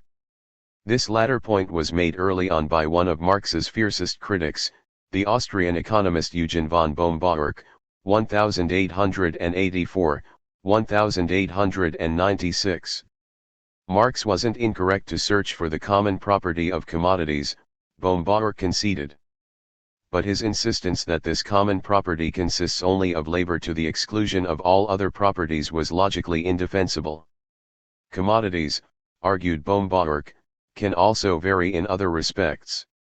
They can differ in the degree of their scarcity as expressed by supply and demand, in whether they are produced by people or gifted by nature, and in the extent to which their temporal production and consumption profile makes them sensitive to the discounting impact of interest rates. Now, unlike the neoclassicists who translate all such factors into the language of utility, Marxists exclude them from their explanation on the ground that they are subjective, or otherwise external to the commodity itself. But since they also acknowledge that these factors do affect market prices, their theory becomes incomplete, by definition. Excluding power. In fact, the theory is incomplete in ways that extend beyond Bohm-Bawerk's utilitarian individualism. Note that the labor theory of value requires perfect competition. Firms and workers have to be price takes, unable to individually affect prices and wages, for otherwise, market prices could be set arbitrarily without any necessary link to production prices. Moreover, capital and labor must be able to move freely between industries in order to equalize the rates of profit and exploitation across different sectors. For instance, Sweezy 1942, 270-74, and Howard and King 1992, 282. And yet, these conditions of perfect competition do not and, as we argue later in the book, cannot exist in the capitalist reality. Instead of atomistic competition in the so-called economic sphere, the history of capitalism impresses on us a broader myriad of restrictive social institutions and power processes. These include, among others, big business, big bureaucracies and big armies, redistribution and restructuring by government, international struggles, segmented labor markets, corporifery interactions, ideological persuasion, material co-optation and, last but not least, the extensive use of force and violence at every level of society. The existence of these power institutions and processes makes labor values, and therefore prices of production, practically useless for the study of actual prices and accumulation. In fact, under such conditions, the value of labor power, the basic input in all production processes and the ultimate anchor of accumulation, is already contaminated by power relations, a point to which we return in Chapter 8. Ironically, Marx was the first to predict these deviations from competition, particularly the centralization of capital and the growth of state power, yet he did not explore their detrimental implications for his own labor theory of value. Part of the reason was that these phenomena were only starting to emerge and therefore were still difficult to examine with some rigor. But there was a deeper cause. Marx's analytical framework, like that of the neoclassicists, was hostage to the mechanical worldview of static equilibrium. The neoclassicists, whose purpose was to eviscerate history from their positive economics and demonstrate the eternal harmony of capitalism, found mechanical equilibrium useful. But Marx tried to do the very opposite. He attempted to understand the transformative dynamics of social conflict, the very antithesis of mechanical equilibrium. The result was a lingering dissonance between his dialectical analyses of capitalist development and crisis, on the one hand, and his attempts to mimic physics and chemistry in his labor theory value, on the other. The former uses as its raw material the full plethora of power relations, the latter expunges power to retain the determinism of labor time. Omitting capitalization. Finally, as we shall see in Part 3, labor values and production prices can tell us very little about what really matters to capitalists, the capitalization of their assets on the stock and bond markets. Marx, who didn't know exactly what to do with these forward-looking assets, got himself off the hook by dubbing them fictitious capital. It was a choice of words for which his adherents were to pay dearly. Following Marx's death, the trajectory of financial markets has diverged from the underlying amassment of, what Marx considered, real capital. As will be amply demonstrated in Chapter 10, nowadays the corporation's market value commonly is much bigger than the price of its underlying plant and equipment, however estimated. Similarly, comparing any two corporations, we usually find the ratio of their market values to be markedly different from the price ratio of their plant and equipment, however measured. As a result of these developments, those who have accepted Marx's classification and exclude financial capitalization from their materialist labor theory of value now find themselves boxed into a corner. Being unable to explain the trajectory of financial markets with Marxist tools, they face the unpalatable choice of dismissing their movements as irrelevant, classifying them as distortions, or simply surrendering to the bourgeois theory of corporate finance and injecting its neoclassical econometrics into their Marxist dialectics. What does the labor theory of value theorize? The ambivalence of Marxists toward subjective considerations, power, and fictitious capital has had an important consequence. By excluding the role of these factors in principle while recognizing it in practice, they have made their labor theory of value logically weightless. As it stands, there is nothing in the theory itself to tell us whether labor values explain 1% of prices, 99%, or anything in between, and whether this explanatory power remains stable or changes over time. This predicament hasn't been lost on Marxists, and rather than fight a losing battle, most have opted out. Marx's labor theory of value, many now argue, is not a price theory, at least not in the conventional liberal sense. Marx was primarily a critic of classical political economy, they say, and as such, he wasn't concerned with the precise determination of price levels. Whatever may be the way in which the prices of various commodities are first fixed or mutually regulated, the law of value always dominates their movement.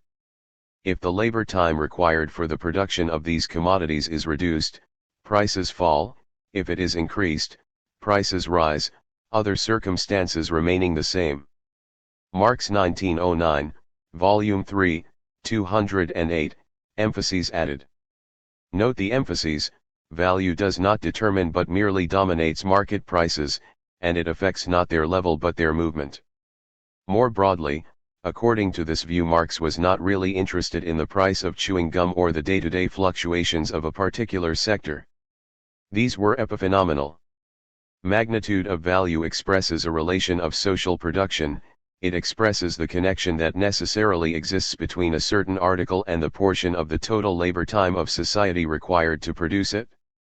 As soon as the magnitude of value is converted into price, the above necessary relation takes the shape of a more or less accidental exchange ratio between a single commodity and another, the money commodity. Marx 1909, Volume 1, 114. For Marx, then, the issue was not individual prices but the general tendencies of capitalism. And this broad emphasis shouldn't be surprising. The period he was writing in had witnessed great strides in probability and statistics. The concept of least squares deviations from mean, developed by both Gauss and Legendre in the late 18th century, was already widely used, while Galton's reversion to mean was just around the corner. The notion of approximating the underlying truth from multiple imprecise measurements, first applied in the geodesic derivation of the standard meter, was gaining adherents in every science. 5. In line with these developments, Marx, too, was searching for the long-term fundamentals, the mean equilibrium values around which prices oscillate and to which they ultimately revert. The assumption that the commodities of the various spheres of production are sold at their value implies, of course, only that their value is the center of gravity around which prices fluctuate, and around which their rise and fall tends to an equilibrium. Marx 1909, Volume 3, 210. Now, here we have a possible re-entry point. Marx's pronouncement was difficult to corroborate in his own time, but nowadays, with abundant statistics and cheap computing power, it shouldn't be too hard to assess. All it takes is a simple chart. You plot the historical trajectories of labor values and prices of production, on these you superimpose the historical movement of actual prices, and then you look and see. The resulting pattern, mediated if need be by statistical paraphernalia, should be able to tell you both the extent to which the law of value governs prices with short-term precision, in the long run only, or not at all, and how this pattern may have changed over time. And, indeed, as we shall see in the next section, Marxists have taken on this task. Since the late 1970s, they have subjected the labor theory of value to rigorous testing with results that seem to prove more than Marx could ever have hoped for. In general, the studies show that values govern prices not only in the long run, but also in the fairly immediate term, and that they do so very tightly and consistently across space and over time. And so, in the end, everything falls into place. Although we do not live in a perfectly competitive capitalism, and although prices are subject to the impact of numerous factors other than labor time, none of this matters a great deal. In the final empirical analysis, Marx was right. Capitalism does seem to obey his law of value. Or does it? Testing the labor theory of value. The problem is surprisingly simple. The purpose of testing the labor theory of value is to show that market prices are positively correlated with labor values, or with their corresponding prices of production. Now, irrespective of how one approaches this task, two things must be known beforehand: prices and values. And yet it turns out that these seemingly trivial magnitudes are not so easy to know, and that, contrary to their explicit proclamation, the empirical studies do not appear to even try to correlate prices and values. The price of what? Begin with prices.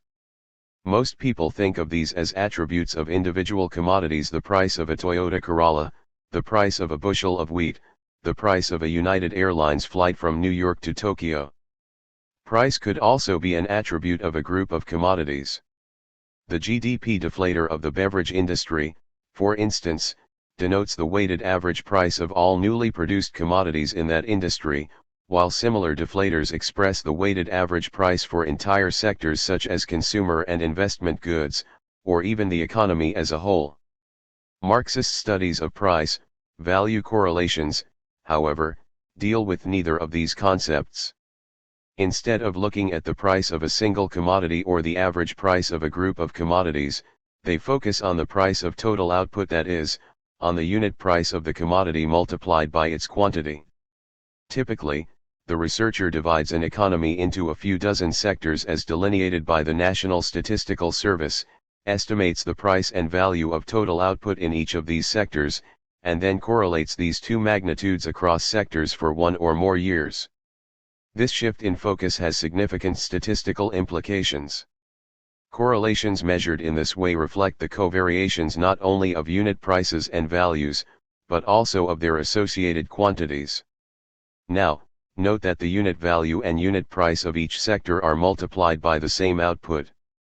This fact means that, all other things being equal, the greater the size variability of output across the different sectors, the tighter the correlation between their total price and total value. 6. And since different sectors do vary in their output size, the common result is to make the overall correlation bigger than the underlying correlation between unit prices and values. The extent of this impact is revealed when sectors are controlled for their size. The value-price correlations usually drop sharply, often to insignificant levels. 7. Absence of value. The other problem with empirical studies has to do with values, or rather the lack thereof. To our knowledge, all Marxist models that purport to correlate prices with values do no such thing. Instead of correlating prices with values, they in fact correlate prices with prices. The reason is simple enough. Recall that, according to Marx, the value of a commodity denotes the abstract labor time socially necessary for its production. Yet, As we already mentioned and elaborate further here and in Chapter 8, this quantum is impossible to measure. And so the researcher makes assumptions. The most important of these assumptions are that the value of labor power is proportionate to the actual wage rate, that the ratio of variable capital to surplus value is given by the price ratio of wages to profit, and occasionally also that the value of the depreciated constant capital is equal to a fraction of the capital's money price. In other words, the researcher assumes precisely what the labor theory of value is supposed to demonstrate. Point 8. Duncan Foley tries to put on a brave face on this circularity by describing it as a matter of convenience. The choice of an embodied labor coefficient SIC or a market price accounting system does not make much practical difference to estimates of Marxian categories like the rate of exploitation, or the ratio of unproductive to productive labor in real economies. Given the wide availability of market price accounting data in financial and government sources, and the expense, difficulty, and possible error involved in reconstructing embodied labor coefficients for many periods and economies from input/output tables, most empirical work will use market price data as a first approximation to an embodied labor coefficients system of accounts. Foley 2000, 35. But this account is misleading. The issue isn't convenience, it's necessity. The imperative of this procedure was succinctly if opaquely stated in one of the first statistical studies. In order to compute the rate of surplus value, input/output flows in market prices, hereafter prices, must be converted into input/output flows in labor time, hereafter values. Wolf 1975, 936, emphasis added. In short, we have to pretend. Since values are forever unknown, we need to first convert prices into values and then correlate the result with prices. It seems reasonable to expect the outcome to be positive and tight. After all, we are correlating prices with themselves. What remains unclear is why one would bother to show this correlation and, more puzzling still, how the whole exercise relates to the labor theory of value. Point 9. Recap. All in all, then, it seems that the second transformation does not take us very far, and that values and prices of production in fact tell us very little about actual prices. To summarize the difficulties, most Marxists concede that market prices are affected by an array of factors other than values. They nonetheless insist on excluding these factors from their theory and therefore make the theory logically incomplete to an unknown extent. Some researchers have tried to circumvent this problem statistically, by showing prices and values to be consistently and tightly correlated in practice. Their methodology, though, is highly questionable for two reasons. First, they usually focus not on individual commodities but on total output, and second, their value data are in fact nothing but converted prices. The consequence is that the estimated correlations, no matter how tight, are irrelevant to the labor theory of value. The first transformation. So far we have focused on moving from production prices to market prices, assuming that the former were merely transformed labor values. This assumption, though, isn't trivial. In fact, most of Marx's followers agree with his critics that this first step is impossible to take. To explain the problem, begin with Marx's value equation, where the commodity's labor value is given by LV, the value of constant capital by C, the value of variable capital by V and surplus value by S. Marx used these categories to spell out a definite relationship between three ratios across the political economy, a relationship that in turn bridges labor values with prices of production. The first is the rate of profit, pi, given by the ratio of surplus value to the sum of constant and variable capital. The second is the rate of exploitation, epsilon, denoted by ratio of surplus value to variable capital. And the third is the organic composition of capital, theta, defined as ratio of constant to variable capital. Dividing the numerator and denominator on the right-hand side of equation, 5, by V, and then substituting epsilon for S/V and theta for C/V, gives us the three-sided relationship between the rate of profit, the rate of exploitation and the organic composition of capital. According to Marx, competition among capitalists pushes capital from low-profit to high-profit industries, creating a tendency for the rate of profit, pi, to equalize across the economy. Similarly, competition between workers triggers labor mobility, causing a parallel equalization tendency of the rate of exploitation, epsilon. Now, if these two rates tend to equality across different industries, by definition so must the organic composition of capital, theta. And yet, unlike the first two movements, the third one has no reason to happen. Point 10. On the contrary, the ratio of constant to variable capital depends not on competition, but on the technical nature of production and therefore tends to differ across industries. The organic composition of capital in the computer industry, for instance, may be lower than in the steel industry, in dairy farming lower than in microchip production, in banking lower than in automobiles, and so on. The only way to square the circle is to accept that prices of production and money profits in different industries are not proportionate to their respective labor values and surplus values.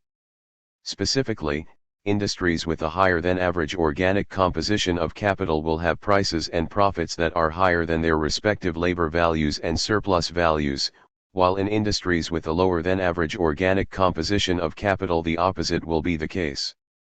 The theory therefore isn't true to the letter, but the damage is limited.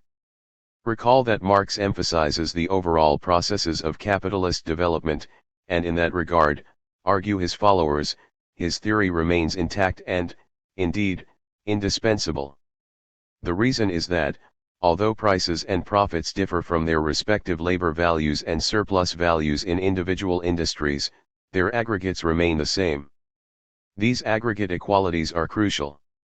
Since, according to Marxists, the sum of all profits is equal to the sum of all surplus values, and since the sum of all prices is equal to the sum of all labor values, the rate of profit in price terms is equal to the rate of profit in value terms. It is through this determination of the rate of profit that the value system anchors the price system. Compared with this overall causality, price, value and profit, surplus inequalities across the individual industries are secondary. They represent a mere redistribution of the overall equalities, and ones that could be fully explained with value categories: inconsistency, redundancy, impossibility. The dual system. This understanding of pulling and redistributing labor values was dominant among Western and Russian socialists until the Second World War. There were early challenges to this view, but Nazism and Stalinism helped keep them obscure. It was only in the 1940s, with the introduction to English readers of the work of German statistician Ladislaus von Bortkiewicz, that the problem with this view became widely recognized. Point 11. Bortkiewicz, 1907a, 1907b, demonstrated that Marx's solution of pulling and redistributing is logically inconsistent. It turns out that, as we move from labor values to prices of production, the results do not add up, the outputs of the price system generally differ from its inputs. Point 12. According to Bortkiewicz, the inconsistency occurs because Marx's transformation is incomplete. It converts surplus value counted in labor time into profits counted in prices, but it does not do the same for constant and variable capital. The resulting price system therefore is half-baked, partly price-denominated, partly value-denominated. Capitalists and workers, though, buy and sell commodities in prices rather than values, so it makes sense to specify two distinct systems, one denominated in values, the other in prices of production. And, indeed, with a dual system specification, Bortkiewicz showed the transformation of values into prices of production to be mathematically consistent. But there was a hefty price to pay for this consistency. The dual system no longer satisfies Marx's aggregate conservation principle. With separate systems for prices and values, there is no longer a single that would satisfy equation 3 for all commodities. The result is that total prices need not be equal to total labor values and total profit does not have to be the same as total surplus value. And given these inequalities, the rate of profit denominated in price terms is no longer the same as the rate of profit calculated from labor values. This was no longer a secondary problem. Marx claimed his theory to be superior to the bourgeois alternatives, partly because it did something they couldn't. It objectively derived the rate of profit from the material conditions of the labor process. 13 Bortkiewicz turned this asset into a liability. He showed that Marx's original framework was logically inconsistent and that it could be fixed only by making the rate of profit independent of the value system. The complicating detour. Adding insult to injury, in 1957 Paul Samuelson demonstrated that, mathematically, the first transformation was a pointless complicating detour. Whether consistent or not, the theory was largely irrelevant. Marx stipulated a two-stage analytical process, moving from the conditions of production to labor values, and from labor values to prices of production. In fact, argued Samuelson, the process requires only one step from the conditions of production to prices of production without any intermediate resort to labor values. Marxilators, to use Shaw's term, he suggested triumphantly, should heed the basic economic precept, valid in all societies, cut your losses and dump the labor theory of value, 1957, 892. Many Marxists, although silent on Samuelson's mathematics, rejected his conclusion as typical bourgeois misunderstanding. The crux of value analysis, they argued, was never to explain prices per se, but to emphasize the underlying social essence of their formation, the class conflict in production, the social imperative of technical change and the workings of the capitalist mode of production as whole. According to Sweezy, 1942, 129, value analysis, despite its many problems, is necessary in order to look beneath the surface phenomena of money and commodities to the underlying relations between people and classes. 14. What remains unclear, though, is why only the analysis of labor time can do the job.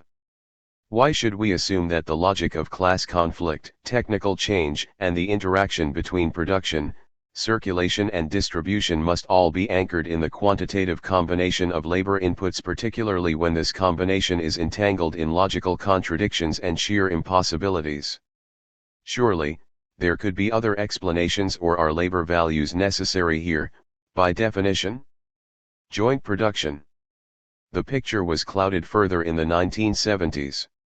Building on Sraffa's production of commodities by means of commodities, 1960, Ian Steedman, 1975, 1977, and others claimed that the labor theory of value is not only inconsistent and redundant, but also impossible. The basic problem comes from joint production processes, where multiple inputs jointly produce multiple outputs. Such jointness makes it difficult to identify which inputs are responsible for which output, leading to strange mathematical results, with labor values becoming indeterminate, nil, or even negative. This predicament, to which we return in chapters 8 and 12, arises because, quantitatively, production is forever a black box. Even if we could identify its inputs and outputs, itself a questionable proposition, we could never examine the inner process by which the former quantitatively generate the latter. The only way to attribute outputs to inputs is indirectly, first by finding a unique mathematical relationship between them, and then by assuming that this relationship represents the productive transformation occurring inside the black box. This superficial solution works well when there is only one output and therefore a single mathematical equation. But it tends to fail with joint production. The latter requires simultaneous equations, and there is nothing inherent in joint production to guarantee that these equations could be solved with unique and positive labor values. The existence of joint production is potentially devastating for the labor theory of value. Since everything in that theory depends on labor values being positive, the possibility that they could be undefined, nil, or negative undermines Marx's laws of motion and, indeed, the very meaning of exploitation. These implications are all the more serious since joint production is the rule rather than the exception. In fact, even when there is only one sellable output, the process is still joint insofar as it also generates a, somewhat, depreciated constant capital. Some Marxists have tried to minimize the significance of jointness by arguing that modified, i.e. depreciated, constant capital is not produced for the market and therefore should not be counted as a commodity. For instance, Fine and Harris 1979, 41-42, point 15. The basis of this claim, though, is difficult to comprehend. Entire firms are constantly bought and sold on the market for real dollars. Indeed, some firms, particularly in research and development, are formed with the sole purpose of being sold to the highest bidder. And with that being the case, why should we consider second-hand machinery and structures as non-commodities? Alternatively, if we are to accept Fine and Harris's position, should we not, just to be consistent, classify all intermediate products as non-commodities? Another escape route is to argue that capitalist specialization tends to reduce jointness, so that eventually, if not immediately, theory will prevail over reality, ibid. Specialization, however, is not the same thing as jointness. The former is about division, the latter about interaction, and more of one does not imply less of the other. To illustrate this point, consider the fact that General Electric has hundreds or thousands of different job descriptions, that its different corporate segments are formally associated with different types of output, and that these outputs are not the same as those of Ford and Exxon. These divisions attest the heightened specialization of contemporary capitalist production, but what do they reveal about the interaction of its different processes? Do these divisions tell us what portion of the labor of a General Electric accountant, engineer, or driver goes into a GE pump? And when General Electric sells this pump to Ford, can we know based on these divisions and without resorting to prices how much of that labor is being transferred to a typical Ford car? How will our answer differ if the plant using the pump jointly produces two types of automobiles rather than one? And what if the entire process were to be internalized by Ford taking over GE's pump division? Would such a takeover make the process less or more joint? Labor value theorists cannot answer these questions, and as long as the issue of jointness hangs, the input-output structure stays unspecified and the theory remains stuck. Capitalism sans values. According to Cornelius Castoriadis, 1988, Volume 1, 20, Marx's acceptance of wage inequality during a socialist transition to communism to each according to his work shows how much he had bought into the self-evident facts of bourgeois common sense, that is, into the presumption that we can somehow impute a product to its producer. As a 1958 AFL-CIO document on automation and technological change puts it, this assumption can no longer be made.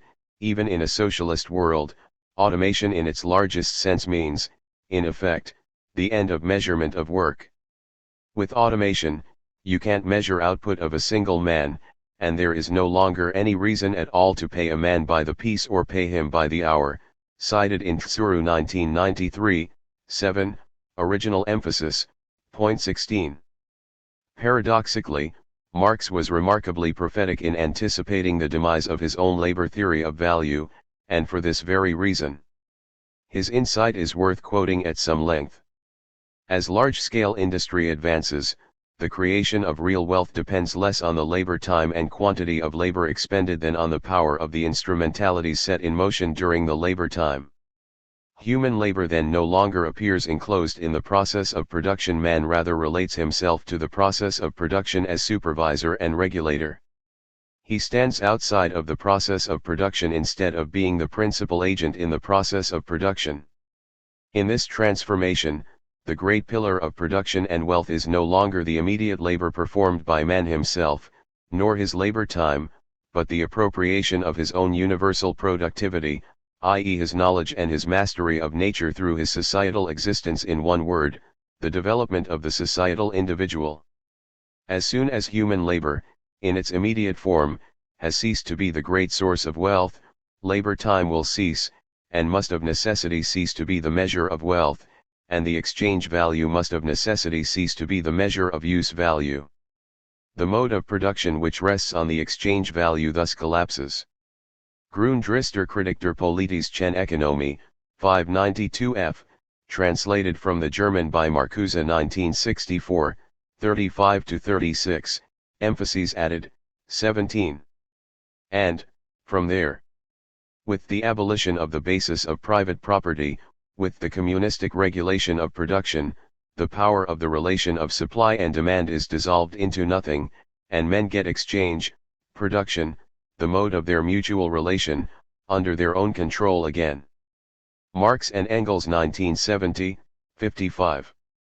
This intriguing idea is typical of Marx's search for inherent contradictions. The very development of the forces of production set against the relations of production is certain to undermine the quantitative logic of capitalism. In a complex socio-technological setting, he argues, the direct relationship between labor inputs and final prices is bound to break down.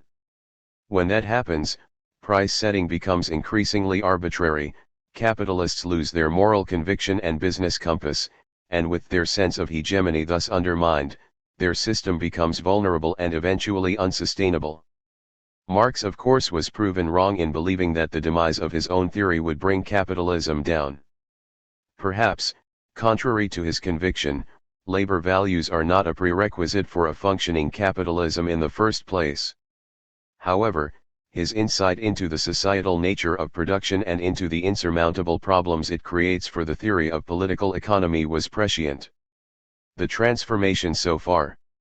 As our brief journey so far suggests, labor values cannot easily be transformed into prices. To recap, again, the transformation involves two parts, a first, logical step from labor values to prices of production, and a second, logical/empirical step from prices of production to market prices. Beginning from the end and assuming that the first step is feasible, we saw that labor values still shed little light on the actual trajectory of capitalism. The reason is that the second step is inherently incomplete.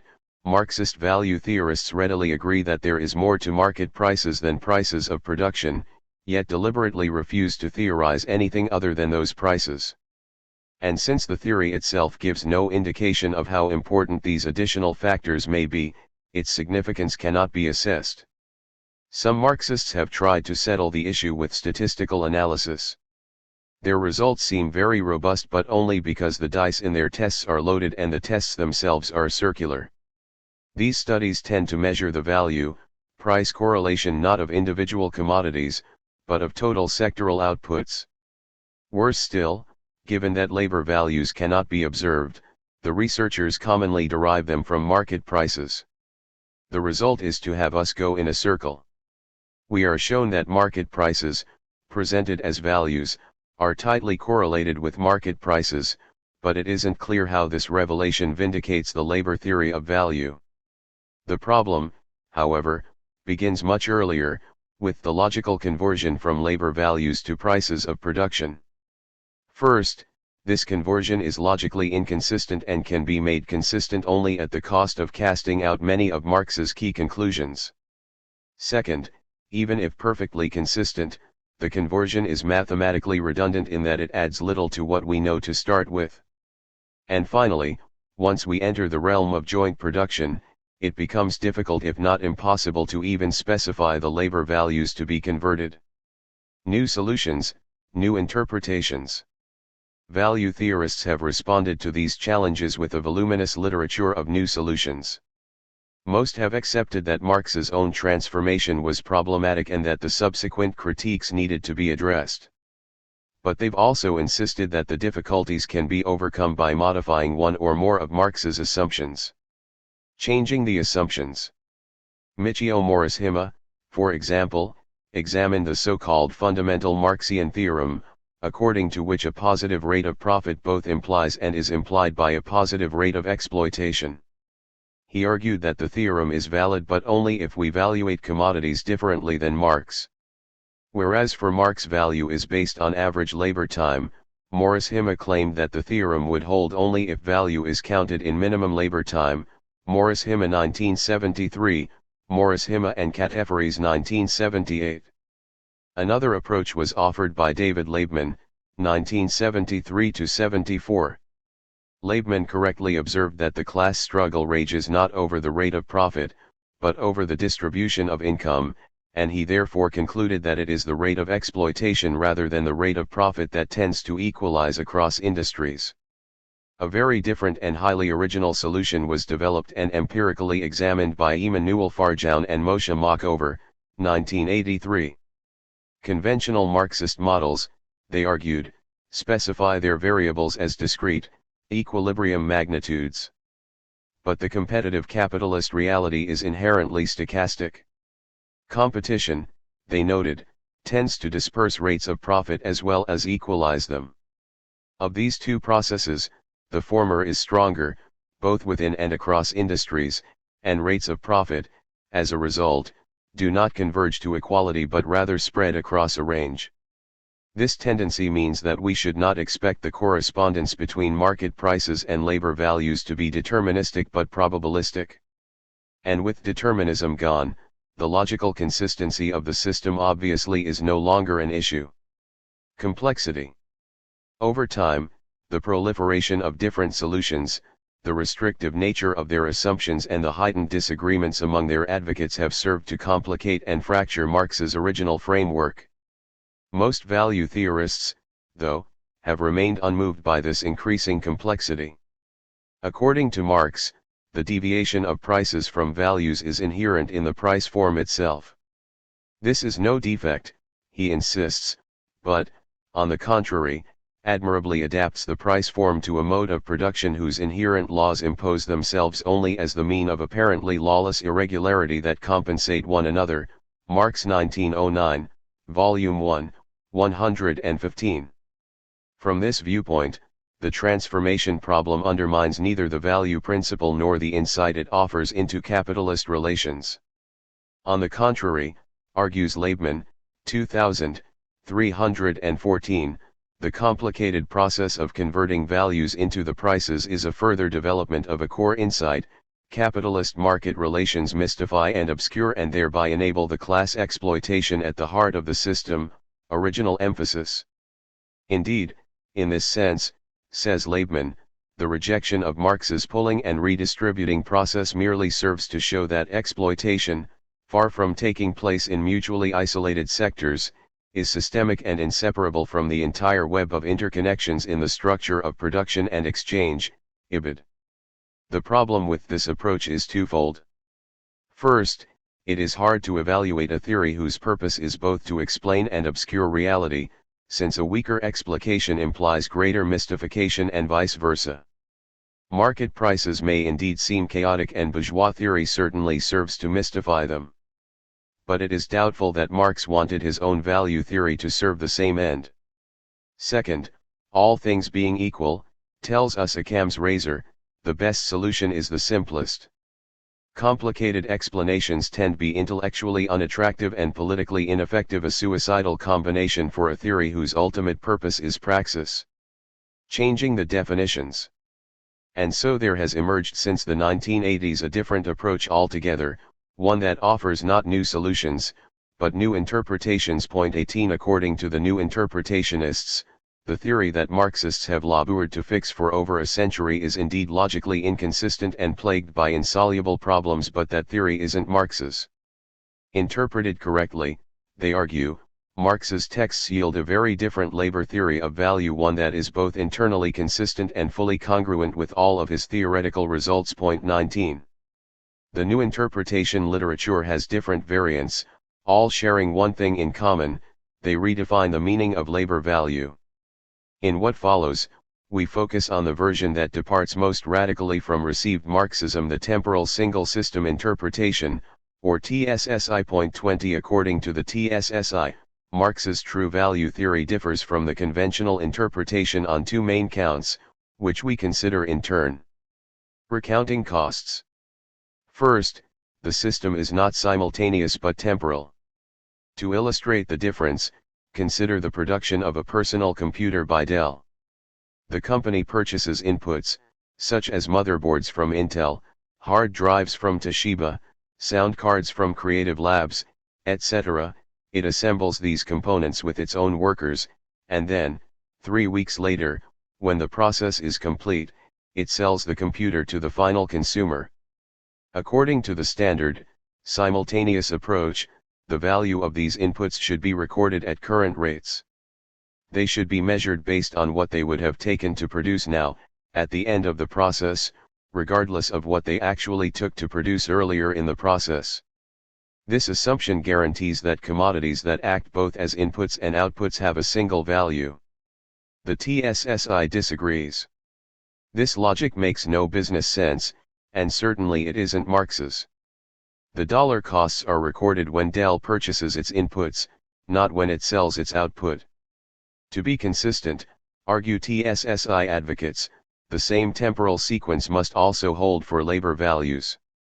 We need to record them when the inputs enter the process, not when the output leaves. There is really no way to decide which of these two methods is valid. According to Michael Perlman, 1990, Marx himself left the issue open. He used antecedent, past, labor at the micro level of the firm and coexisting, current, labor at the macro level of capitalism as a whole, though without indicating why. Conventional accounting practices make a similar distinction between the LIFO and FIFO methods, and here, too, there is no right or wrong. With LIFO, meaning last in, first out, Dell would calculate its costs currently, based on the price of its most recently purchased inputs. With FIFO, or first in, first out, it would compute the cost historically, based on the price of the most dated inputs in its inventory. The two methods can have dramatically different financial consequences depending on the rate of inflation, tax laws, transfer pricing, currency movements, and other assorted considerations, including the duration of the production run and the path of technical change. But, then, there is no objective yardstick, that is, other than the laws, habits, and customs of bourgeois society, to tell us which method to use. Now, unlike the accountants, who deal with observable prices, Marxists do not even know what abstract labor looks like. So it seems that their quest for the Holy Grail here is a bit presumptuous. Theoretically, however, historical valuation is far more flexible than a current one. Current valuation as used by the conventional approach requires all instances of a given commodity to have one and only one value, so that a barrel of oil has the same value whether it appears as an input or an output. By contrast, historical valuation as used by the TSSI allows each barrel of oil to have its own value depending on its particular temporal position in the production process. This difference allows the TSSI to appear more theoretically robust than its conventional alternative, but that appearance is misleading. Obviously, if the same commodity can have multiple values, the likelihood of the valuation system as a whole being logically inconsistent is much reduced. Prices as values. Labeling these considerations theoretical, though, is somewhat misleading for the simple reason that TSSI really is more of an accounting device than a scientific proposition. The definitional nature of the TSSI is evident from its second assumption. According to this assumption, Marx had in mind not two systems, but one.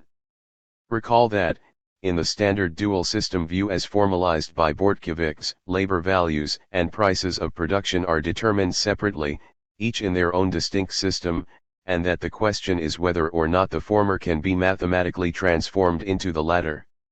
This question does not even arise in the TSSI. Here, there is only one system for both prices and values, and therefore nothing to transform in the first place. The language of the last sentence is a bit deceptive. In fact, the single system articulated by the TSSI does not have prices and values. It has prices as values. The distinction is crucial. The conventional Marxist approach argues that labor values are the cause of prices. This causal link is meaningful because the definitions of the two magnitudes are different. Prices are counted in money, whereas values are counted in labor time. The two magnitudes could be used interchangeably, but only if the theory is correct. The setup of the TSSI is completely different. Here, there is no point in asking whether or not prices are equal to values, simply because values are defined by market prices. What the empirical studies do out of necessity and with much unease, the TSSI marshals with fanfare and as a vindication of Marx. The value of constant capital used by Dell is defined here as the market price the company paid for its depreciated capital, raw materials, and semi-finished goods. Similarly, the value of the labor power it employs is defined as the money wages paid to its workers. Finally, the company's surplus value is defined by subtracting from its current dollar revenues the constant and variable capital, as well as an unknown discrepancy that may arise from unequal exchange. 21 Labor is still held responsible, by definition, for the creation of all value in the aggregate. But it is no longer necessary for any of the underlying computations. Individual values are defined as the sum of market prices, with the result that the single system equations no longer contain embedded labor coefficients. New interpretationists do not see a problem with this circularity. Duncan Foley, for instance, argues that when Marxists define values by prices they do nothing different than Newton, who defined force by mass and acceleration, F equals m times a. In each instance the definition serves a purpose insofar as it decisively disciplines and directs scientific investigation in conceptual and fruitful ways. 2000, 28. And, of course, there is nothing wrong with definitions per se. But there is an important difference between the two cases. Whereas Newton offers one definition for force, the new interpretationists have two for value, one based on price, the other on labor time. And since value is made proportionate to both price and labor time, it follows that prices are proportionate to labor time and that the labor theory of value is true before we even begin. Kliman and McGlone, 1999, 44, claim that this is a circular, Hegelian type of explanation, although it isn't clear how this supposedly dialectical technique differs from the positive neoclassical habit of defining the quantity of capital by its price or the marginal product of labor by the wage rate. Given these considerations, it is perhaps little wonder that, while the definition of force enabled Newton to accurately describe, explain, and predict the movement of actual bodies, the concepts of utils and labor values enable their theorists to say pretty much nothing about the actual movement of prices. Proponents of the TSSI argue that this is what Marx had in mind. And maybe they are right. But if that was Marx's intention, it seems unclear why he would bother to call the result a theory of value, let alone a labor theory of value. The TSSI says nothing about labor, save for asserting that labor creates all values. And it is not a scientific theory in the sense of cause X, value, explaining consequence Y, price. It merely states the truism that current money prices are the sum of past money prices, plus a deviation. Writers who advocate this approach emphasize that they do not claim Marx's value theory to be empirically valid. Their only purpose is to show that his framework is logically consistent and fully in agreement with his analytical claims. But in the process of achieving this purpose, they seem to have shifted into reverse. Whereas Marx's labor theory of value claims to reason phenomena according to their essence, the TSSI advocates move in the very opposite direction. Not only have they turned his theory into an irrefutable tautology, but by defining labor values in price terms, they have made it practically impossible to transcend the very appearance they wish to explain. They have ended up with a dogma. Some, like Karl Polanyi, 1944, ch. 6, argue that labor, or labor power from a Marxist perspective, is really a fictitious commodity, since, unlike true commodities, human beings generally are not produced for the purpose of sale on the market. This reasoning is vulnerable on three counts, all related to the notion of purpose. First, it is not at all clear that labor power isn't produced for the market. Aren't capitalist institutions geared very specifically for the production and reproduction of human workers, and isn't it true that most people in capitalist societies indeed raise their children with an eye to their future saleability? Second, it isn't clear whose purpose counts here, the purpose of the worker's parents? Of the worker herself? Of her employer? Of the capitalist class more broadly? Finally, why is the original purpose of conceiving a child of any significance given that most people end up selling their labor power regardless of anybody's intentions? Right arrow curving left. 7. The Marxist entanglement 2. Who is productive, who is not? Their husbands, you know, are the two principal stockholders in the mills. Like all the rest of humanity, those two women are tied to the machine, but they are so tied that they sit on top of it. Jack London, The Iron Heel. So far, our discussion of Marxism has examined how production determines the quantitative architecture of capitalism while taking production itself for granted. But, then, there is nothing very simple about production, certainly not in the way that Marx analyzes it. Recall that his value equations concern productive labor only. They therefore presuppose that we can objectively distinguish labor that is productive from labor that is not. Yet, as we shall now see, differentiating the two types of labor is no simpler than transforming values into prices. And even if a line could somehow be drawn between them, its meaning and significance would be anything but clear. Productive and unproductive labor. The question of productivity dates back to the 18th century conflict between the nobility and the bourgeoisie. The issue was who contributes more to society. François Quesnay's tableau économique argued that it was the tillers of the land. The peasants were the sole producers, while the bourgeoisie merely circulated their product.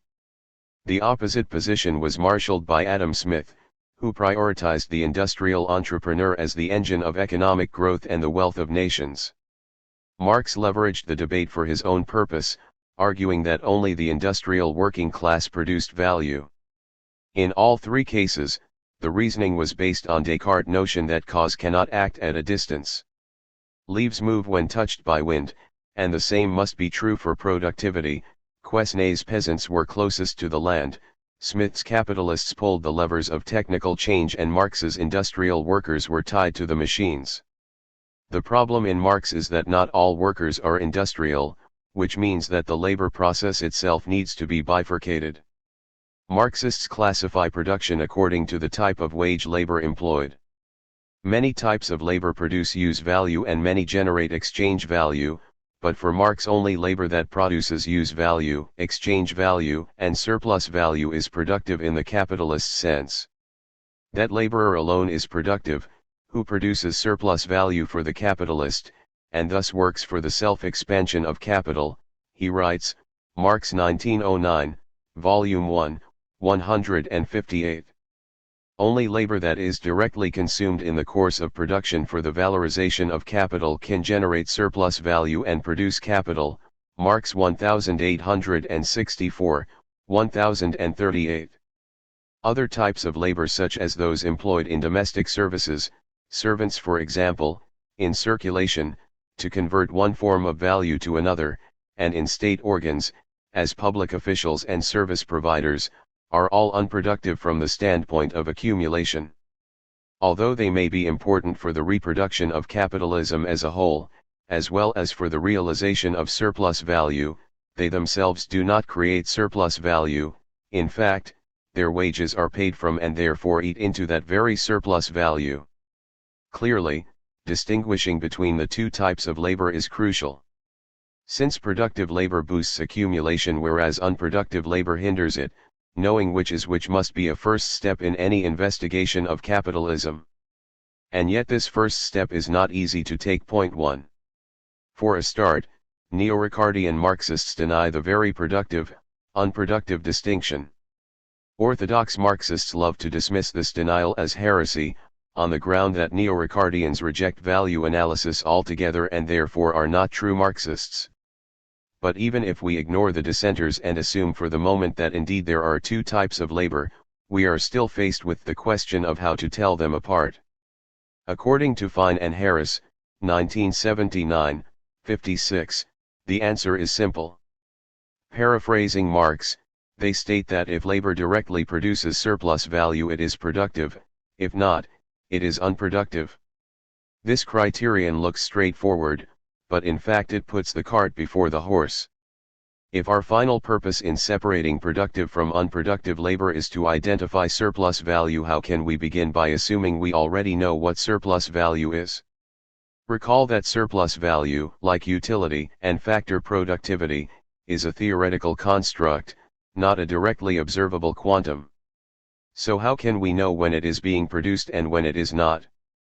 Recognizing the problem, Fine and Harris, still in the spirit of Marx, offer an indirect litmus test: only labor which is performed under the control of capital, on the basis of the sale of labor power from workers to capitalists, and in the sphere of production, is productive, ibid.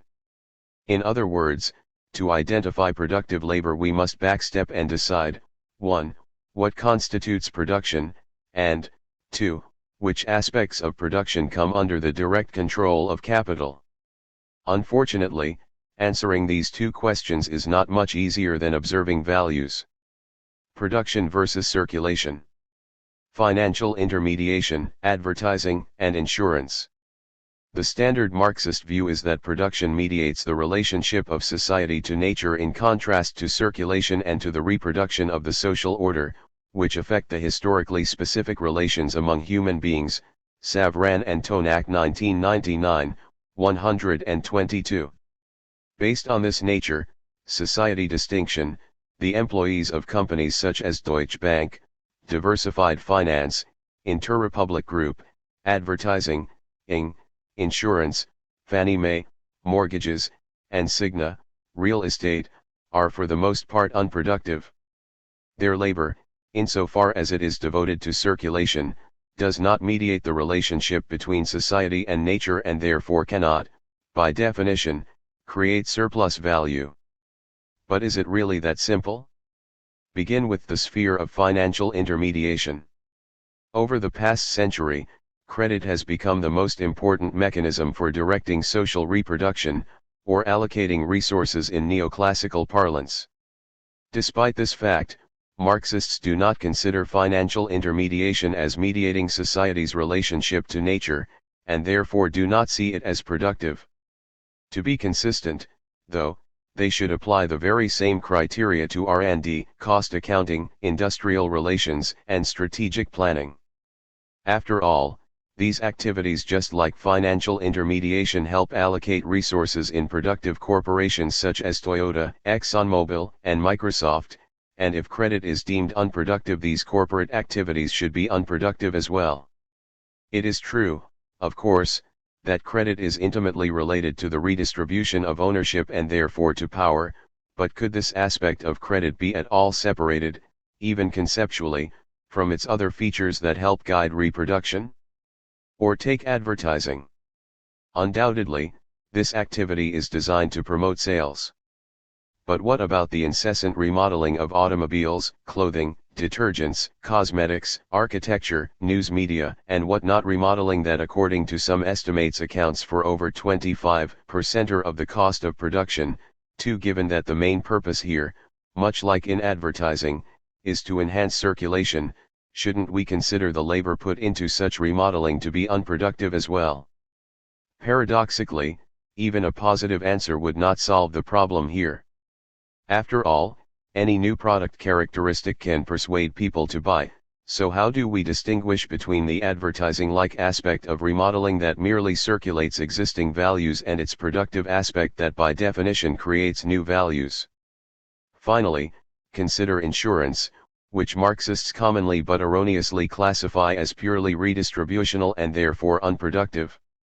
Every production system requires some means of reducing uncertainty. Point 3. Historically, this reduction has been achieved through kinship commitments, community support organizations, state programs like business and farm subsidies, welfare payments, unemployment insurance, and pensions, and, of course, capitalist insurance. Although all these methods are based on redistribution, they also serve to provide stability for production. Similarly with business conglomeration and diversification. This strategy, which was first practiced by the large trading companies of the 17th century and is presently exercised by most large corporations, tends to reduce uncertainty and therefore serves as a form of insurance. If we consider the labor involved in initiating, planning and managing corporate diversification as productive, we must treat the labor of private insurance employees in a similar manner. If the former creates value and surplus value, so does the latter. Disaggregates in the aggregate. Marxists commonly bypass these ambiguities by conceding that circulation activities, like financial intermediation, advertising, and insurance, do have an impact on production. They affect the reproduction of the social order as a whole, and therefore the overall magnitude of value and surplus value. But they also insist that such activities, because of their general character, do not bear on the relative magnitudes of specific values and surplus values. It is in this latter sense that circulation is deemed unproductive. This claim is difficult to sustain for two basic reasons. To start with, financial intermediation, advertising and insurance, like every social activity, are invariably differential. They affect some aspects of production more than others. Changes to old age security programs or the shifting stance of monetary policy, just like the purchase of life insurance by a single employee or the extension of credit to a specific corporation, have different impacts on different sectors, firms and workers. The same with marketing. The overall sales effort creates what John Kenneth Galbraith, 1967, called the propaganda on behalf of goods in general. But the consequences of this general propaganda vary along the production chains, with some processes being affected differently and more extensively than others. Thus, if we are ready to accept that a certain social activity affects the production of value and surplus value in general, we also have to accept that this impact is distributed unevenly and therefore affects the relative structure of values and surplus values. Unfortunately, though, and here we get to the second point, value and surplus value cannot be observed, detected or examined, so there is no way to ascertain the existence of these differential impacts, let alone their size.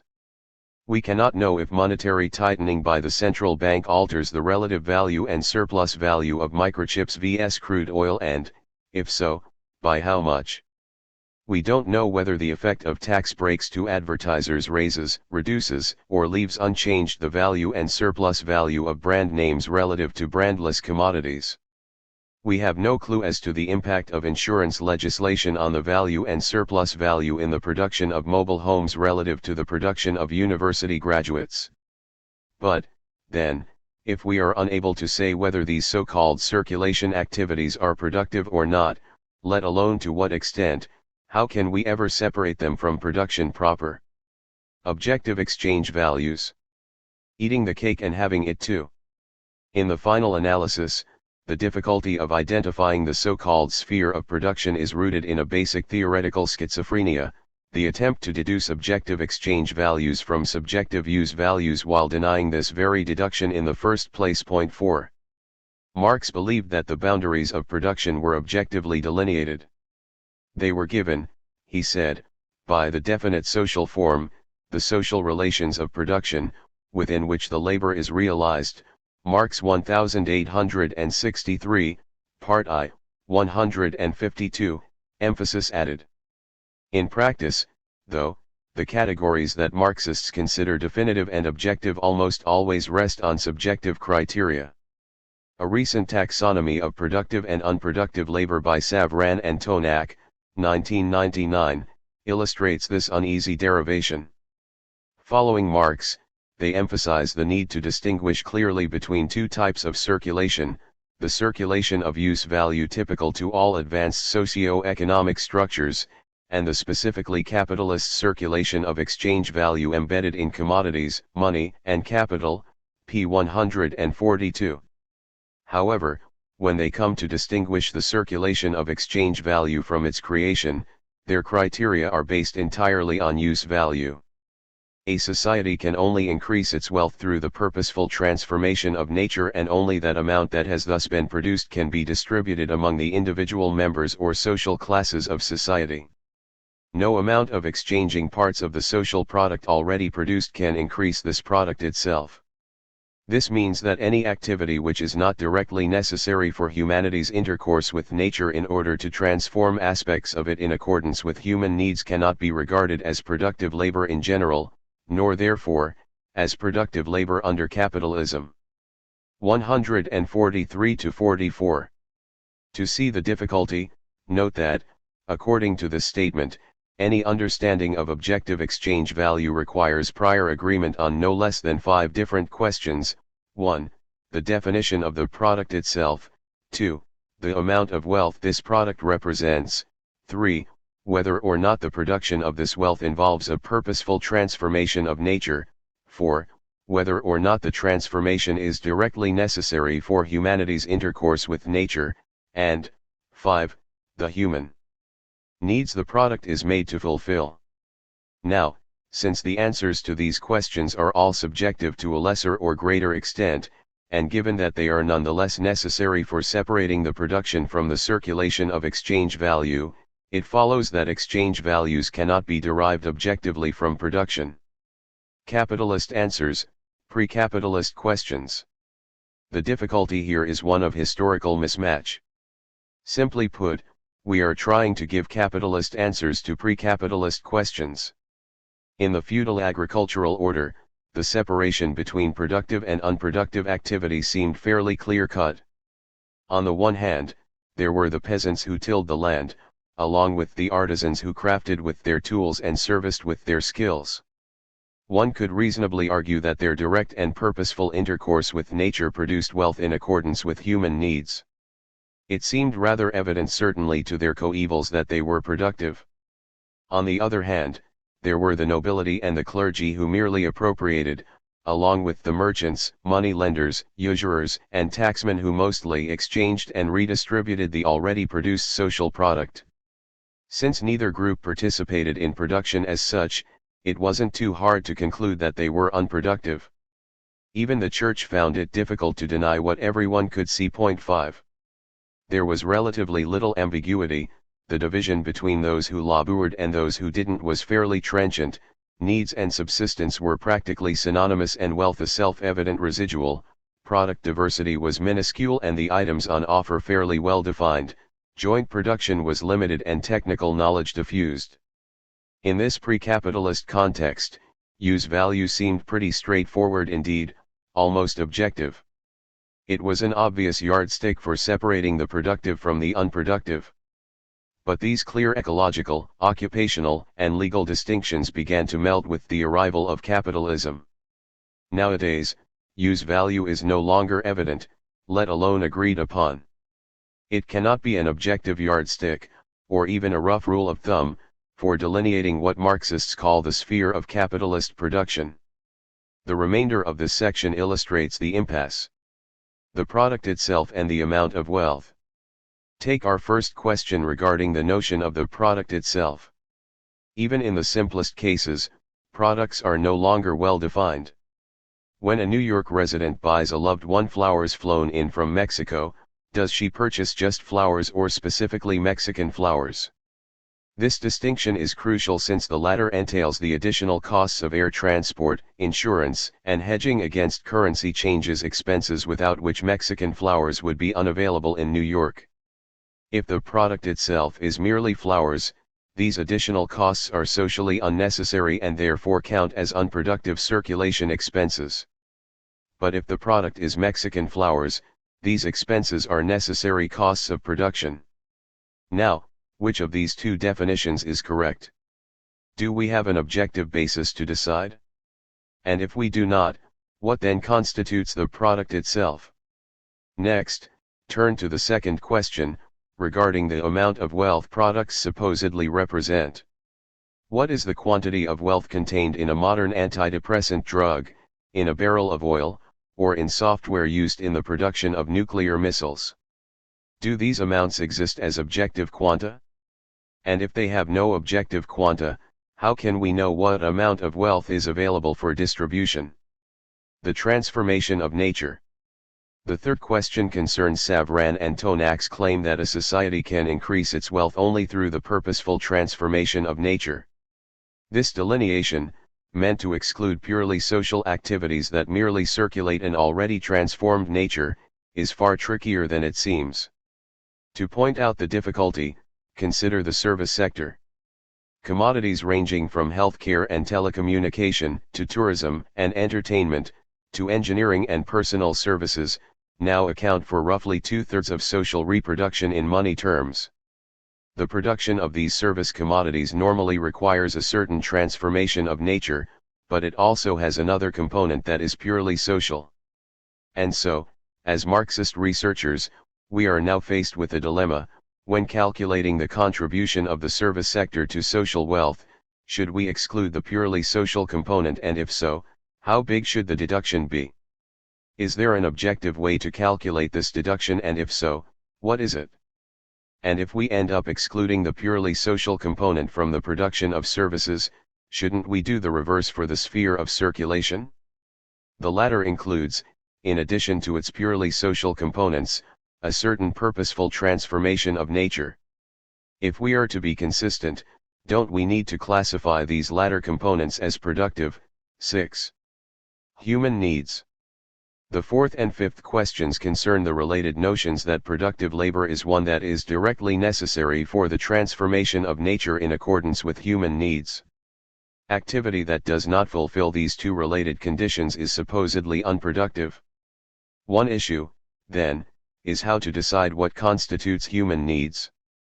Food is a human need, but is the daily consumption of a 10-ounce steak or of expensive caviar also a human need? Laughing and excitation are human needs, but does it follow that all forms of commercial entertainment fulfill a human need? Based on the popularity of crime and horror movies, violent sports, and the daily news, should we conclude that aggression, cruelty, and war are basic human needs, or are these merely the result of brainwashing and the anxiety of capitalist alienation? Alternatively, can't we say that all human activity is geared toward fulfilling human needs?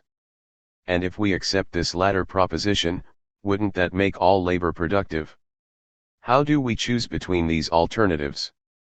The other side of the problem is that, even if we can somehow agree on what constitutes human needs, we still need to know which labor activities are directly necessary to fulfill those needs. Assuming that transportation is a human need, we may be tempted to conclude that the workers of Volkswagen and Chevron Texada are directly necessary to its fulfillment. But, then, wouldn't universal public transportation fueled by nuclear energy make these workers unnecessary? Can these questions ever be answered objectively?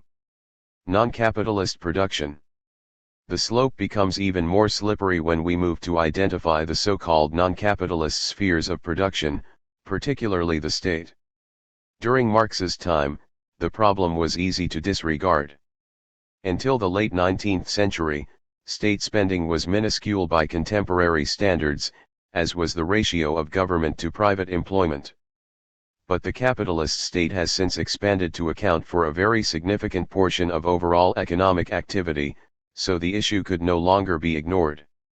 The classical Marxist position is that employees of the capitalist state may in certain cases be productive of use value, but usually not of surplus value.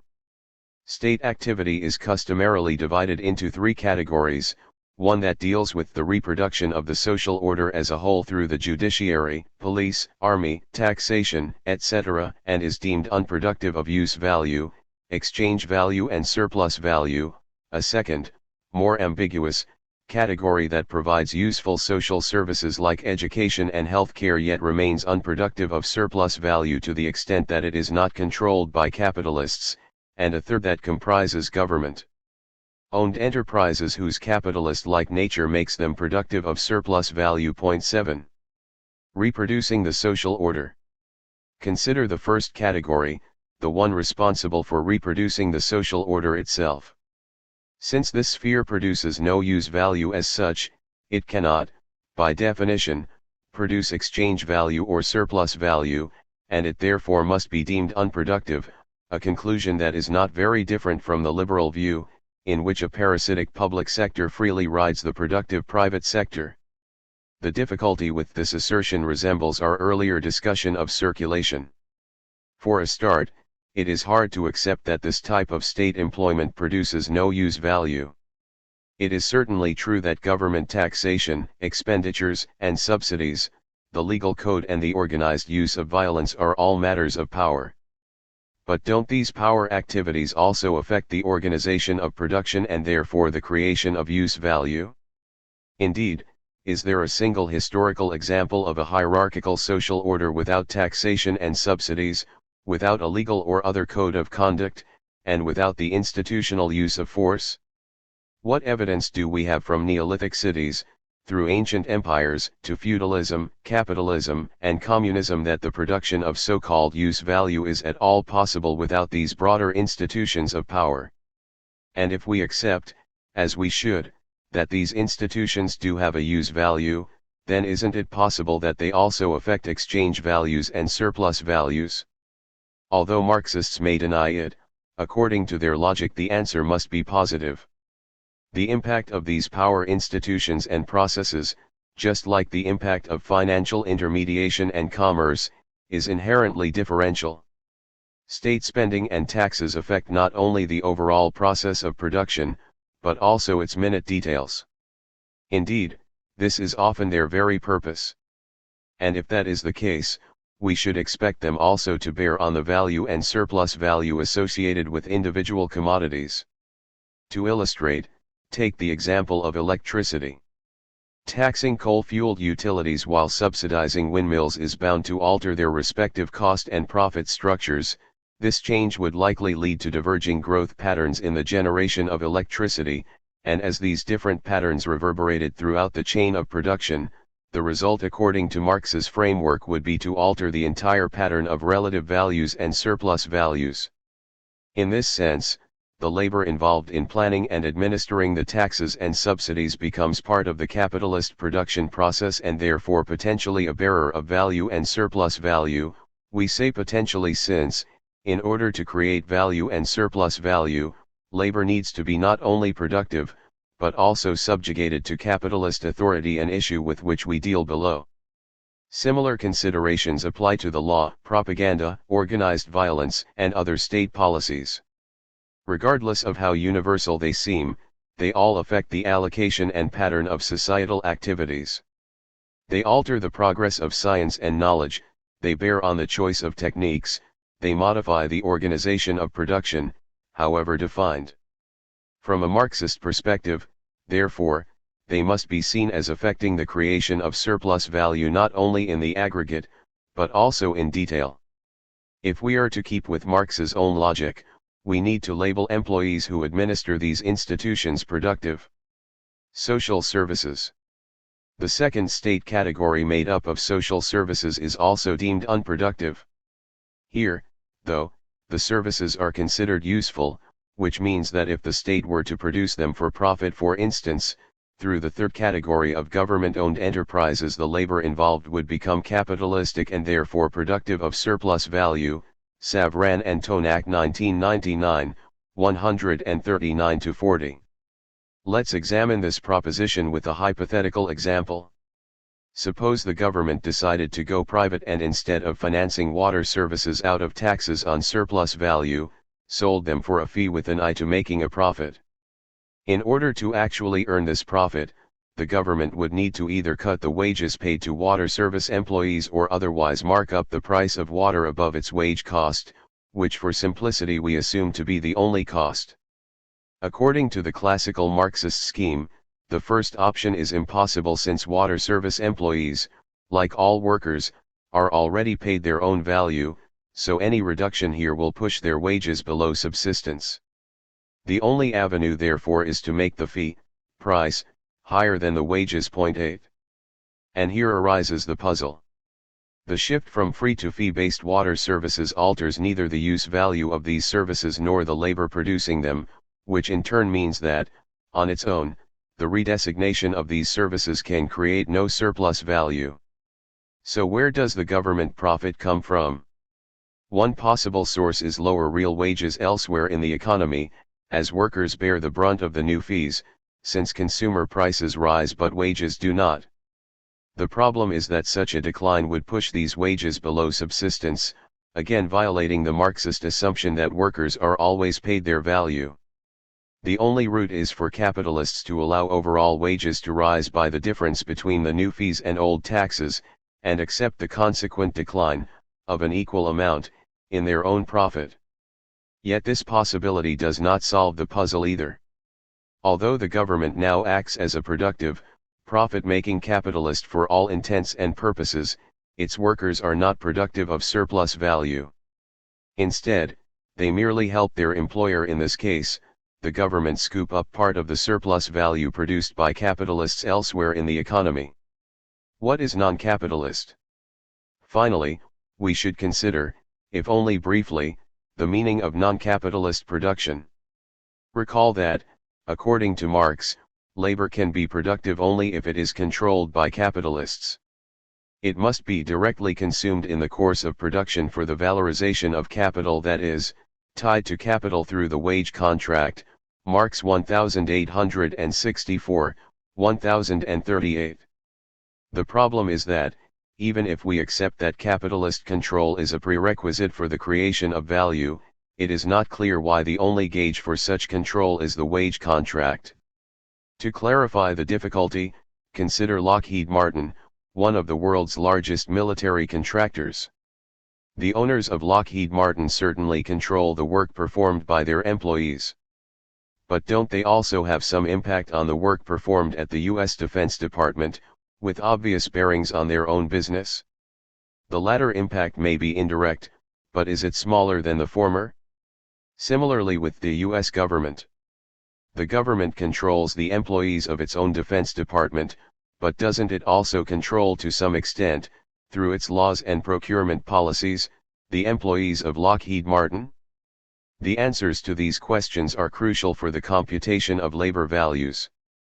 For, if we accept that government workers are controlled by capitalists at least to some degree, we can no longer treat such workers as unproductive. And likewise, but in reverse, with privately employed workers, if we concede that they are not entirely controlled by capitalists, perhaps we should no longer treat them as strictly productive. We can go on with such examples and queries, but by now the problem should be clear. There is no objective way to separate production in general and the sphere of capitalist production in particular from other forms of social reproduction. Consequently, the notion that surplus value and accumulation are rooted exclusively in this sphere has no definite meaning. Any theory of capital based on such an assumption becomes unbounded and impossible to implement. A qualitative value theory? Taken together, the challenges to the labor theory of value seem insurmountable. To recap, the theory depends on an objective definition of productive labor that is impossible to devise.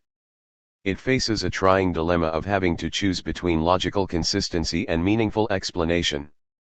It is inherently partial in that it recognizes but is unable to theorize the role of factors other than labor.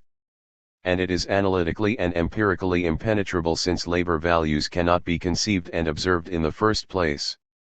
The retreat. With this onslaught of criticisms, many Marxists have chosen to retreat to the so-called qualitative labor theory of value.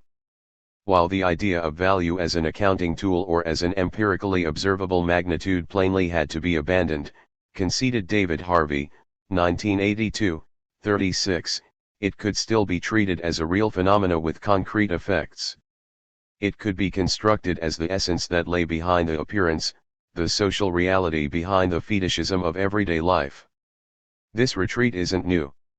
It had already begun with Engels' law of value and rate of profit, 1894, which defended the labor theory of value on historical rather than analytical grounds and gave rise to the value epoch debate. It continued with Hilferding's, 1904, reply to Bohm-Bawerk, which emphasized Marx's conceptual revolution while downplaying its quantitative shortcomings, and it received its seal of approval from Sweezy, 1942, ch. 7, who claimed that the qualitative implications of the theory are logically separate from its quantitative assertions. The labor theory of value, Sweezy argued, is not essential for understanding the price structure of capitalism, a structure far better explained by bourgeois economics. But this quantitative deficiency, he continued, in no way undermines the qualitative significance of the theory. The notion of labor value, even if quantitatively flawed, is still essential to dialectically demystify the economy. It has the indispensable role of reminding us of exploitation, and that the only source of profit is unpaid labor. And so developed a large literature focused exclusively on the qualitative nature of accumulation. The hallmark of this literature is its selectivity. It discards the quantitative conclusions of the theory while upholding its concepts. Labor value and surplus value, even if quantitatively meaningless, are nonetheless taken as a solid starting point for qualitative analysis. Armed with these truncated concepts, the qualitative theorist then proceeds to examine the many features and processes of capitalism from the restructuring of production and class conflict, through alienation and the institutions of power, to the business ethos, political organization, and the dynamics of culture, among others. Very few Marxists see anything wrong with exclusively qualitative analyses. Most feel that removing Marx's quantitative theory leaves much of his broader conclusions and insights intact, if not enhanced, a claim labored by Hodgson 1982. Some believe that the whole quantitative/qualitative debate has been misconceived, premised on the erroneous notion that Marx was trying to create a critical political economy intended to operationalize the law of value in order to explain the workings of the market, Postone 1993, 133. And others take this point even further, arguing that Marx's isn't really a labor theory of value but rather a value theory of labor, Elson 1979. Marx's science. Needless to say, we do not find these arguments persuasive. The notion that Marx was concerned with the qualitative rather than quantitative aspects of capitalism seems to us apologetic and unfounded. More significantly, in our view, the belief that his theory of capitalism, or any theory of capitalism for that matter, could be fractured into two independent subsets leads to a dead end. Begin with the issue of Marx's emphasis. His work was certainly a critique of capitalist ideology. But it was much more than that. Marx tried to create an alternative science, a framework that could replace both bourgeois political economy and the positivist social management of Auguste Comte. This scheme stood on two main foundations. One was a dialectical history that provided the basis for revolutionary consciousness. The other was a value theory that broke the front window of prices and offered a starting point for future democratic planning. It is perhaps worth reminding ourselves that, unlike today, science was still highly rated in the 19th century. Marx followed Hegel in viewing the rise of science as part of the broader development of history. But that view never led him to treat science merely as a matter of fashion and power. He truly believed he could create a new science, one that would both debunk conventional political economy and explain the reality of capitalism. The task was revolutionary, and revolutions cannot be achieved by mere critiques. Einstein transcended Newtonian physics partly by questioning its epistemology, but mostly by inventing a new one. And the same is true for Marx. To challenge bourgeois economics, he needed to construct an alternative capitalist reality, and this new episteme required a different theory of prices. To argue that Marx was not concerned with prices is to argue that his key theses about capitalist development, including the tendency of the rate of profit to fall, the immiseration of the proletariat, and the tendency of capitalism to generate recurrent profitability crises, were meaningless gibberish. These tendencies can be expressed only in terms of price ratios. To theorize them is to theorize prices, and that is precisely what Marx and many of his followers tried to do. Indeed, for the 19th century intelligentsia, the magic of Marxism lay precisely in the novelty of its scientific structure. Its historical laws of motion seemed as inevitable as the movement of the stars, pushing capitalism toward change, crisis, and imminent collapse. Even with the advent of Leninism, when determinism was partly sacrificed in favor of political vitality and party discipline, the thirst for quantitative analysis remained unquenched. In this sense, the Bolshevik apparatus, particularly Lenin and the Comintern, calculated their historical moves just like today's financial strategists, trying to time the coming economic crash and the best entry point for their world revolution.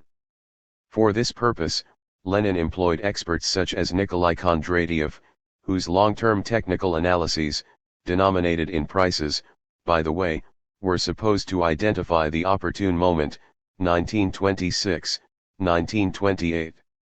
Stalin executed Kondratiev and gave his job to Eugen Varga, 1935. The latter, coming to his senses, ended up in a gulag. But the quest for the quantitative magic bullet has remained strong, as evident from the long-wave analyses of contemporary Marxists such as Ernest Mondale, 1995. The fact that Marx erred in trying to anchor prices specifically and somewhat mechanically in labor values is secondary. It certainly requires no cover-up or apology. Many 18th and 19th century physicists now seem dated, if not irrelevant. Yet, without their breakthroughs, physics would not be where it is today. The same is true for Marx's labor theory of value. It was the first theory to put the study of society on a systematic footing. Had it not been for the stifling influence of the Soviet Union, the spirit of that theory would likely have kept Marxism a vibrant science. Quality without quantity? And here we come to the second and more fundamental point, the notion that we can somehow disconnect the quantitative and qualitative aspects of capitalism, and then discard the former and keep the latter. This path betrays a deep misunderstanding of the subject of inquiry. To study the rationalist order of capitalism without quantities is like studying feudalism without religion, or physics without mathematics. According to Marx, and here he was right on the mark, capitalism, by its very nature, seeks to turn quality into quantity, to objectify and refy social relations as if they were natural and unassailable. In this sense, a qualitative theory of value necessarily implies a quantitative theory of value. It means a society not only obsessed with numbers, but actually shaped and organized by numbers. This organization is the architecture of capitalist power.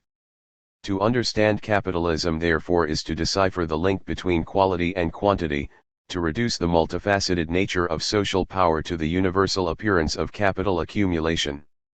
The two aspects of the theory rise and fall together. If one is proven wrong, so is the other. The question, therefore, is not which aspect of value to emphasize, but what the basis of value should be in the first place. The neoclassicists base their value theory on the UTIL, whereas Marxists base it on abstract labor. As we shall see in the next chapter, these elementary particles are deeply problematic. And it is these insoluble difficulties that make both the utility and labor theories of value impossible to salvage. 8. Accumulation of what? Una fides, pondus, mentura sit idem et status illessus totius orbis erit. Let there be one single faith, weight, and measure, and the world shall be free from harm. Guillaume Bude, 1468–1540. His labor took him about 1 minute to learn. Upton Sinclair, The Jungle.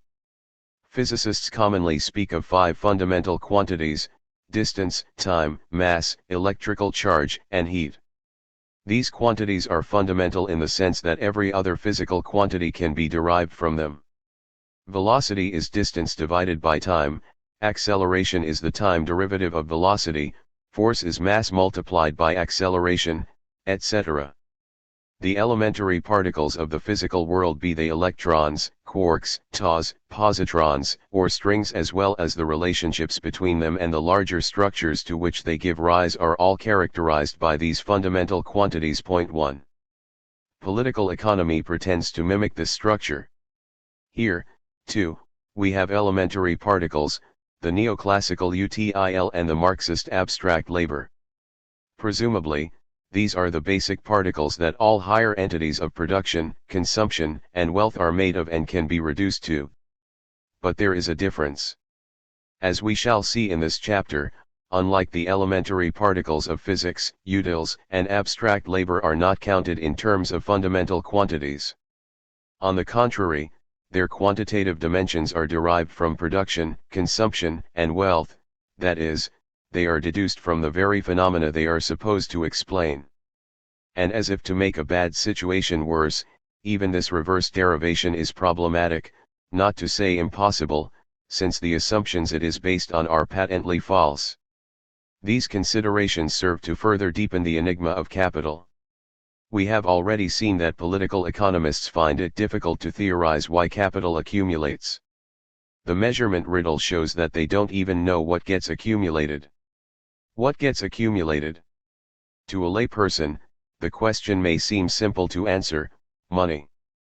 Capitalists accumulate when they grow richer, they decumulate when they become poorer.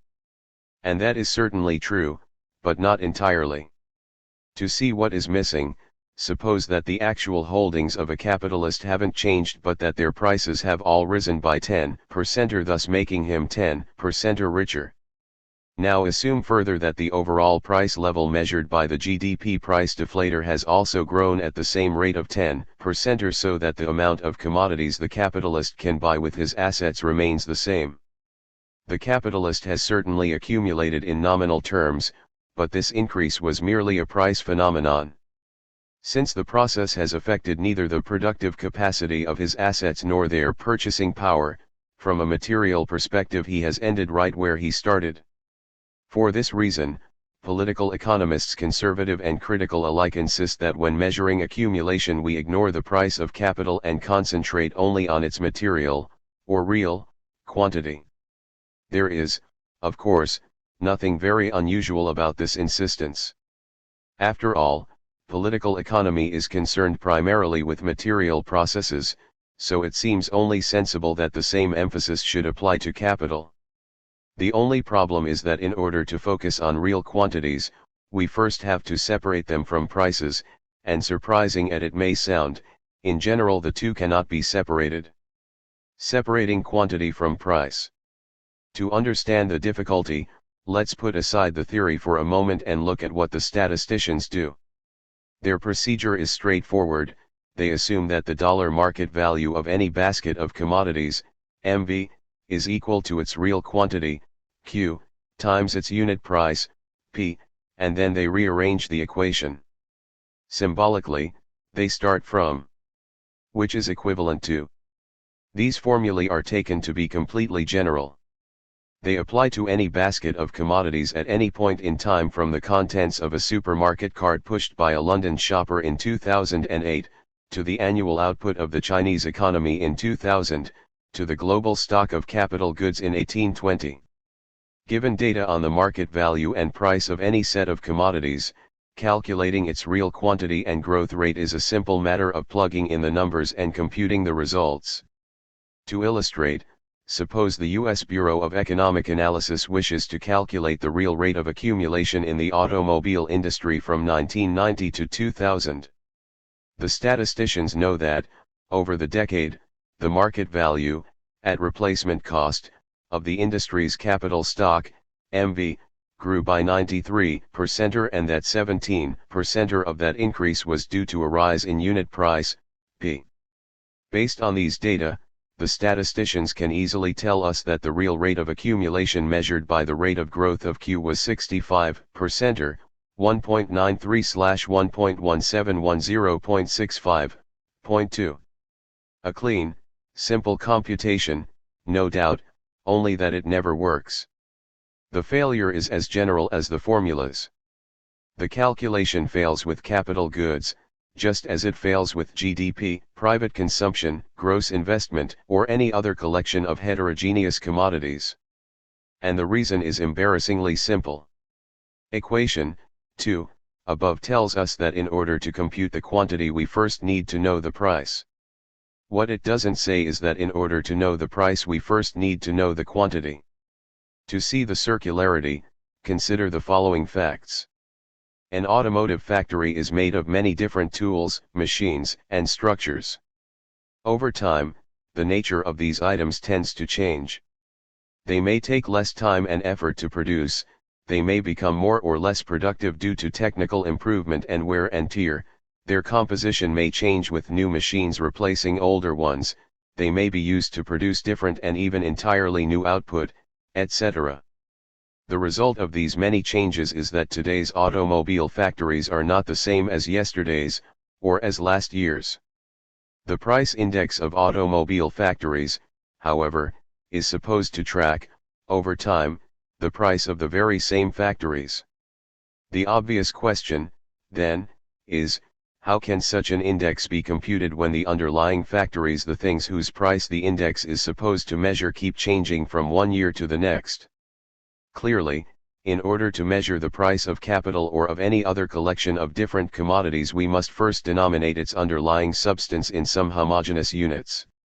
And here we come to the Cartesian crux of the matter.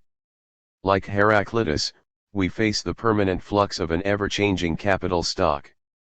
Yet, in the spirit of Parmenides, we cannot accept this flux since we need an eternally stable entity to price. And so we fall back on the compromise position of Democritus. According to this compromise, capitalist phenomena indeed are ever-changing, but this permanent shift is merely the rearrangement of the capitalist atoma. What the naked eye sees as a maelstrom of different commodities, the political economist interprets as the reshuffling of identical, irreducible particles. For the neoclassicists, the common substance of commodities is the utils they generate. 3 Like any other set of commodities, a collection of machines, factories, and structures may be heterogeneous and constantly changing. But no matter how varied and variable its components, say the neoclassicists, they can all be reduced to standard efficiency units, elementary particles of productive capacity counted in terms of the utility they create. In this way, an automobile factory capable of producing 1,000 utils is equivalent to 2 factories each producing 500 utils. As factories change over time, we can simply measure their changing magnitude in terms of their greater or lesser util generating capacity. In contrast to the neoclassicists, Marx approached the problem from the input side, arguing that capital, like any other commodity, could be quantified in terms of the socially necessary abstract labor required to produce it. So if we begin with an automotive factory that takes, on average, 10 million hours of abstract labor to construct, and add to it another factory that takes, on average, only 5 million hours to build, we end up with an aggregate capital whose magnitude is equivalent to 15 million hours of abstract labor. These brave reductions, though, do not help us in the least. In fact, they are totally redundant. After all, had we known the util productivity or abstract labor contents of capital, this knowledge would already tell us its real magnitude, making the whole statistical exercise unnecessary. Quantifying utility. Let the price tell all. The neoclassical notion of universal utility got off to a bad start. For the initial proclamations were decidedly optimistic. In the 18th century, mathematician Daniel Bernoulli stated that people with common sense evaluate money in proportion to the utility they can obtain from it, and went ahead to build on this conviction the quantitative law of diminishing marginal utility, Bernoulli 1738-33. In the 19th century, philosophical radical Jeremy Bentham promised his adherents that, in the utilitarian calculus of pleasure and pain, prejudice apart, the game of pushpin is of equal value with the arts and sciences of music and poetry. 1825, Book 3, ch. 1. He was also convinced that utility could be compared between individuals, though he never bothered to indicate how. The early neoclassicists, however, weren't nearly as sanguine. Cooled down by the less egalitarian John Stuart Mill, they didn't like the idea of interpersonal comparisons, which implied that society could benefit from greater income equality. But their doubts went deeper. They didn't think the quantity of pleasure from a game of pushpin could be compared to that of music and poetry. In fact, they admitted quite openly that universal utility is impossible to measure and, indeed, difficult to even fathom. The interesting thing, though, is that this recognition did not deter them in the least. If you cannot measure, measure anyhow, complained their in-house critic Frank Knight, quoted in Bernstein 1996, 219. Although the neoclassicists conceded that utility is unquantifiable, they went ahead to build their entire science of economics on the util, an unquantifiable unit. In hindsight, it is hard to think of a more fitting beginning for a successful religion. In his discussion of utility, Francis Edgeworth, one of the early mathematical economists, admitted that these atoms of pleasure do present peculiar difficulties. Like the invisible ether, they are not easy to distinguish and discern, more continuous than sand, more discrete than liquid, as it were nuclei of the just perceivable, embedded in circumambient semi-consciousness. But not to worry. We cannot count the golden sands of life, we cannot number the innumerable smile of seas of love, but we seem to be capable of observing that there is here a greater, there a less, multitude of pleasure units, mass of happiness, and that is enough. Edgeworth 1881, 8-9. In fact, Edgeworth was so enthralled with the prospect of quantifying the semi-conscious that he offered to build a hedonimeter that would continuously register the height of pleasure experienced by an individual, Ibid. 101.5, and Edgeworth wasn't alone in disregarding the odds. His contemporary, Stanley Jevons, was equally ardent. A unit of pleasure or pain is difficult even to conceive, but it is the amount of these feelings which is continually promoting us to buying and selling, borrowing and lending, laboring and resting, producing and consuming, and it is from the quantitative effects of the feelings that we must estimate their comparative amounts. Jevons 1871, 11, emphases added. Jevons' last sentence here should strike a chord with neoclassicists. It justifies a logical U-turn that Paul Samuelson would later call revealed preferences, Samuelson 1938. The reason for the U-turn is simple. We cannot measure the utility that drives behavior, but there is always the option of going in reverse. All it takes is to examine actual behavior, the quantitative effects of the feelings, and then assume that, in a perfectly competitive equilibrium, this behavior reveals the underlying relative utilities, comparative amounts. And so arose the infamous neoclassical circularity. Utility is the quality in commodities that makes individuals want to buy them, and the fact that individuals want to buy commodities shows that they have utility. Robinson 1962, 48, original emphases. This circularity, though, operates only at the theoretical level. At the practical level, neoclassicists go in one direction only, from the phenomena to utility. And the phenomenon they find most revealing is price. Utility is taken to be correlative to desire or want. It has been already argued that desires cannot be measured directly, but only indirectly, by the outward phenomena to which they give rise, and that in those cases with which economics is chiefly concerned the measure is found in the price which a person is willing to pay for the fulfillment or satisfaction of his desire. Marshall 1920, 78, emphasis added. And so the path was laid out, and the laity followed only to find in the end what it assumed in the beginning. Finding equilibrium. Let's trace this path. We'll use the example of Energy User Producer, Inc., a hypothetical corporation that owns two types of assets, automotive factories and oil rigs. The company engages in building, acquiring and selling these assets, so over time their numbers change. For simplicity, we assume that the factories and rigs themselves are of the same type and do not change over time, an assumption that we relax in our discussion of hedonic regression below. The bottom part of figure 8.1 shows the historical evolution of the firm's holdings. We can see that in 1970 it owned 33 automotive factories and 20 oil rigs, and that in subsequent years the former number declined, reaching 15 in 2007, while the latter rose to 47. Since this is a hypothetical corporation, the number of factories and rigs is concocted out of thin air, but the same logic would apply had we used actual numbers. Figure 8.1, Energy User Producer, Inc. Note, the number of automotive factories and oil rigs is hypothetical.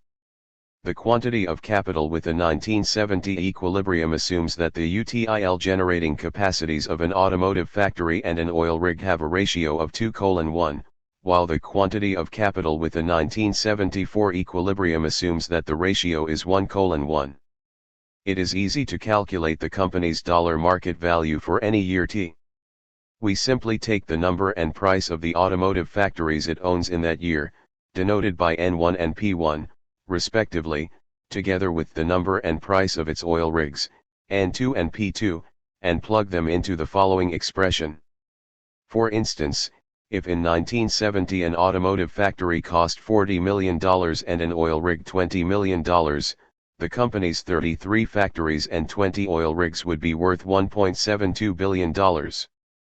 Now, assume that 1970 was a year of perfectly competitive equilibrium. According to the neoclassical scriptures, this happy situation means that the 2:1 ratio between the price of automotive factories and oil rigs reveals to us their relative efficiencies. It tells us that automotive factories generate twice the universal utils as an oil rig. With this assumption, we can then use equation 5 to compute the overall quantity of capital, Q, owned by energy user producer, Inc. for any year T6. The results, normalized to Q 1970 equals 100, are depicted by the thin line in the upper part of figure 8.1.7. We can see that the increase in the number of the presumably less productive oil rigs was more than offset by the decline in the number of the presumably more productive automotive factories. As a result, the overall quantity of capital fell by 11% throughout the period.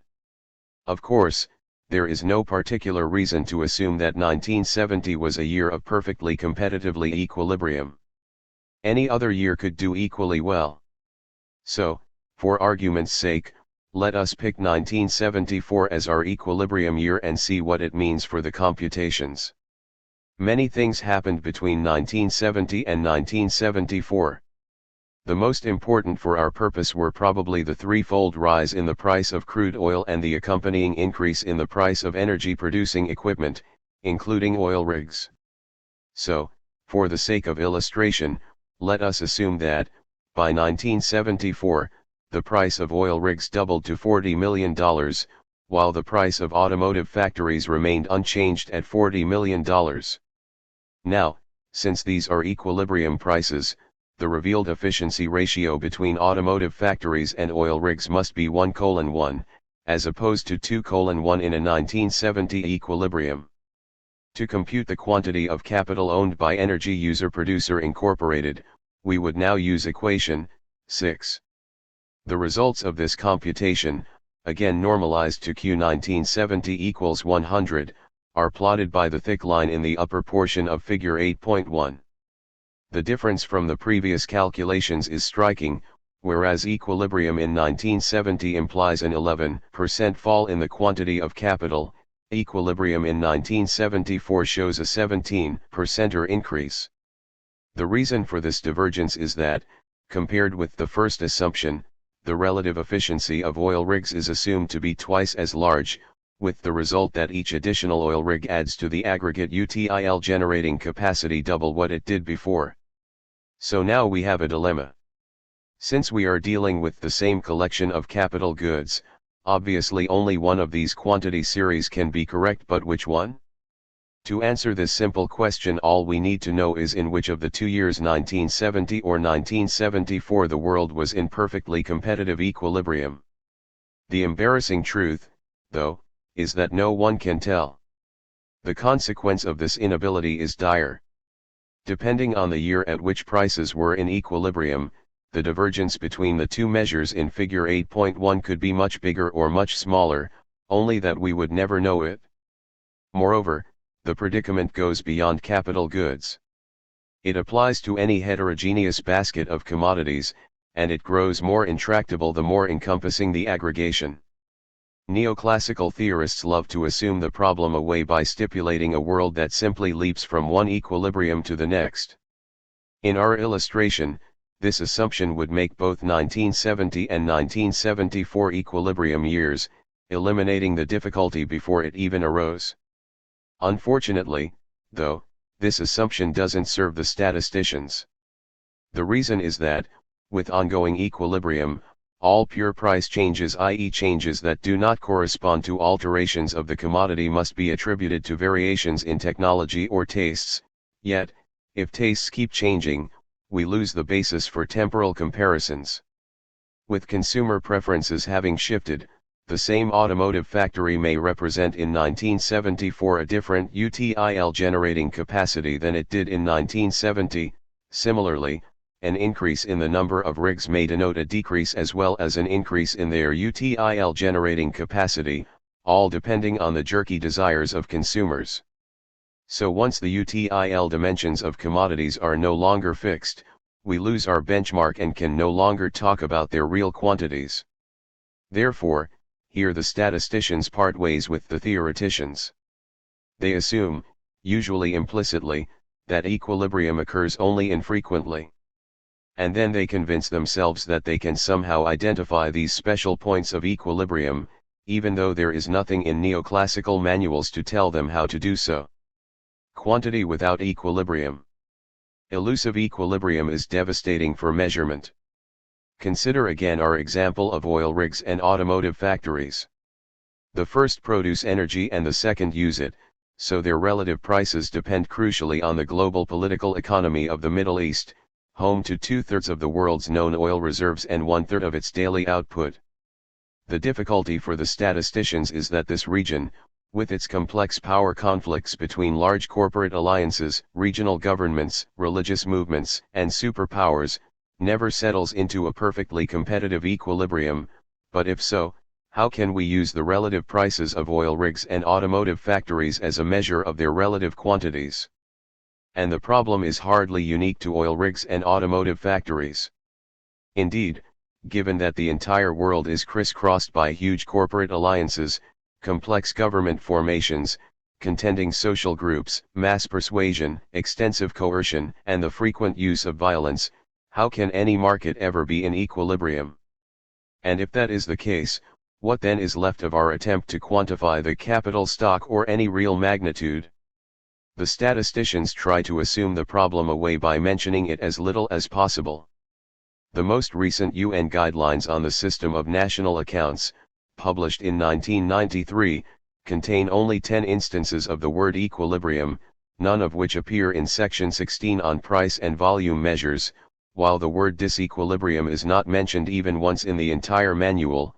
United Nations Department of Economic and Social Affairs 1993. The more recent OECD document on measuring capital, 2001, no longer refers to either concept. Fortunately, an earlier version of the UN National Account Guidelines, published in 1977, before the victory of neoliberalism, was not as tight-lipped. This older version provides occasional advice on how to deal with unfortunate imperfections, so we can at least get a glimpse of how the statisticians conceive the problem. One special case of difficulty identified here is internal, or non-arm's length, transactions between related enterprises or branches of the same company. Since transfer prices set under these conditions may be quite arbitrary, to use the UN's wording, the advice is to abandon value meaning price as one of the primary measures and replace it with a measure of physical quantity combined with an estimate of what the equivalent market price would have been. United Nations Department of Economic and Social Affairs 1977, 12. Needless to say, the authors do not explain why we would need prices if we already knew the physical measures. They are also silent on where we could find equivalent market prices in a world where all markets have already been contaminated by power.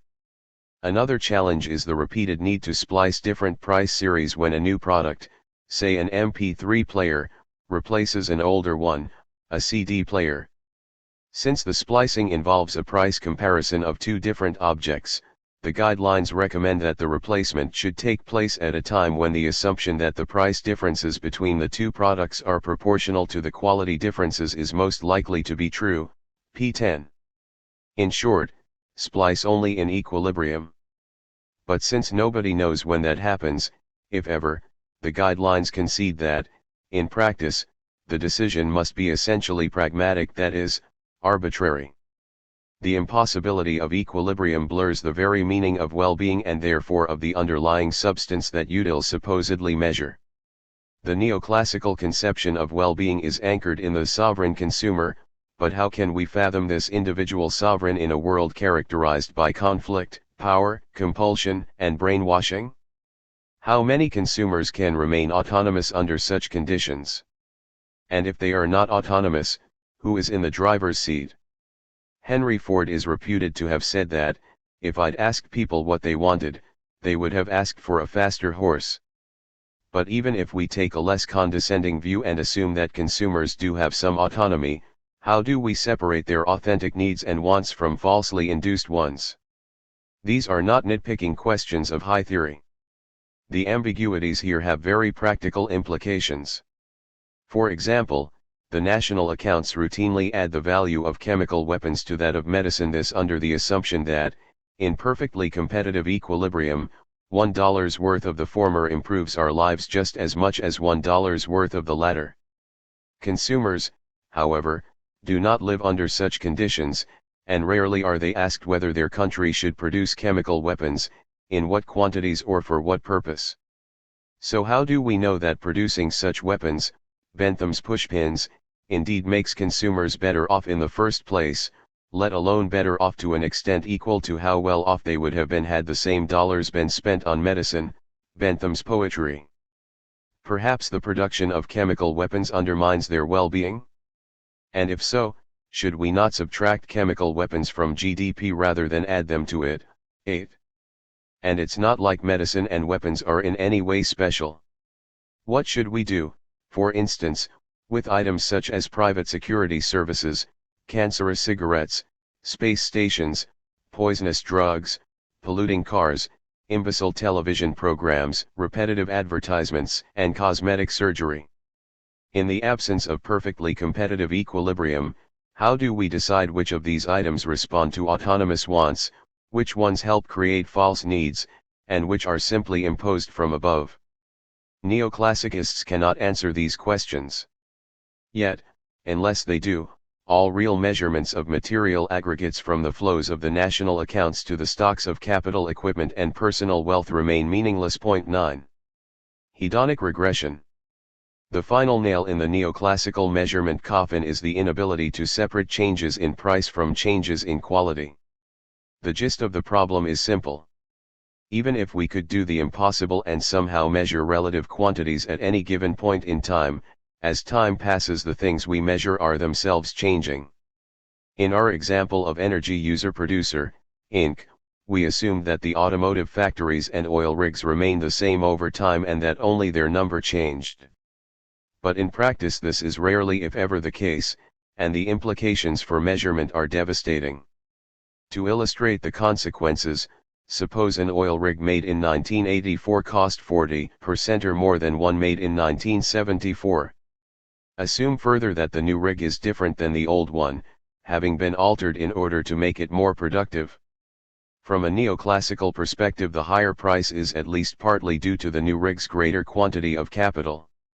The question is, how big are the respective effects? What part of the increase represents the augmented quantity and what part is a pure price change? As the reader must realize by now, the simple answer is that we do not know and, indeed, cannot know. The statisticians, though, again are forced to pretend. Since the measured items are constantly being transformed, they need to be, again and again, reduced back to their universal units, however fictitious. Luckily, or maybe not so luckily, neoclassical theorists have come up with a standard procedure for this very purpose, fittingly nicknamed hedonic regression. The idea was first floated in the late 1930s and had a long gestation period. But since the 1990s, with the advance of cheap computing, it has spread rapidly and is now commonly used by most national statistical services. 10. How would a statistician use this procedure to estimate the changing quantity of the oil rig in the above example? Typically, she would begin by specifying the rig's underlying characteristics, such as size, capacity, weight, durability, safety, and so on.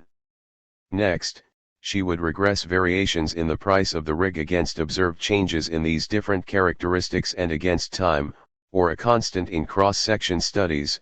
The estimated coefficient associated with each characteristic would then be taken as the weight of that characteristic in the true quantity change of the rig, while the time coefficient, or constant, would correspond to the pure price change. Finally, she would decompose the observed price change into two parts, one reflecting the increased quantity of capital and the other reflecting pure price change. 11. Hedonic regressions are particularly convenient since they cannot be tested, at least not in the conventional econometric sense. Standard econometric models are customarily judged based on their overall explanatory power measured by such statistics as R2 or F tests, on the significance of their coefficients indicated by t-statistics and on other bureaucratic criteria. Hedonic regressions are different. These models do not try simply to explain variations in price by variations in the commodity characteristics. Rather, their purpose is to decompose the overall variations in price into two parts, one attributed to changes in characteristics and a residual interpreted as a pure price change. However, since there is no a priori reason to expect one part to be bigger than the other, we have to accept whatever the empirical estimates tell us. If changes in characteristics happen to account for 95% of the price variations, then the pure price change must be 5%. And if the results are the opposite, then the pure price change must be 95%. This peculiar situation makes hedonic computations meaningful only under very stringent conditions. First, the characteristics that the statistician enumerates in her model must be the ones, and the only ones, that define the item's quality, so that we can neither omit from nor add to the list of specified characteristics. Second, the statistician must use the correct regression model. For instance, she must know with certainty that the true model is linear rather than log linear or exponential.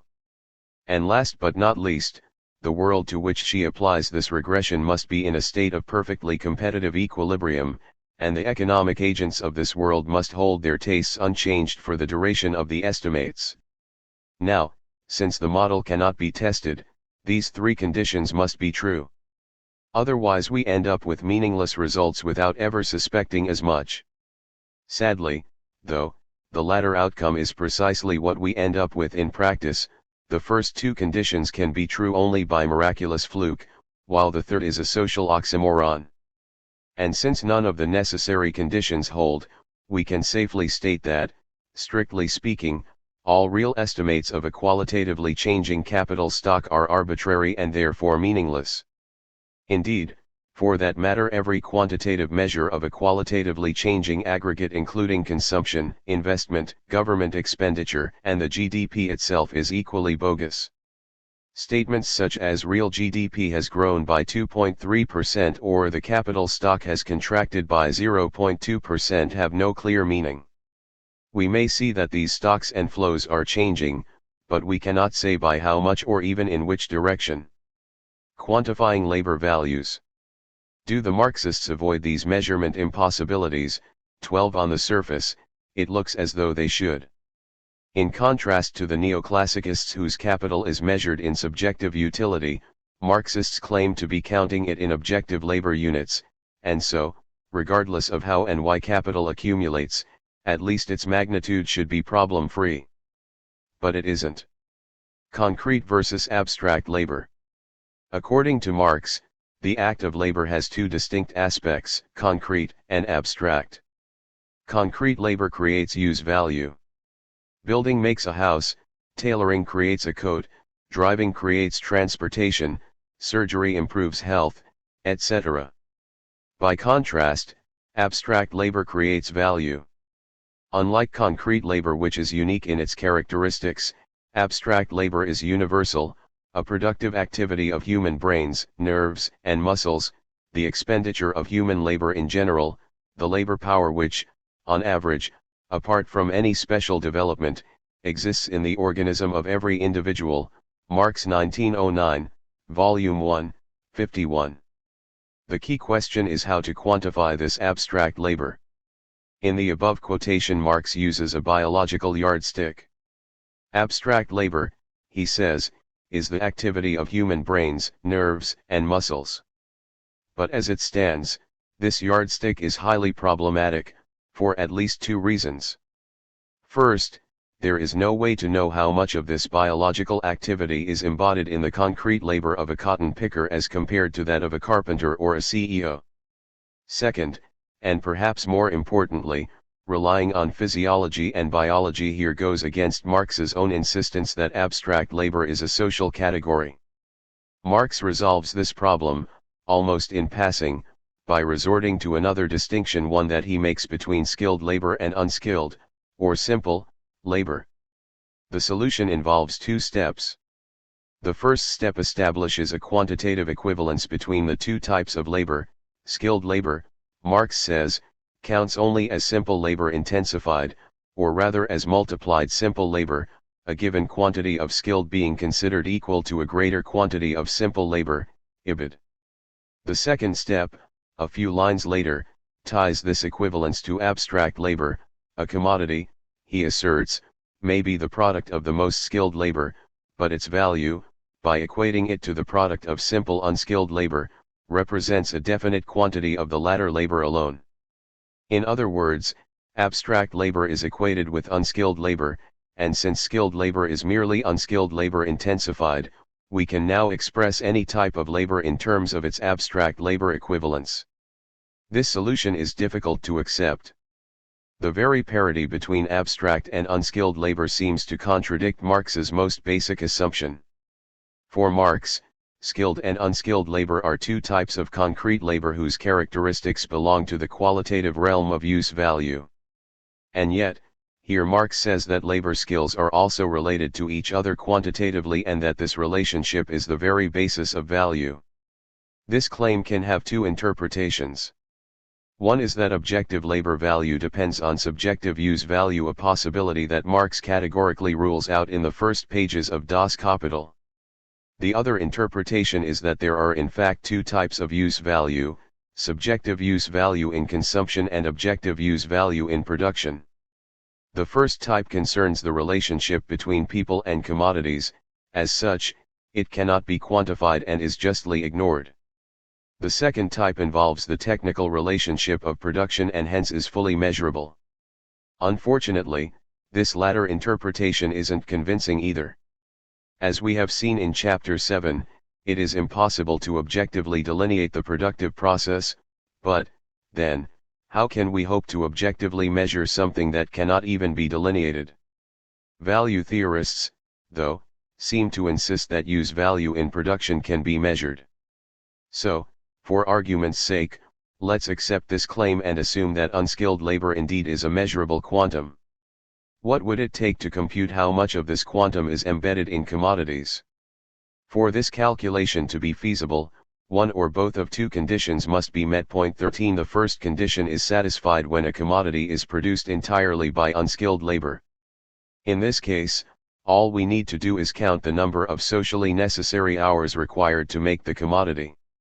A second condition becomes required if production involves different levels and types of skills. In this case, simple counting is no longer possible, and the theory works only if there exists an objective process by which skilled labor can be converted or reduced to unskilled, abstract, labor. Let us consider each condition in turn. A world of unskilled automatons.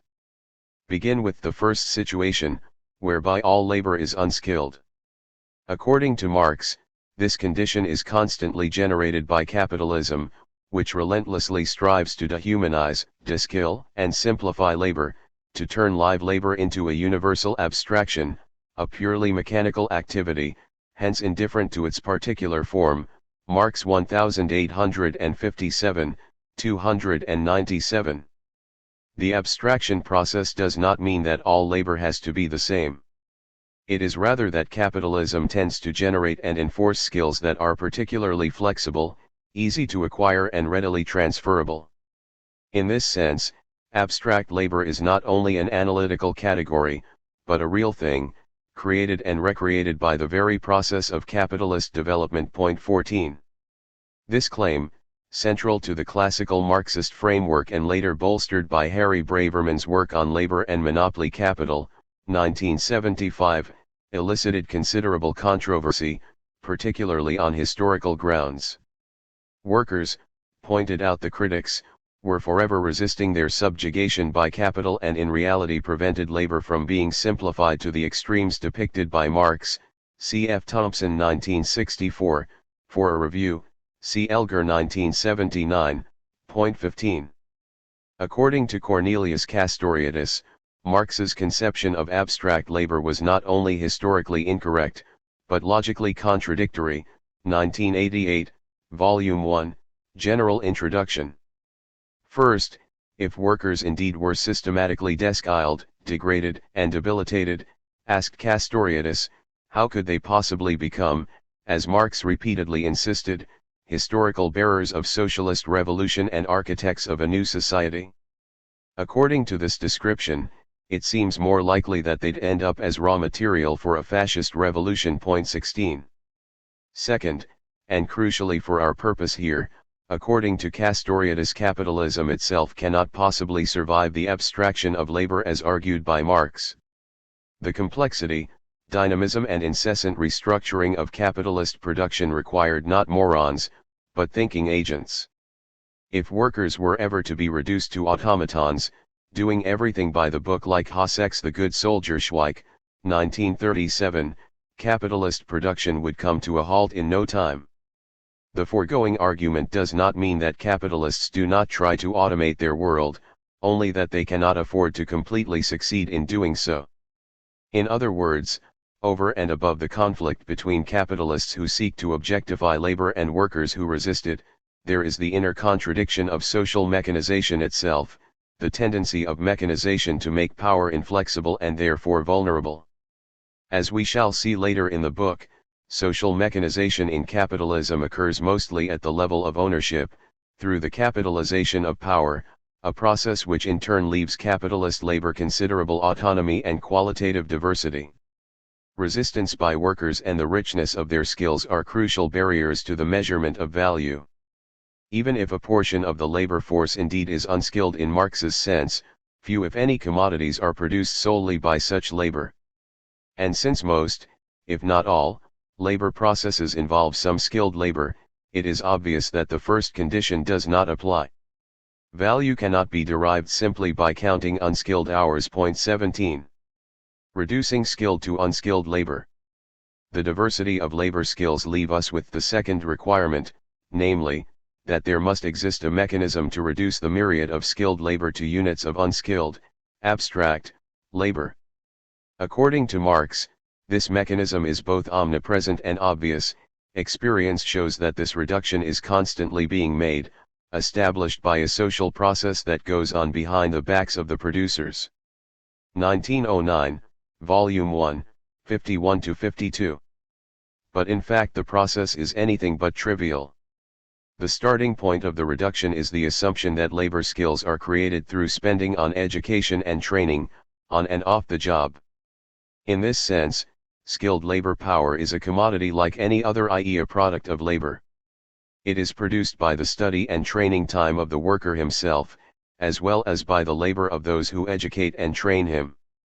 The value that the skill assumes in this process is equivalent to the socially necessary abstract labor time required for the subsistence of the worker, his teachers, and trainers throughout the skill creation process. Now, skilled labor supposedly creates more value than unskilled labor, and the question is how much more? Marxists have devoted far less attention to this question than it deserves, and, as a result, their take on the subject hasn't changed much since the issue was first examined by Marx and Hilferding. 18. Marx answered the question from the output side, by pointing to the greater physical productivity of skilled labor. His solution, though, is both circular and incomplete. It is circular insofar as physical productivity can be compared across different commodities only by resorting to prices and wages. This reverse derivation would have us conclude that, given their wage differential, a Pfizer chemist earning $150,000 a year must create 15 times the value of an Intel assembly line worker whose wage is only $10,000, a logic that is reminiscent of Gary Becker's, 1964, Human Capital, and that Marx rightly would, or at least should, have rejected. The solution is also incomplete because Marx nowhere explains why the additional value-creating capacity of skilled labor should bear any particular relationship to the labor cost of acquiring the skill. The fact that an engineer trains 10% or longer does not mean she will create 10% or more value, it could also be 1% or 20% or any other number. An alternative reduction, drawn from the input side, was offered by Hilferding, 1904. Skilled labor, he argued, simply transfers its added production time to the commodity it produces. For instance, if it takes the equivalent of 40,000 hours of unskilled labor to teach and train a brain surgeon who performs 20,000 hours of surgery over her working life, then 1 hour of her skilled labor is equivalent to 3 hours of unskilled labor, 40,000 plus 20,000, slash 20,000 equals 3. However, this solution too turns out to be open-ended. For our purpose, the most important problem is that Hilferding counts as skill creating value not the total number of hours necessary to create the skill, but only those hours that the worker or his employer end up paying for.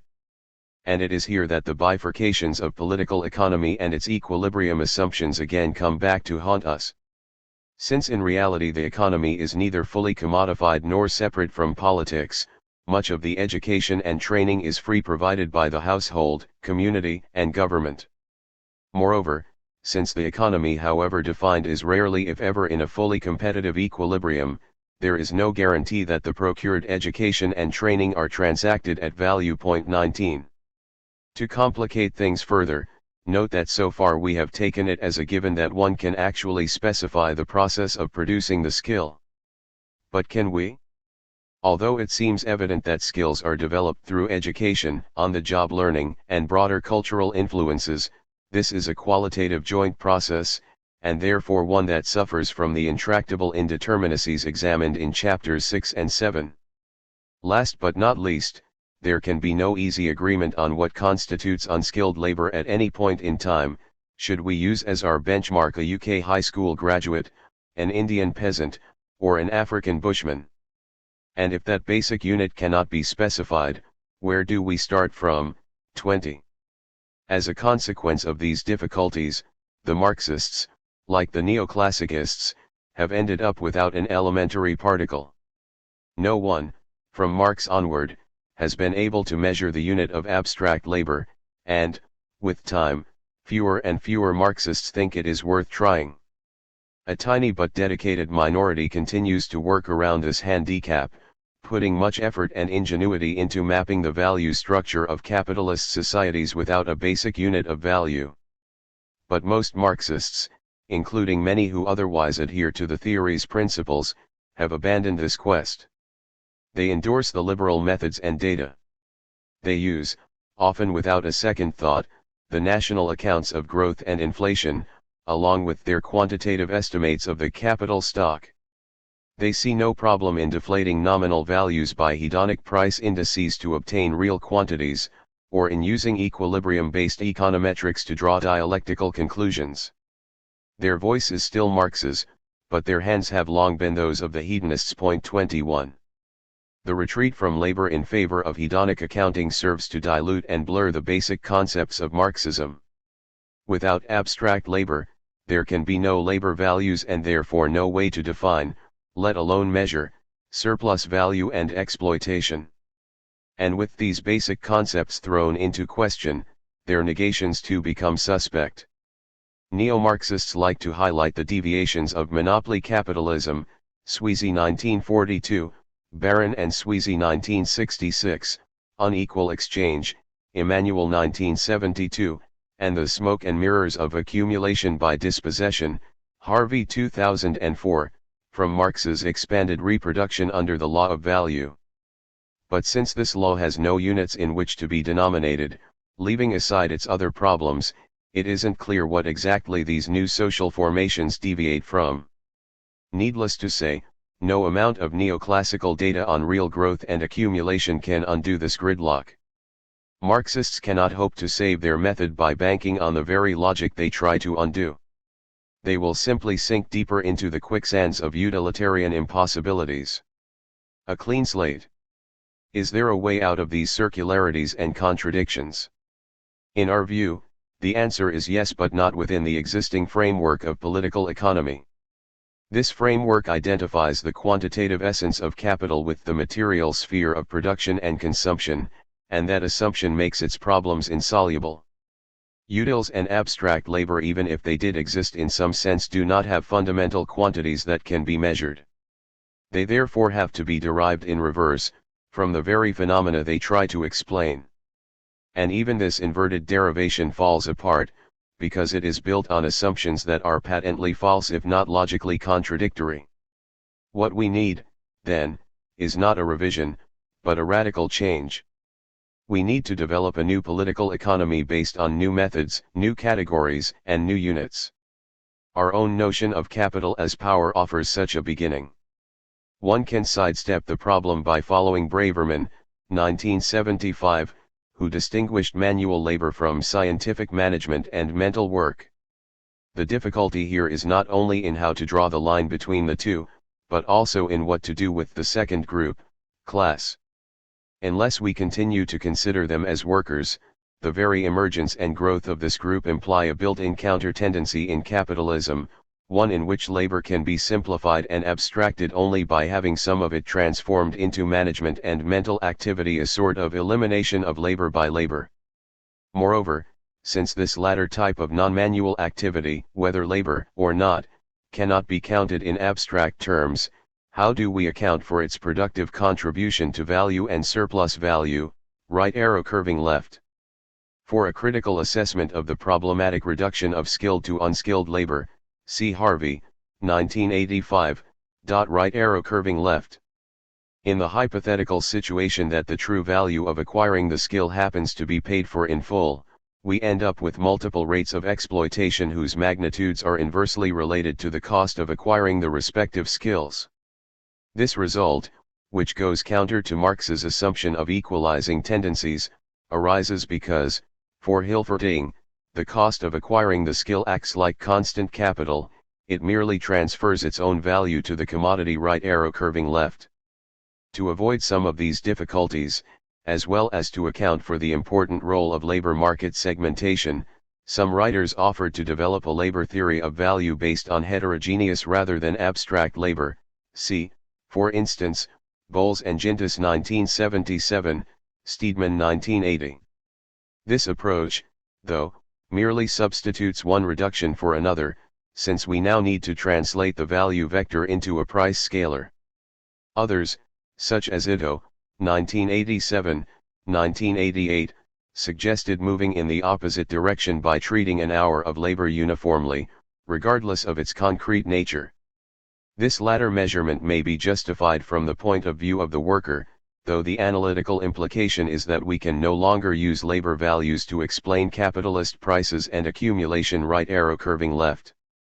Even Sheikh and Tonak, 1994, who have tried to devise specifically Marxist national accounts, ended up employing a neoclassical price index in order to convert nominal measures of output to their real counterparts, Appendix J, right arrow curving left. Part 3. Capitalization. 9. Capitalization. A brief anthropology. It is not the consciousness of men that determines their being, but, on the contrary, their social being that determines their consciousness. Karl Marx, Preface to a Contribution to the Critique of Political Economy. The size of my checkbook and the content of my pockets do not determine my social consciousness. Tokyo sex whale, South African political prisoner cum business tycoon. Utility, abstract labor, or the nomos. When Milton Friedman claims that there is no such thing as a free lunch, he echoes Antoine Lavoisier, the 18th century French tax farmer cum chemist who invented the law of conservation of matter. Burnt carbon produces a new substance, carbon dioxide, but according to Lavoisier there was nothing miraculous about this transformation. The reaction can be achieved only by adding oxygen to the carbon. And when the combustion takes place in a sealed container, the new substance has a mass equal that of its ingredients. Your lunch always has to come from somewhere. The theory was not concocted in a vacuum. Lavoisier's patron, Louis XVI, was strapped for cash, and the resourceful chemist was looking for ways to shore up the monarch's finances. His idea, surround Paris with a high wall to create a sealed container in which individual incomes could be partly converted into crown revenues. The plan was only partly successful. The wall certainly was tight enough to trap much of the city's taxable income, to the joy of the vigilant collectors. But it was also loaded enough to have Lavoisier's head lost to the revolutionary guillotine and the wall to the Parisian mob. The underlying principle of conservation, though, remained intact. It soon became the foundation stone of modern science, spreading to other physical entities, most notably energy, as well as to the study of society. In the spirit of Lavoisier, political economists came to believe that there was intrinsic equivalence in production and exchange. Abstract labor and utility, like all matter and energy, could neither disappear into nor be created out of thin air. Their form may change, but their content cannot. Just as the infinite diversity of natural bodies can be reduced to different combinations of universal atoms, or their subatomic particles, so can the endless diversity of commodities be reduced to alternative groupings of identical utils or abstract labor time. As we have seen, for Marx, who approached the process from the input side, the commodity's value was transformed labor. The live abstract labor expended in producing the capital reappeared as dead abstract labor in the newly produced capital. Similarly for the neoclassicists, who view the process from the output side, as the quantity of capital depreciates, the lost utils resurface in the goods and services being produced. 1. The answer of both theories to the question what is capital, lies in this transformation. Since exchange merely transfers the substantive quantities of production and consumption, it follows that underneath every ratio of prices there lies a corresponding ratio of utils or abstract labor. In both cases, the pecuniary appearance of capital is merely the mirror image of its material/energy substance. The financial liabilities on the right-hand side of the balance sheet derive their value from, and in the final analysis, are equivalent to the productive assets on the left-hand side. But there is hair in the soup. Conservation and intrinsic equivalence are rather demanding principles. They can be considered meaningful only if utility and abstract labor can be measured, only if there is an economy that is distinct from politics and free from the distortions of power, and only in so-called perfectly competitive equilibrium. Unfortunately, though, these conditions can never hold. As previous chapters have made clear, no one knows what utility and abstract labor look like, let alone how to measure them. There is no way to distinguish economics from politics and to keep power out of the picture, and capitalism has never experienced even a momentary equilibrium, let alone a perfectly competitive one. So we are back to square one, if not square zero. We still do not know what makes something capital or what determines its magnitude in dollars and cents. Worse still, now we no longer have the principle of intrinsic equivalence to build on. But, then, isn't this rejection detrimental to the very possibility of political economy? By giving up the material basis of capitalism, are we not cutting the branch we sit on? Indeed, is there anything else other than utility or labor value with which we can explain the quantitative order of prices, exchange, and distribution? The short answer is yes. There is an alternative. According to Cornelius Castoriadis, 1984, this alternative was articulated some 2,500 years ago, by Aristotle. Equivalence in exchange, Aristotle argued, came not from anything intrinsic to commodities, but from what the Greek called the nomos. It was rooted not in the material sphere of consumption and production, but in the broader social, legal, historical institutions of society. It was not an objective substance, but a human creation. And when we think about this question without theoretical blinders, this loose determination is not that difficult to fathom. In all pre-capitalist societies, prices and distribution more generally were determined through some mixture of social struggles and cooperation. Authoritarian regimes emphasized power and decree, while more egalitarian societies used negotiation, volition, and even gifts. Polanyi, Arensberg, and Pearson 1957. This same loose determination is also evident in more recent alternatives to capitalism. It characterizes broad regimes such as communism, as well as small-scale formations like the Spanish cooperative Mondragon and the Israeli anarchism of the early kibbutz. In all of these cases prices and distribution are creatures of their particular nomos. So why can't the same loose determination happen in capitalism? Consider the ratio between the price of petroleum and the wages of oil rig workers, between the value of Enron's assets and the salaries of accountants, between General Electric's rate of profit and the price of jet engines, between Halliburton's earnings and the cost of rebuilding Iraq, between Viacom's taxes and advertisement rates, between the market capitalization of subprime lenders and government bailouts? Why insist that these ratios are somehow determined by or deviate from relative utility or relative abstract labor time? Why anchor the logic of capitalism in quanta that cannot be shown to exist, and that no one, not even those who need to know them in order to set prices, has the slightest idea what they are? Isn't it possible that these capitalist ratios are simply the outcome of social struggles and cooperation? Most political economists prefer to steer clear of such a loose determination. The ideological stakes are simply too high. If prices and distribution are not determined by objective productive contributions, neoclassicists have nothing with which to explain income and justify profit. Similarly for the Marxists, without labor values there is no objective basis to condemn capitalist exploitation. Unfortunately, and as already noted, this insistence on so-called objective determination is mostly a formality. In practice, political economists are entirely dependent on a very loose determination of prices and distribution. In the neoclassical case, this dependency is evident when economists set up perfectly competitive equilibrium models and then retrofit them to reality with the generous help of endless shocks and imperfections. In the know-all language of the news agencies, oil prices have risen because of excess demand from China, and a day later, despite excess demand from China, oil prices have fallen amid easing security concerns at Ras Tanura. Marxists do the very same thing when they first articulate the laws of expanded reproduction and then immediately violate them with the endless mischief of force, manipulation, and accumulation by dispossession. Now, this mixture of hard and loose determination would be scientifically acceptable if we could somehow draw the line separating the objective laws from their distortions. But neither neoclassicists nor Marxists can do so, even on paper. The basic units of utility and abstract labor underlying these laws are pseudo-quantities and, by extension, so are their deviances and distortions.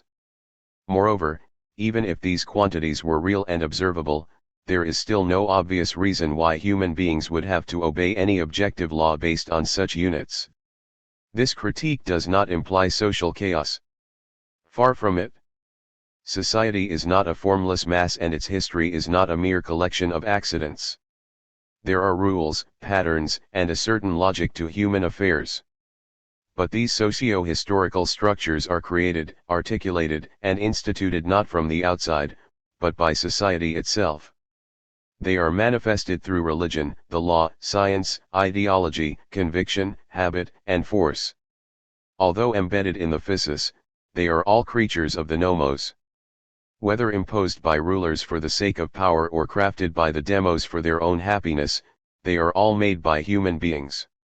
The above considerations are crucial for our purpose here, for, if we start from the nomos rather than utility or labor value, we end up with a completely different concept of capital, a radically different understanding of accumulation and new ways to interpret capitalist development. This part of the book begins our exploration of the capitalist nomos. The engine of capitalism, we argue, is the process of capitalization, the discounting into present value of future earnings. When we speak of capital accumulation, we speak of the growth of capitalization. The current chapter sketches the anthropology of capitalization from its humble beginnings in 14th century Italy to its all-embracing moment of the present. It shows that capitalization and therefore the accumulation of capital has little to do with means of production and everything to do with the multifaceted restructuring of the capitalist order. This encompassing nature of accumulation in turn explains why prevailing theories of capitalization, both Marxist and neoclassical, head in the wrong direction. Chapter 10 shows that these theories, anchored in the supposedly productive underpinnings of capital, are inevitably led to view capitalization as a distortion. Chapter 11 negates this view, laying the foundations for an alternative approach. It provides a framework that identifies the elementary particles of capitalization, outlines their significance and indicates how they form the basis for our new theory of capital as power.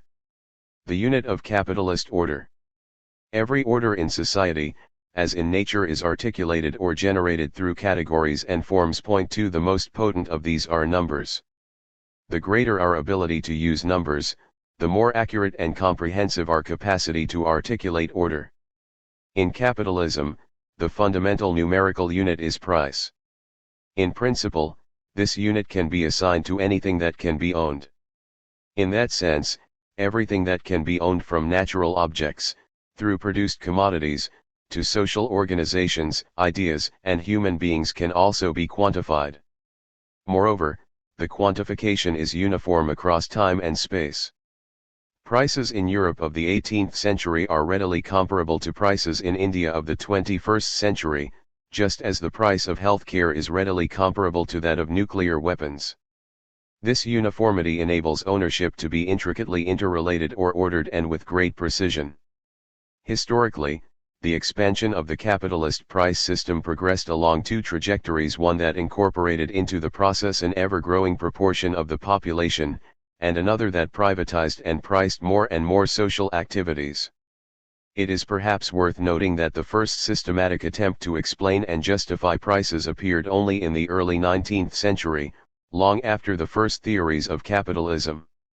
John Locke, 1690, had anchored private property in productivity in the 17th century, and Adam Smith, 1776, had analyzed the free market in the 18th.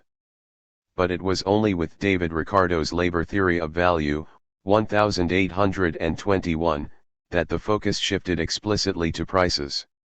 And why the long delay? Partly because, until the 19th century, there wasn't a pressing need for such a theory. Prices simply weren't that important. It is of course well known that prices already existed in the early civilizations of the Near East, and that in large ancient metropolises they even fulfilled a significant role. But the extent to which they ordered society remained limited. In Rome, for instance, prices were used in local markets, as well as in transportation and long-distance trade, yet roughly 90% of the Roman population is estimated to have lived off farming, and 3/4 of the output is believed to have been consumed by its own producers. Furthermore, even in the city of Rome, the annona food rations, although partly purchased by the authorities, were freely distributed to the population. 3 After the fall of the Roman Empire, prices became even less important. During the feudal era, up to 90% of the European population lived in the countryside, organized in autarkic units with little or no connection to prices. The bourgs in Italy and in the Low Countries used prices extensively, but these city-states were small enclaves whose logic was antithetical to the feudal self-sufficiency in which they were embedded. The first society to become subjugated to the architecture of prices was probably England. Symbolically, this transition happened sometime in the first half of the 19th century, as urban dwellers approached 50% of the population. Since the cities depended on the countryside for food and raw materials, the rural population too was gradually drawn into the price system.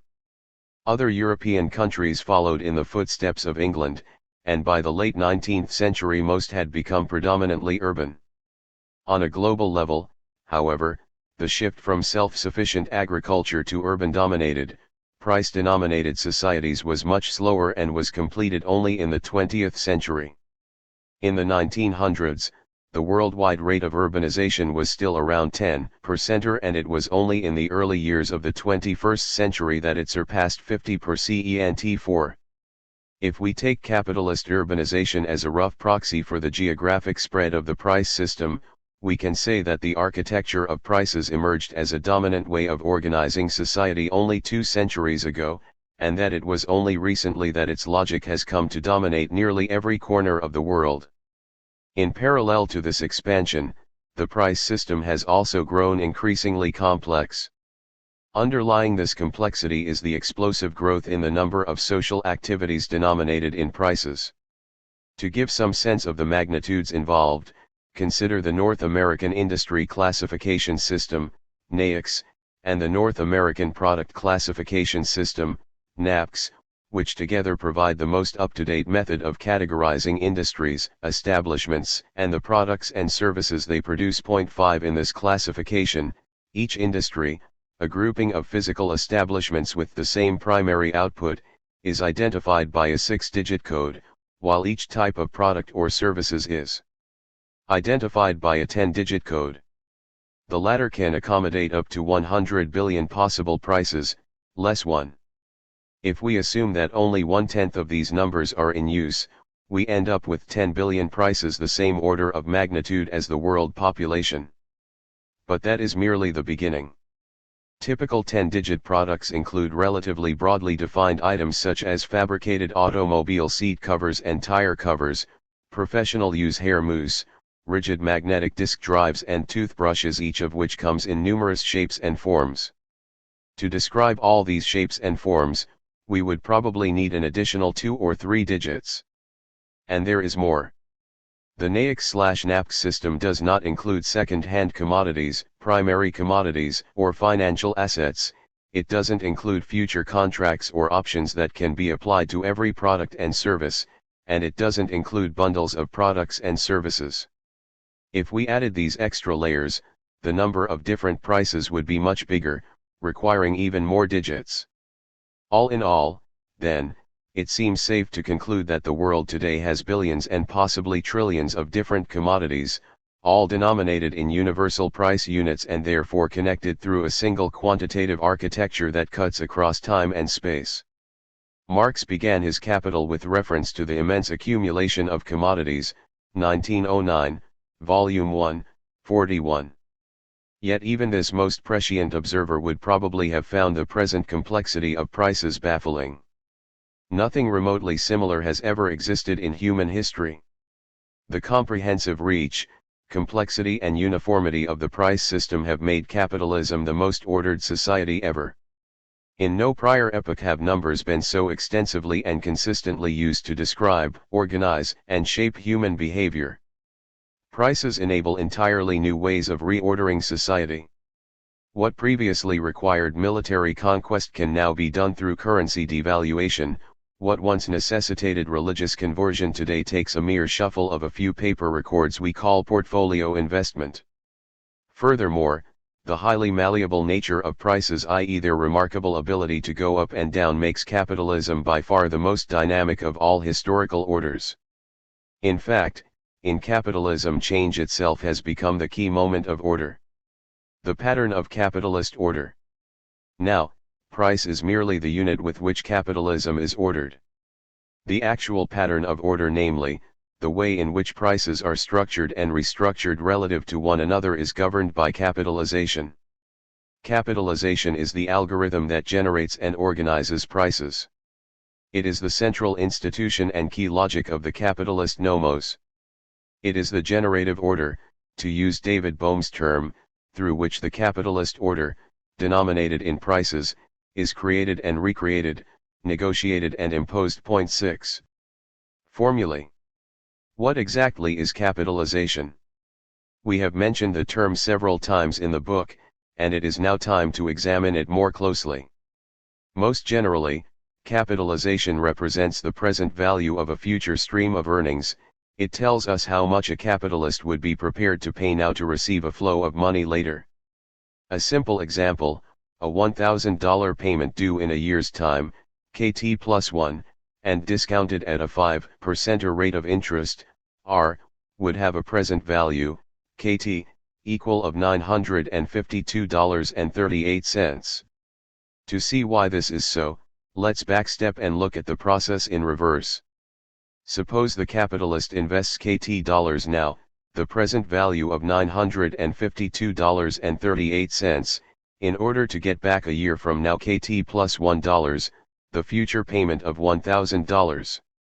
The capitalist engages in this transaction because the future payment is bigger than its present value. It comprises the repayment of the original investment plus additional earnings. KT plus 1 equals KT plus ET plus 1. And since in this case the capitalist knows both the original investment and the future payment, he can compute the rate of return, R. Now, let's rearrange the terms of this equation. If we know the future payment and the going rate of interest, we can easily figure out how much the capitalist believes is appropriate to pay for it now, namely the present value. Given this principle, the computation can be further generalized deep into the exciting future. For instance, an earning flow of a constant or varying magnitude, e, paid over n periods, would be discounted by successive compounding of the rate of interest. If the payments are uniform over time, so ET plus 1 equals ET plus 2 equals ET plus n equals E, their capitalized value would be 7. If these equal payments continue in perpetuity, so n infinity, the present value becomes 8. And if the perpetual payments are expected to grow at a rate of g per period, the present value becomes 9. First steps. Simple computations in this spirit were used as early as the 14th century. 10 Italian merchants allowed customers to prepay their bills at a discount, applying the rate of interest to the time left until payment was due. Initially, the practice was relatively limited. The church opposed usury, and the merchants, trying to keep out of trouble, restricted their discounting to foreign bills where the rate of interest could easily be concealed by modifying the exchange rate.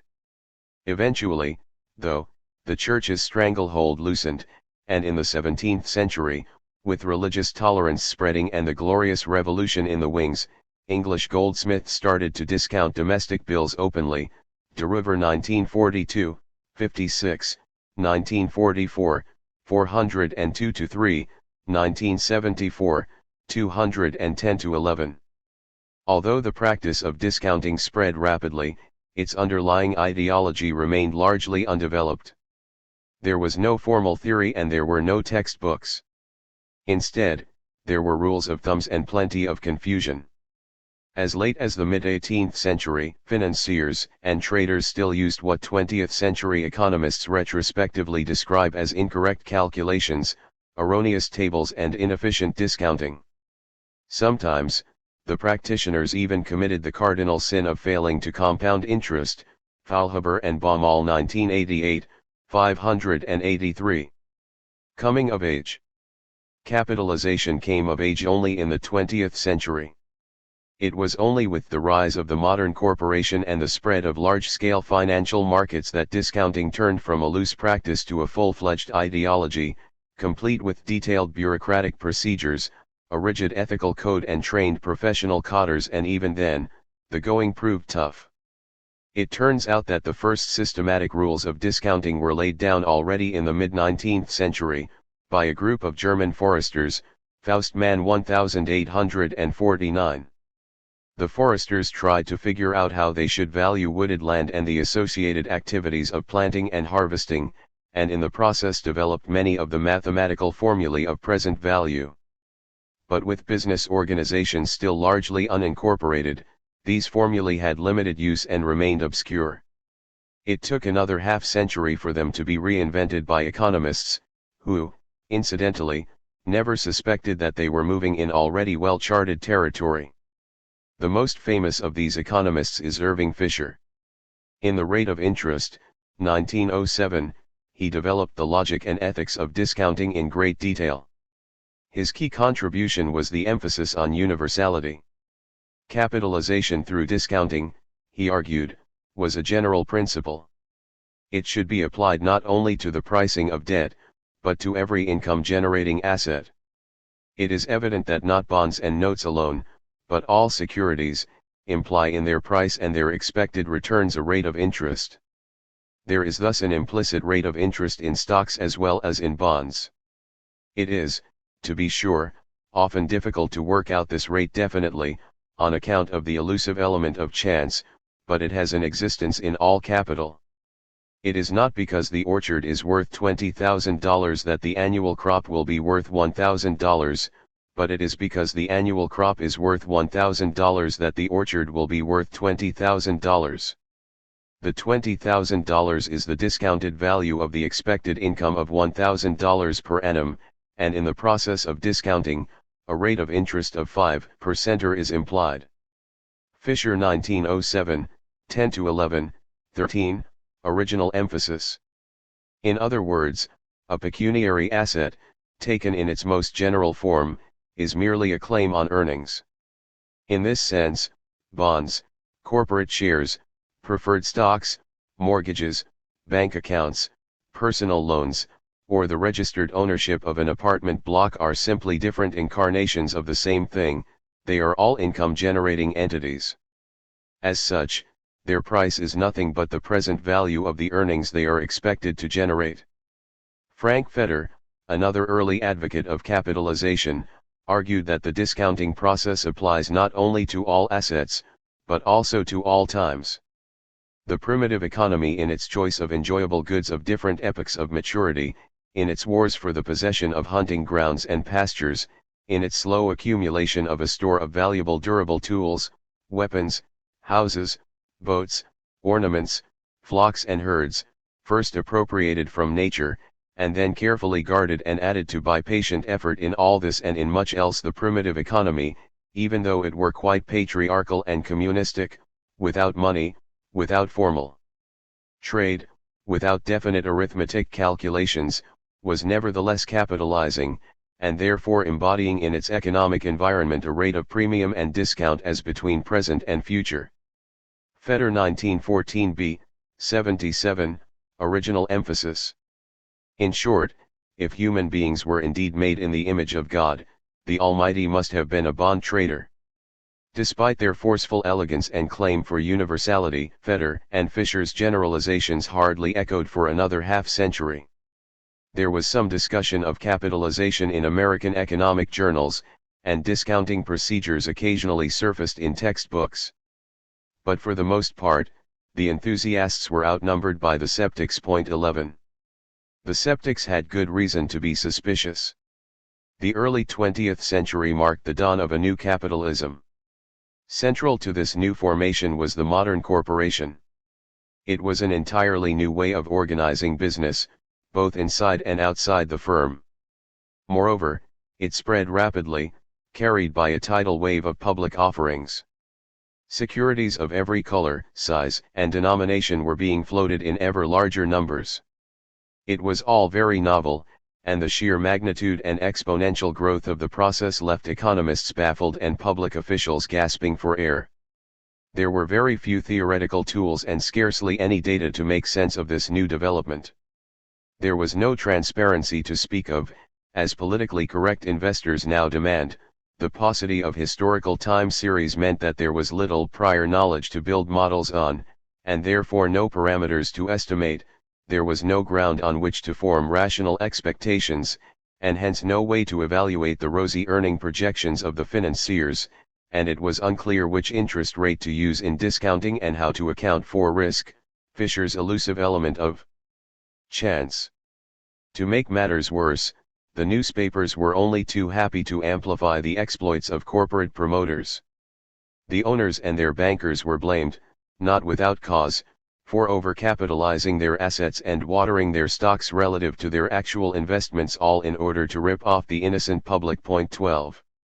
The whole thing smelled of a racket. The principle that capitalization should be based on earning capacity rather than on actual cost, declared one disgruntled reviewer, is not only unsound in theory but is also vicious in its practical application. Bonbright 1921, 482. Under these conditions, officials and theorists were unsure how to reconcile the new practice of discounted earnings with the familiar par value. It seemed much easier to stick to the conservative principles of historical cost accounting. But these proved to be no more than minor pains of adjustment. The encompassing tendencies of capitalization were too powerful to resist, the historical data started to accumulate, and the economists eventually adjusted their theories. By the 1950s, capitalization was finally established as the heart of the capitalist nomos, engraved on both sides of the balance sheet. On the asset side, net present value became the practice of choice in capital budgeting to allocate corporate resources. Meanwhile, on the liabilities side, the invention of portfolio selection theory by Harry Markowitz, 1952, and of the capital asset pricing model, CAPM, by William Sharpe, 1964, and John Lintner, 1965, bureaucratized the concept of risk and in so doing helped formalize the calculus of financial investment. Finally, both developments were facilitated greatly by the spread of electronic computing, which enabled capitalization formulae to be applied easily and universally to every possible asset under the sun. The capitalization of everything. And, so, finally the floodgates were open. Nowadays, every expected income stream is a fair candidate for capitalization. And since income streams are generated by social entities, processes, organizations and institutions, we end up with the capitalization of everything. Capitalists routinely discount human life, including its genetic code and social habits. They discount organized institutions from education and entertainment to religion and the law. They discount voluntary social networks. They discount urban violence, civil war, and international conflict. They even discount the environmental future of humanity. Nothing seems to escape the piercing eye of capitalization. If it generates earning expectations, it must have a price, and the algorithm that gives future earnings a price is capitalization. This encompassing mechanism of social ordering and reordering lies at the heart of our theory of capital, so it is worthwhile to flesh it out with some examples. Human beings. Begin with people's lives. These of course had already been commodified in the early power civilizations, starting with the institution of the working day. But it was only since the spread of bourgeois accounting and the development of probability and statistics that the process assumed the forward-looking form of discounted future income. The first steps in this direction were taken by the 18th century mathematician Daniel Bernoulli, 1738. According to Bernoulli, all human beings have a certain productive capacity. They can work for a living, and if that proves impossible, there is always the option of begging. People's ability to produce future income constitutes their wealth, or what economists today call human capital. And how much is this human capital worth? Easy, just ask the person how much money he or she would demand now for giving up the potential to earn this income in the future. Point 13. Presumably, this is the equation workers today balance when they borrow money to buy a car, take a mortgage to purchase a home, or open a line of credit to acquire what they otherwise can't with their immediate income. Point 14. Following Bernoulli, they take money now in return for giving up more of it later. As borrowers, they commit themselves to repaying the principal and interest, a liability that the lending institution happily discounts as an asset. Now, to settle their debt, the workers need to work, or beg, for an income. In other words, they need to devote part of their life to the bank. And it is this part of the worker's life that the bank capitalizes as an asset on its balance sheet. Of course, the process hardly stops here. The discounting of human lives extends in various directions, some explicit, others less so. The most obvious is the premium insurance companies put on the future earning loss associated with particular limbs, body, or soul. Mission 1979. Point 15. Less blatant but no less important is the price governments and international organizations are prepared, or unprepared, to pay in order to save, or sacrifice, entire communities, a price that involves discounting the future worth of the said community. Cropper, 80, and Portney, 1991. The issue here is decreasingly one of choice based on morals and feelings, and increasingly a matter of cold calculations based on the imperatives of discounted incomes. In his Brave New World, 1932, Aldous Huxley articulated the making of a postmodern humanoid. The process proceeds in two steps. In the first, different human brands are mass-produced on an assembly line of test tubes. In the second, the newborns are subjected to repetitive mantras that fine-tune their cravings and anxieties. Huxley conceived this authoritarian utopia as his own Fabian alternative to the anarchy of free market liberalism. But, then, he didn't know much about the powers of capitalization. Capitalism seems able to shape preferences as effectively as any authoritarian regime, including Huxley's, is able to mold habits and instill fears. But capitalism does much more than that. It makes these preferences sufficiently predictable for capitalists to translate them into expected profit discountable to present value. On the face of it, liberal capitalism is all about individuality and free choice. And yet, the so-called individual consumer ends up being part of a collectively managed mob, as described so eloquently in Herbert Marcuse's One-Dimensional Man, 1964. The attractive aspect of this tendency was articulated with great enthusiasm already in the 19th century by Francis Galton, one of the forefathers of the science of crowds. The huger the mob and the greater the apparent anarchy, the more perfect is its sway. It is the supreme law of unreason. Whenever a large sample of chaotic elements are taken in hand and marshaled in the order of their magnitude, an unsuspected and most beautiful form of regularity proves to have been latent all along. Quoted in Newman 1956, Volume 3, 1481. The Friedmanite individual may feel free to choose his location in the distribution, but the distribution itself is shaped by the power institutions and organizations of capitalism. And it is this shaping, i.e., the very creation of a predictable representative consumer, that gets capitalized. The process follows two parallel paths. The first and more transparent is the relentless promise of pleasure, the carrot that sovereign consumers love to pay for. The second and less obvious is the threat of pain. It turns out that the hedonic lure of consumption can be greatly amplified by fear, so the promise of pleasure is usually spiced up with plenty of anxiety and unease. The division of labor is relatively straightforward. The official newsreels scare their audiences with uncertainty, loneliness, violence and disaster, the sports programs elate them into ecstasy, and the blockbuster films give them their 2 minutes of hate between the chainsaw massacres and end-of-the-world catastrophes. This simmering brew is then cooled down by the soothing solutions of commercial advertisements. Sexual impotence is cured by a chemical fix, decrepit apartments by affordable mortgages, ruinous illness by pricey health insurance, dead-end jobs by professional night courses, wrinkles by magic lotions, random violence by gated communities. Don't be a left-behind fool, buy my ware and be cool. Capitalists worldwide are estimated to spend up to $600 billion annually just to remind us of these options. If we assume a 15% markup on these advertising expenditures, we get $90 billion of net profit. This sum represents roughly 5% of global net corporate income and a comparable portion of global market capitalization. 16 The computations, of course, are tentative. Half my advertising is wasted, but I don't know which half, goes the famous Madison Avenue saying. They also exclude sales promoting expenditures buried in the cost of production, as noted in the discussion of advertising in Chapter 7.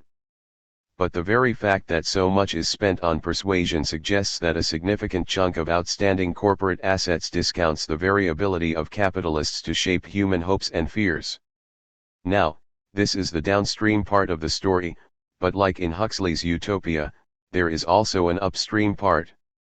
Over the past decade or two, investors have started to discount, in addition to people's mental aspirations and worries, the code of their physical reproduction, the genome.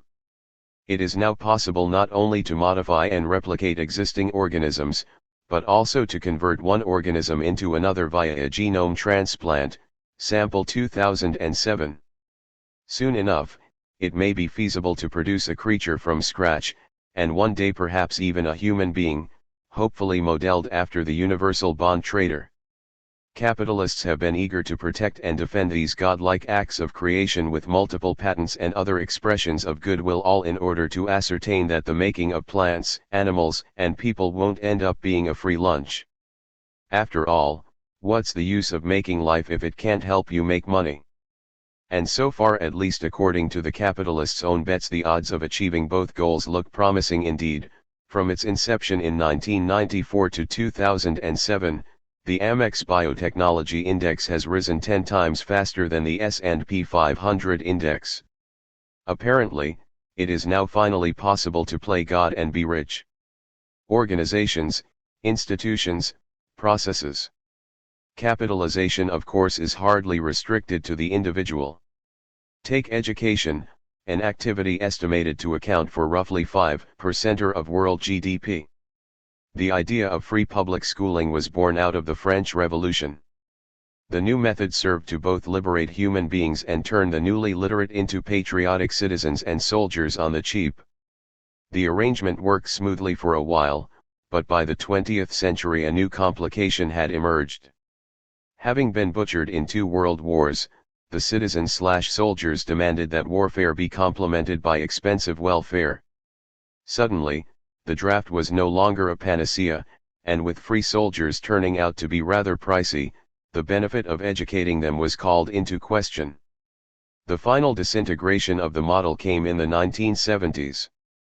After the US loss in Vietnam and the arrival of neoliberal globalization, there was no longer a need for costly mass armies.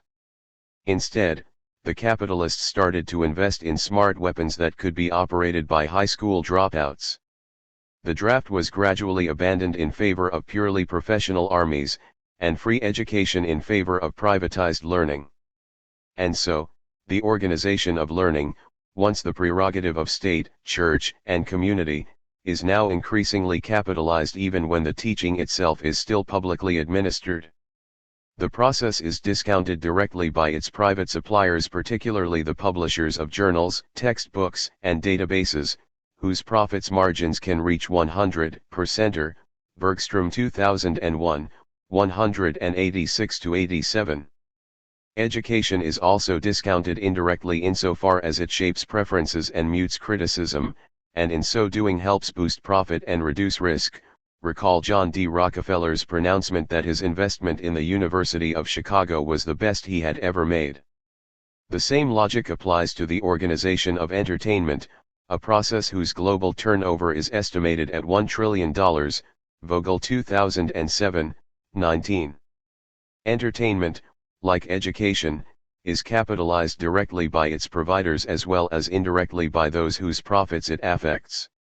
Another capitalized institution is the newly emergent social networks such as Facebook, MySpace, and YouTube, where education and entertainment are fused seamlessly with subliminal and not so subliminal marketing. Although these so-called virtual communities are open for everyone to join and participate at no cost, they are anything but free. Each has a captive audience that can be persuaded to spend money, a prospect that capitalists readily discount to the tune of billions. Other organized institutions, such as the law or religion, are rarely discounted explicitly, but their indirect impacts are extensively capitalized. The assets of pharmaceutical corporations, software companies, and other businesses dealing with patents and copyrights depend on the enforcement of intellectual property rights, and in that sense capitalize both the law and the extent to which it is enforced. The same process, only negated, applies to criminal organizations. Whereas legal business discounts the protection of the law, criminal networks from drug dealing to human trafficking, money laundering, contraband trade, illegal gambling and gun smuggling capitalize their ability to violate the law and enforce their own private order. Similarly with religion. The assets of Islamic banks and investment companies, for example, as well as of secular financial institutions dealing with Muslim savers and investors, discount the extent to which these companies and institutions comply with the Sharia, Islamic law. More broadly, religion, just like the law, entertainment, and education, shapes the social structure and therefore has a wider effect on profit, and that effect too is promptly, if implicitly, capitalized. Point 17. Organized violence and war are extensively discounted. The immediate beneficiaries are the military contractors, but the profit expectations of other capitalists are also affected, sometimes in a much bigger way. In either case, the impact, direct or indirect, positive or negative, gets discounted into asset prices. This much should be obvious. The process, though, also works in reverse. Over the past half-century, the logic of capitalization has penetrated military jargon and praxis. The first steps in this direction were taken during the 1960s by Robert McNamara. This was the beginning of the end of U.S. military Keynesianism, and President Kennedy, who wanted to limit the nuclear arms race and shift the Cold War to a more conventional, labor-intensive path, entrusted McNamara with putting the U.S. military on an efficient footing. McNamara brought to the Pentagon people like Hitch and McKean, whose work on the economics of defense in the nuclear age, 1960, which we mentioned in Chapter 5, was one of the earlier attempts to apply hedonic cost/benefit analysis to military affairs. Initially, the computations were rather naive by today's standards, but with time and money the economics of defense, or attack, depending on the perspective, grew more sophisticated and gradually integrated the broader logic and full scope of capitalization.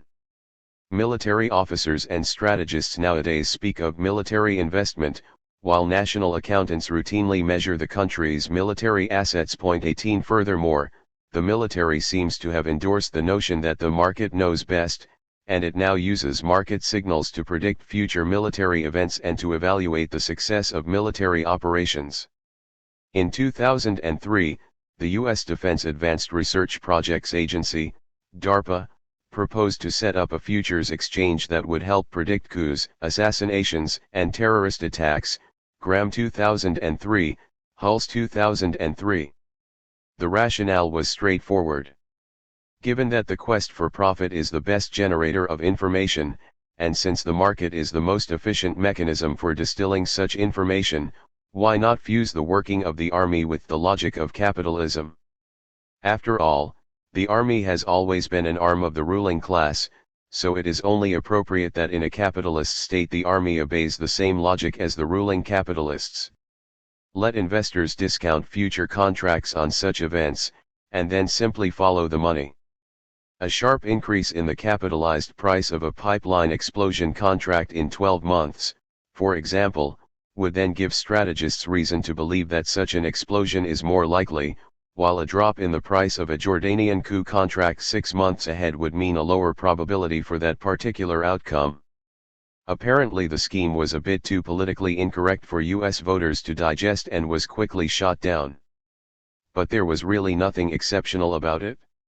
Violent events do affect profits, so investors continuously try to discount the prospects of such events into asset prices. This ongoing capitalization means that even without an official bourse for violence the military can still tease out information from the capital market. All it has to do is look at the interest rate spread between the bonds of the affected country and comparable international instruments. Victory is in the eye of the bondholder. 19. The future of humanity. The all-encompassing role of discounting is most vividly illustrated by recent discussion of environmental change. One key issue is the process of global warming/dimming and what humanity should do about it. Supporters of immediate drastic action, such as Nicholas Stern, argue that there is no time to waste. According to the Economics of Climate Change, 2007, the report produced by a review panel that he headed for the British government, the world should invest heavily in trying to limit climate change. The cost of inaction could amount to a permanent 5 to 20% reduction in global GDP, p15. But this conclusion is by no means obvious. Critics such as William Nordhaus, 2007, argue against drastic actions. In their view, the overall cost of climate change may end up being negligible and the investment to avert it a colossal blunder. The interesting thing about this debate, apart from the fact that it may affect the future of humanity, is that both sides base their argument on the very same model, capitalization. Climate change is likely to have multiple effects, some positive, most negative, and the question is how to discount them to their net present value. Part of the disagreement concerns the eventual consequences and how they should be priced relative to each other and in relation to other social outcomes. But the most heated debate rages over the discount rate. At what rate of return should the damage be capitalized? $1,000 worth of environmental damage 100 years from now, when discounted at 1.4%, has a present value of $249, negative since we measure cost. This is the discount rate that led Stern to conclude that climate change would be enormously harmful, and that urgent action was needed. But the same $1,000 worth of damage, discounted at 6%, has a present value of only $3. This is the long-term discount rate that Nordhaus likes to use in his computations. It implies that the impact of climate change may end up being minimal, and so should the response be, at least for now. 20. Although most investors are probably unaware of this climate-splitting debate, they too view the process through the lens of capitalization. By 2007, there were nearly 50 climate change funds listed on the Bloomberg News Service. The HSBC Global Climate Change Benchmark Index, an investment vehicle that tracks 300 companies that make money from fighting climate change, has outperformed the MSCI World Index by 70% since 2004, Oakley 2007. In parallel, there has been a boom in the market of catastrophe bonds. The emergence of these bonds in the 2000s has enabled investors to buy from insurance companies the tail risk of large-scale catastrophes such as earthquakes, pandemics, and perfect storms, and by so doing has given capitalists the illusion they can somehow externalize the more cataclysmic impacts of nature on society. Lewis 2007. It seems that, just like the salamander traders who underwrite the slow-motion Holocaust in Karel Čapek's War with the Nudes, 1937, capitalists today cannot resist the temptation of dancing at both weddings. On the one hand they contribute to climate change, while on the other they cheerfully discount the boom in the doom. As long as their capitalization keeps rising, they themselves will happily go under with their thumbs up. 21. Capitalization and the quantitative nomos of capitalism. Extrapolating the foregoing illustrations, we can say that in capitalism most social processes are capitalized, directly or indirectly. Every process, whether focused on the individual, societal, or ecological levels, impacts the level and pattern of capitalist earnings. And when earnings get capitalized, the processes that underlie them get integrated into the numerical architecture of capital. Moreover, no matter how varied the underlying processes, their integration is always uniform. Capitalization, by its very nature, converts and reduces qualitatively different aspects of social life into universal quantities of money prices. In this way, individual preferences and the human genome, the structure of persuasion and the use of force, the legal structure and the social impact of the environment are qualitatively incomparable yet quantitatively comparable. The capitalist nomos gives every one of them a present value denominated in dollars and cents, and prices are always commensurate. There is then nobody who can be said to possess nothing at all in this sense unless he starves to death. For the great majority, the most valuable portion of their possessions so defined will consist in their productive capacity, this term being taken to include even the beggar's talent. A man who is able to acquire 10 ducats yearly by begging will scarcely be willing to accept a sum of 50 ducats on condition that he henceforth refrain from begging or otherwise trying to earn money. For he would have to live on this amount, and after he had spent it his existence must also come to an end. I doubt whether even those who do not possess a farthing and are burdened with financial obligations would be willing to free themselves of their debts or even to accept a still greater gift on such a condition. But if the beggar were to refuse such a contract unless immediately paid no less than 100 ducats and the man pressed by creditors similarly demanded 1,000 ducats, we might say that the former is possessed of wealth worth 100, and the latter of 1,000 ducats, though in common parlance the former owns nothing and the latter less than nothing. Bernoulli 1738, 25. 10. Capitalization. Fiction, mirror or distortion. He had the same trouble as all intellectuals, he was ineffectual. He knew too many things, and they confused him. Louis Ferdinand Céline, Journey to the End of the Night. How are we to theorize the all-embracing architecture of capital? The examples in the previous chapter suggest that capitalization is an encompassing social process of valuation in need of a comprehensive theory of value. The conventional neoclassical and Marxist approaches, though, lack such a theory and therefore fall back on narrow economic explanations.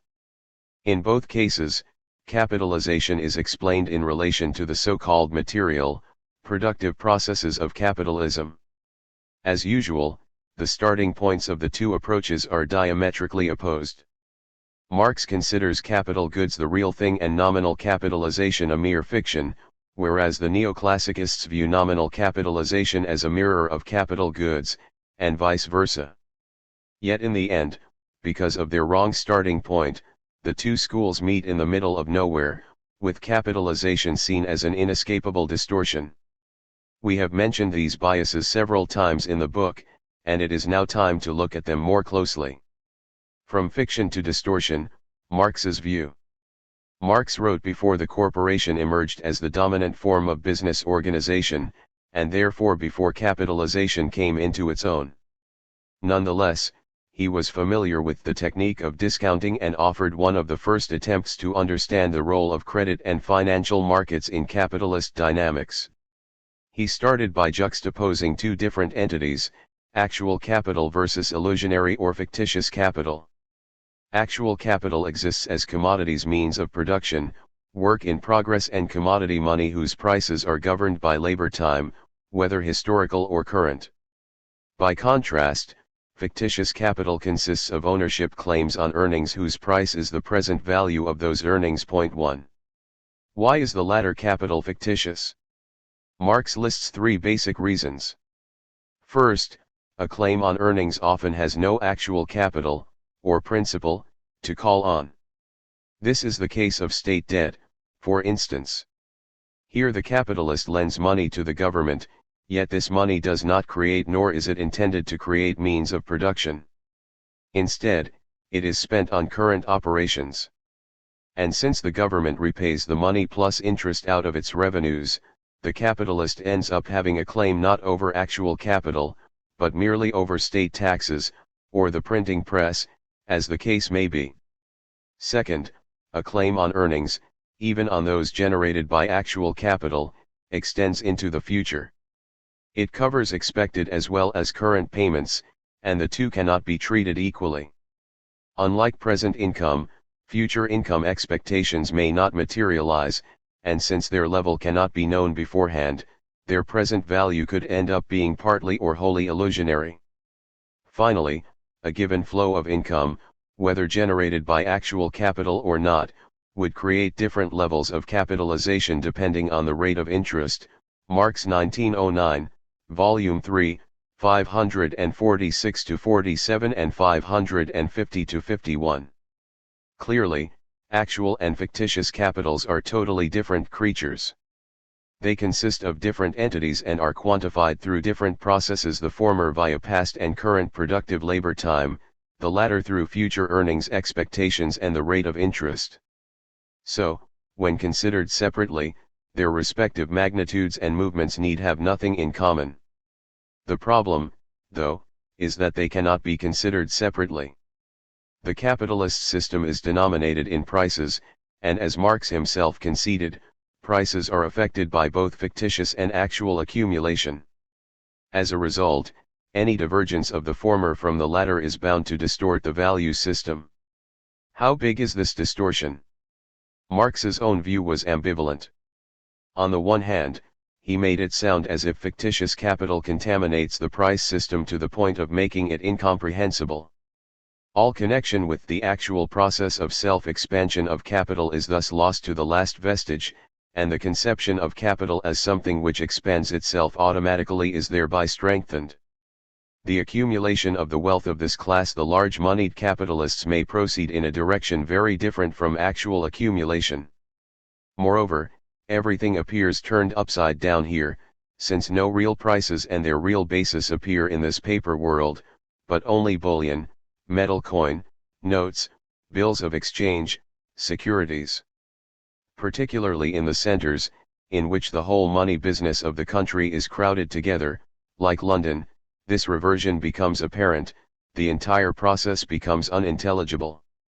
Marx 1909, Volume 3, 549, 561 and 576, emphasis added. On the other hand, Marx seemed to believe that the relationship between the two types of capital can be mapped.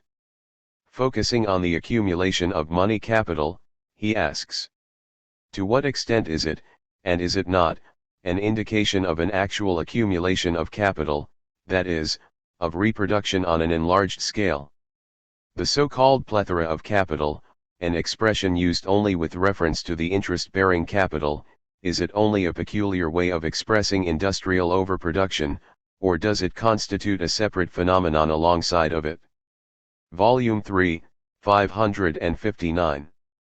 Marx himself never provided a systematic answer to this question. As noted, he was writing early in the processes and perhaps believed that capitalism would collapse well before fictitious capital could become entrenched. The Marxists after him, however, could no longer ignore the process. Consequently, they have tried to piece together his scattered insights and, weaving in their own interpretation, yield a Marxist theory of capitalization. According to the careful reconstruction of Michael Perlman, 1990, Marx saw fictitious capital as having a contradictory effect.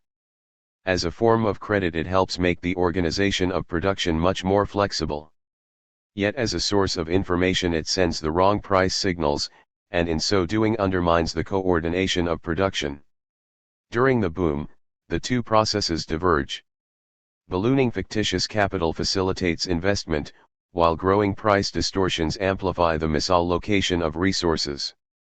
These are conflicting trajectories, however, and therefore cannot continue forever. Sooner or later a crisis strikes, and the excessive imbalance between prices and values is rectified. In order for the price system to work, financial forces should cause fictitious capitals to move in directions that parallel changes in reproduction values.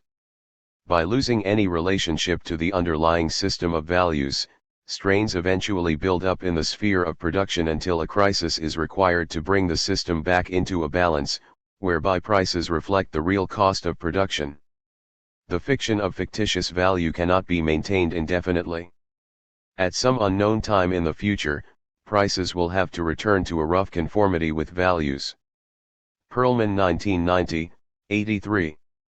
And so we come full circle.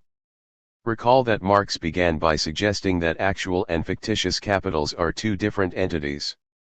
But, then, since fictitious capital distorts the relationship between prices and labor time, it serves to undermine Marx's labor theory of value. To uphold the labor theory of value, this distortion must be neutralized. And the only way to neutralize it is to assume that the system periodically equilibrates fictitious and actual capital. In the end, the two entities, although different in essence, have to assume the same appearance.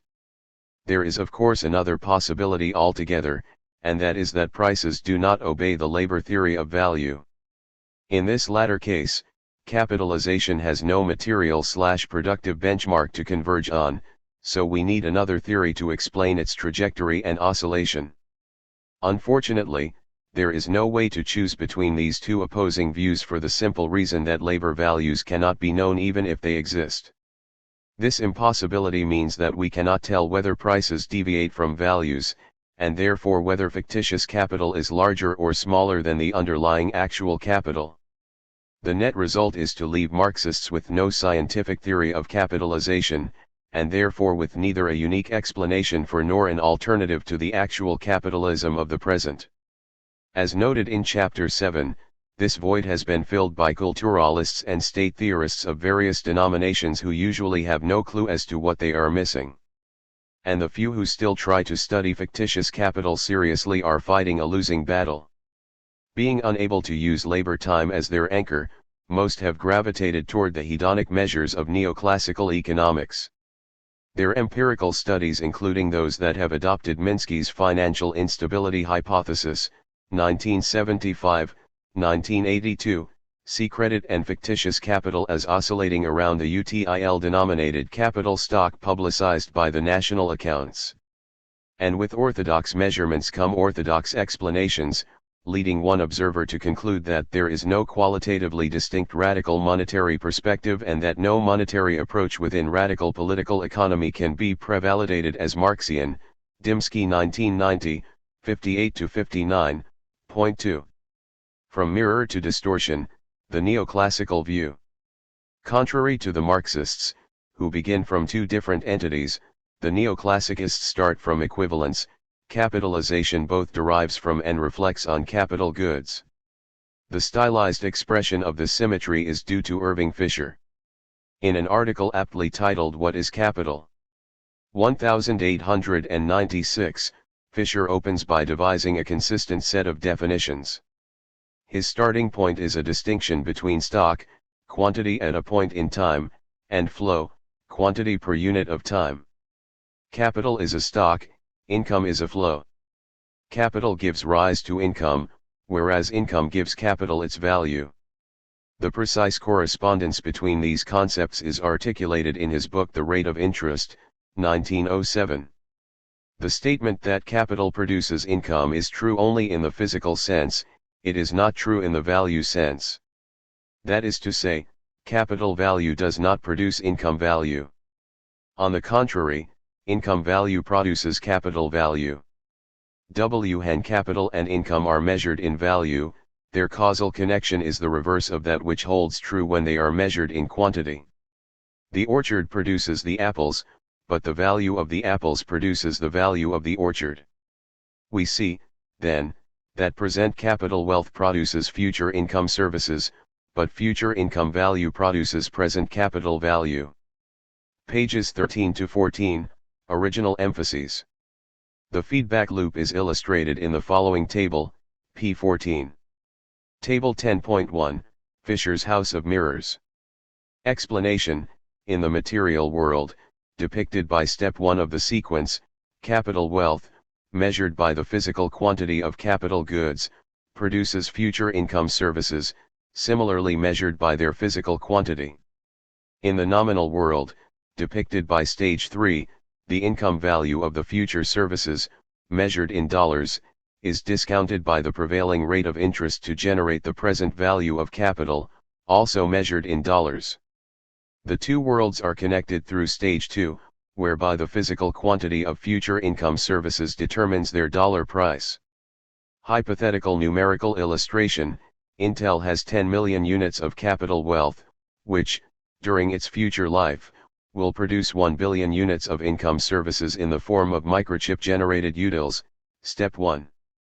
These 1 billion utils worth of services, spread over the life of the capital wealth, will fetch $100 billion worth of future profits and interest, step 2, which in turn are discounted to $50 billion worth of capital value, step 3. Unfortunately, this neat sequence cannot work. As we saw in previous chapters, a collection of capital goods cannot have a definite physical quantity, so it is impossible to say how much services these capital goods produce, thus annulling step 1. And since we don't know the physical productivity of capital goods, obviously we cannot deduce from this productivity either their nominal value, cancelling step 2, or their dollar capitalization, invalidating step 3. So we are still in a bind. While money income is routinely discounted to its present value, there is no way to connect the resulting dollar capitalization with the physical quantity of the so-called underlying capital goods. At this point, then, the neoclassical search should have been called off. Needless to say, that didn't happen. On the contrary, the quest for the Holy Grail continues unabated. Neoclassical analysts and theorists remain convinced, today perhaps more than ever, that there exists an invisible bridge between the underworld of machines and technology and the overworld of discounted capitalization. And they certainly have put their mouth where the money is. Over the past century, they have built numerous models, estimated countless regressions and written billions of words, all with the purpose of keeping the bridge standing and the faith unbending. So in order not to nip their investment in the bud, let's put aside our concern for logical consistency and in what follows assume, along with the believers, that the material quantity of capital goods, whether that quantity exists or not, can be measured by their prices. This assumption puts Fisher's capital value and capital wealth on the same monetary footing, denominated in dollars and cents. And since the two entities are now perfectly comparable, the test becomes pragmatic. For the doctrine to stand, there must be empirical correspondence between capitalization and the money price of capital goods. Sadly, though, even this watered-down correspondence doesn't exist. It turns out not only that the two magnitudes are very unequal, but that their rates of growth oscillate in opposite directions. Let's see why. Microsoft vs General Motors. Begin with a simple example. Figure 10.1 provides basic information on two leading corporations in the United States, Microsoft and General Motors, GM. There are 4 sets of bars in the chart, each presenting a different set of facts about the two companies. The gray bars are for GM, the black ones for Microsoft. On top of each of the Microsoft bars, we denote the percent ratio of Microsoft relative to GM. Figure 10.1, General Motors versus Microsoft, 2005. Note, the percent figures indicate, for any given measure, the size of Microsoft relative to GM. Source, Compustat through WRDS, series codes, data 29 for employees, data 8 for net plant and equipment, data 24 for price, data 54 for common shares outstanding, data 181 for total liabilities. The 2 sets of bars on the left present data on the material operations of the 2 firms. In terms of relative employment, depicted by the first set, GM is a giant and Microsoft is a dwarf. In 2005, GM had 335,000 workers, 5.5 times more than Microsoft's 61,000. The second set of bars denotes the respective dollar value of the company's plant and equipment, measured in historical cost. In line with our concession, we assume that these dollar values are proportionate to the productive capacity of the two companies. According to these statistics, in 2005, GM's productive capacity, standing at $78 billion, was 33 times larger than Microsoft's, whose capital goods were worth a mere $2.3 billion. The 2 sets of bars on the right show the company's respective capitalization. Here the picture is exactly the opposite, with Microsoft being the giant and GM the dwarf. In 2005, Microsoft's equity had a market value of $283 billion, nearly 26 times GM's $11 billion. And even if we take the sum of debt and market value, which supposedly stands as the total claim on a company's productive assets, the GM total of $475 billion was only 55% or greater than Microsoft's $306 billion, a far cry from its relatively huge workforce and massive plant and equipment. The usual response to such a discrepancy, from Alfred Marshall onward, points to technology and human capital. This is the knowledge economy, tells us Peter Drucker, 1969, ch. 12. Obviously, Microsoft's disproportionate market value must be due to its superior know-how, packed as intangibles. And since intangibles are not included in the plant and equipment category of corporate balance sheets on the one hand yet bear on capitalization on the other, we end up with a market value that deviates, often considerably, from the tangible capital stock. This is a popular academic claim, and for a good reason. It is entirely reversible and totally irrefutable. To illustrate, simply consider the reverse assertion, namely that GM has more know-how than Microsoft. Since nobody knows how to quantify technology, how can we decide which of the 2 claims is correct? Tobin's Q, adding intangibles. The discrepancy between capitalization and real assets is by no means limited to individual firms or particular time periods. In fact, it appears to be the rule rather than the exception. Consider figure 10.2, which plots the so-called Tobin's Q ratio for U.S. corporate sector from 1932 to 2006.3. In this figure, Tobin's Q measures the ratio between corporate capitalization and capital goods. For each year, the series takes the market value of all outstanding corporate stocks and bonds and divides it by the current replacement cost of corporate fixed assets, plant and equipment. Since both magnitudes are denominated in current prices, the ratio between them is a pure number. Figure 10.2, Tobin's Q in the United States. Note, the market value of corporate equities and bonds is net of foreign holdings by U.S. residents. Source, U.S. Bureau of Economic Analysis through Global Insight, series codes, FAPNRES for current cost of corporate fixed assets. The market value of corporate equities and bonds splices series from the following 2 sources. 1932 to 1951, Global Financial Data, Market Value of Corporate Stocks and Market Value of Bonds on the NYSE.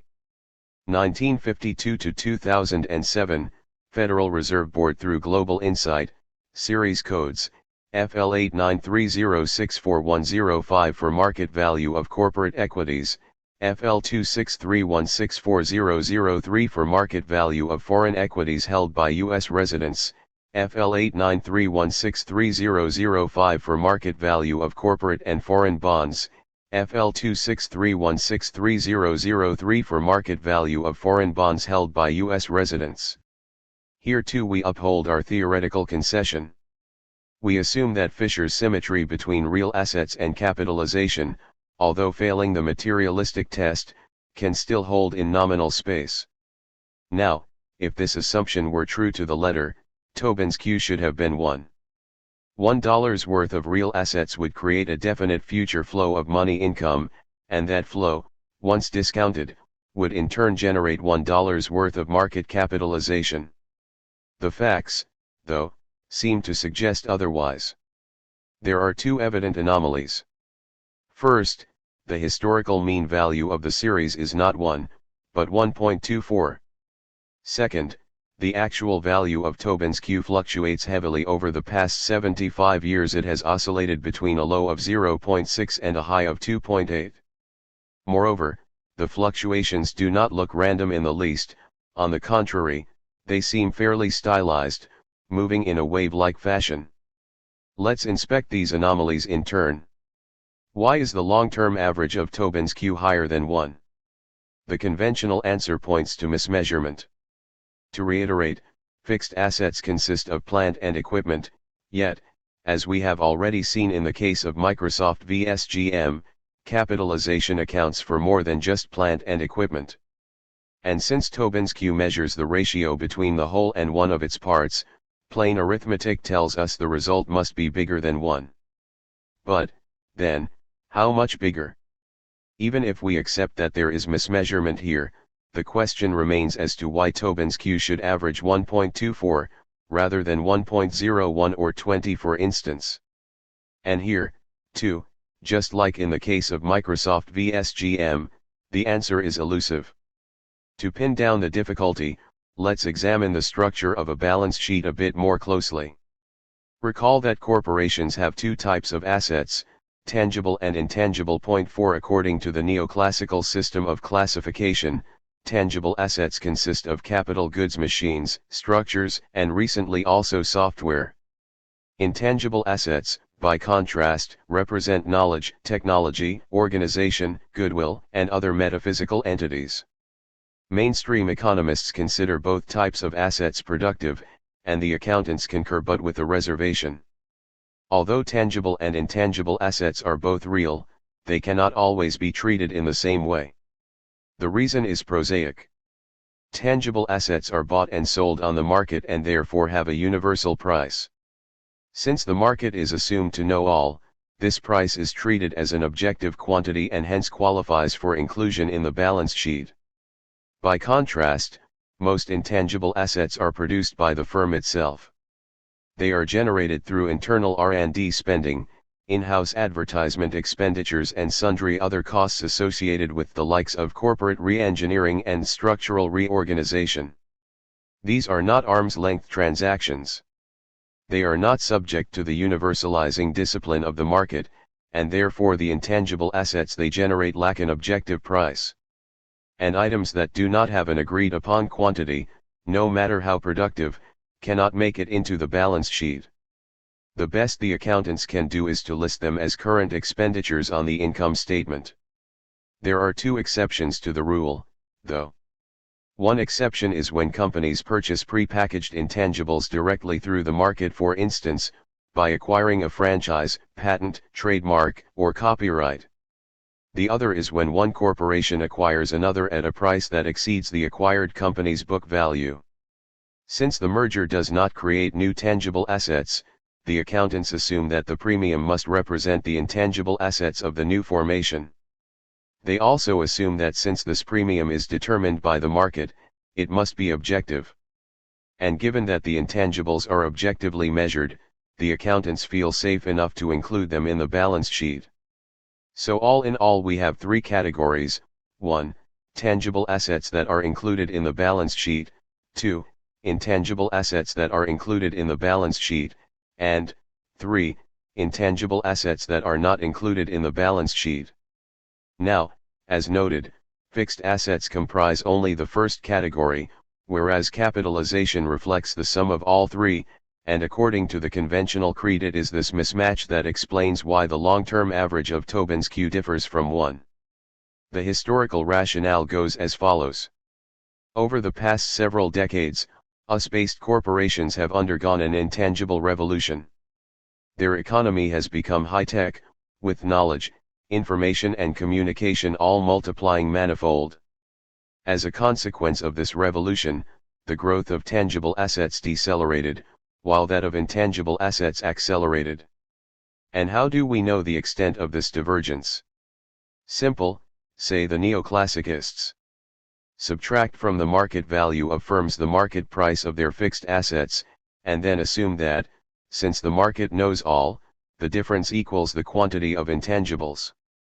Using this standard method, a recent study of the S&P 500 companies estimates that, over the past 30 years, the ratio between their market value and the book value of their tangible assets has risen more than fourfold, from 1.2 in 1975 to 5 in 2005, Cardoza et al. 2006. The increase implies that in 1975 intangibles amounted to 17% of the total assets, whereas in 2005 they accounted for as much as 80%. Much of this increase is attributed to the growth of out-of-balance sheet intangibles, whose share of market capitalization during the period is estimated to have risen from 15 to 65%. Conclusion: the 1.24 mean value of Tobin's Q is hardly a mystery. It is simply another measure of our ignorance, in this case, our inability to measure intangibles directly. Fortunately, the problem can be circumvented easily by indirect imputation. And, indeed, looking at figure 10.2, we can see that much of the increase in Tobin's Q occurred over the past couple of decades, coinciding, as one would expect, with the upswing of the intangible revolution. This rationale may sound soothing to neoclassical ears, but accepting it must come with some unease. To begin with, the neoclassicists don't really measure intangibles, rather, they deduce them, like the ether, as a residual. Moreover, according to their own imputations, this residual accounts for as much as 80% of total market value. To accept this magnitude as a fact is to make the material basis of the theory, shaky as it is, account for no more than 20% of market capitalization, hardly an impressive achievement for a theory that calls itself mainstream. Moreover, the imputation method itself doesn't seem very robust. Given that the quantity of intangibles is equal to the difference between market value and tangible assets, oscillations in market value imply corresponding variations in intangible assets. But, then, why would the quantity of a productive asset, no matter how intangible, fluctuate and often wildly even from one day to the next? Boom and bust, adding irrationality. The solution to the latter riddle is to invoke irrationality. In this augmented neoclassical version, capitalized market value consists of not two components, but three. In addition to tangible and intangible assets, it also includes an amount reflecting the excessive optimism or pessimism of investors. And this last component, goes the argument, serves to explain the second anomaly of Tobin's Q, namely its large historical fluctuations. This irrationality rationale is illustrated in figure 10.3. To explain it, let's backtrack and refresh the basics of rational economics. During good times, goes the argument, capitalist optimism causes investors to plow back more profits into productive assets. During bad times, the process goes in reverse, with less profit earmarked for that purpose. As a result, the growth of real assets tends to accelerate in an upswing and decelerate in a downswing. This standard pattern is illustrated by the thick line in the figure. The data measure the rate of change of the current cost of corporate fixed assets, the denominator of Tobin's Q, with the series smoothed as a 10-year moving average in order to accentuate its long-term pattern. According to the figure, The U.S. corporate sector has gone through two very long real accumulation cycles, measured in price terms, the first peaking in the early 1950s, the second in the early 1980s. Figure 10.3, the world according to the scriptures. Asterisk the value for each year is computed in two steps. First, by calculating the deviation of the growth rate of the smoothed real series from its historical mean, and, second, by adding 2.5 times the value of the deviation to the historical mean. Note, series are smoothed as 10-year moving averages. Source, U.S. Bureau of Economic Analysis through Global Insight, series codes, FAPNRES for current cost of corporate fixed assets. The vigilant reader will note that the accumulation process here reflects only the tangible assets for the obvious reason that the intangible ones cannot be observed directly. But this deficiency shouldn't be much of a concern. Since neoclassical economists view intangible and tangible assets as serving the same productive purpose, they can assume, although not prove, that their respective growth patterns, particularly over long periods of time, are more or less similar. 5 So all in all, we could take the thick line as representing the overall accumulation rate of real capital, both tangible and intangible, denominated in current dollars terms to bypass the impossibility of material quantities. Now this is where irrationality comes in. In an ideal neoclassical world, perfectly competitive, fully transparent, and completely informed, Fisher's capital wealth and capital value would be the same. Capitalization on the stock and bond markets would exactly equal the dollar value of tangible and intangible assets. The two sums would grow and contract together, moving up and down as perfect replicas. But even the neoclassicists realize that this is a mere ideal. Ever since Newton, we know that pure ideas may be good for predicting the movement of heavenly bodies, but not the folly of men. Newton learned this lesson the hard way after losing plenty of money in the bursting of the South Sea bubble. 2 centuries later he was joined by no other than Irving Fisher, who managed to sacrifice his own fortune, $10 million then, $100 million in today's prices, on the altar of the 1929 stock market crash. So just to be on the safe side, neoclassicists now agree that, although capitalization does reflect the objective processes of the real economy, the picture must be augmented by human beings. And the latter, sadly but truly, are not always rational. Greed and fear cloud their vision, emotions upset their calculations, and passion biases their decisions, distortions that are further amplified by government intervention and regulation, lack of transparency, insider trading, and other such unfortunate imperfections. All of these deviations from the pure model lead to irrationality and end in mispriced assets. But not all is lost. Convention has it that there is nonetheless order in the chaos, a certain rationality in the irrationality. The basic reason is that greed tends to operate mostly on the upswing, whereas fear usually sets in the downswing. We tend to label such behavioral responses as non-rational, explains Alan Greenspan, 2008, but forecasters' concerns should be not whether human response is rational or irrational, only that it is observable and systematic. The regularity puts limits on the irrationality, limits imply predictability, and predictability helps keep the faith intact and the laity in place. The boundaries of irrationality are well known and can be recited even by novice traders.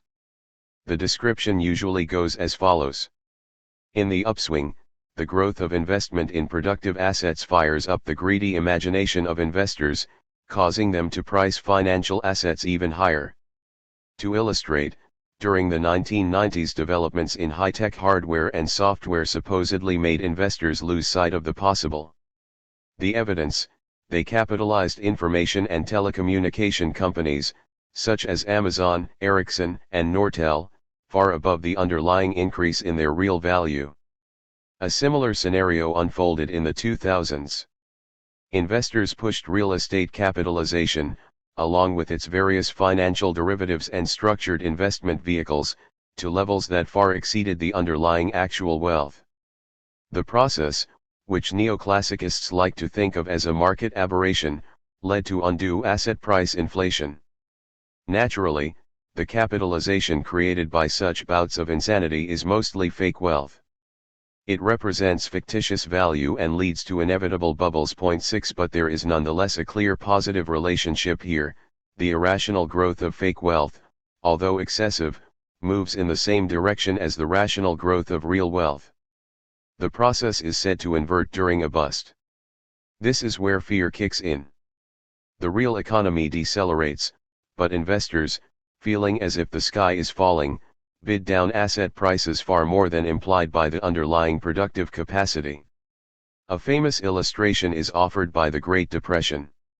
During the 4 years from 1928 to 1932, the dollar value of corporate fixed assets contracted by 20%, while the market value of equities collapsed by an amplified 70%. We have no aggregate figures for bonds.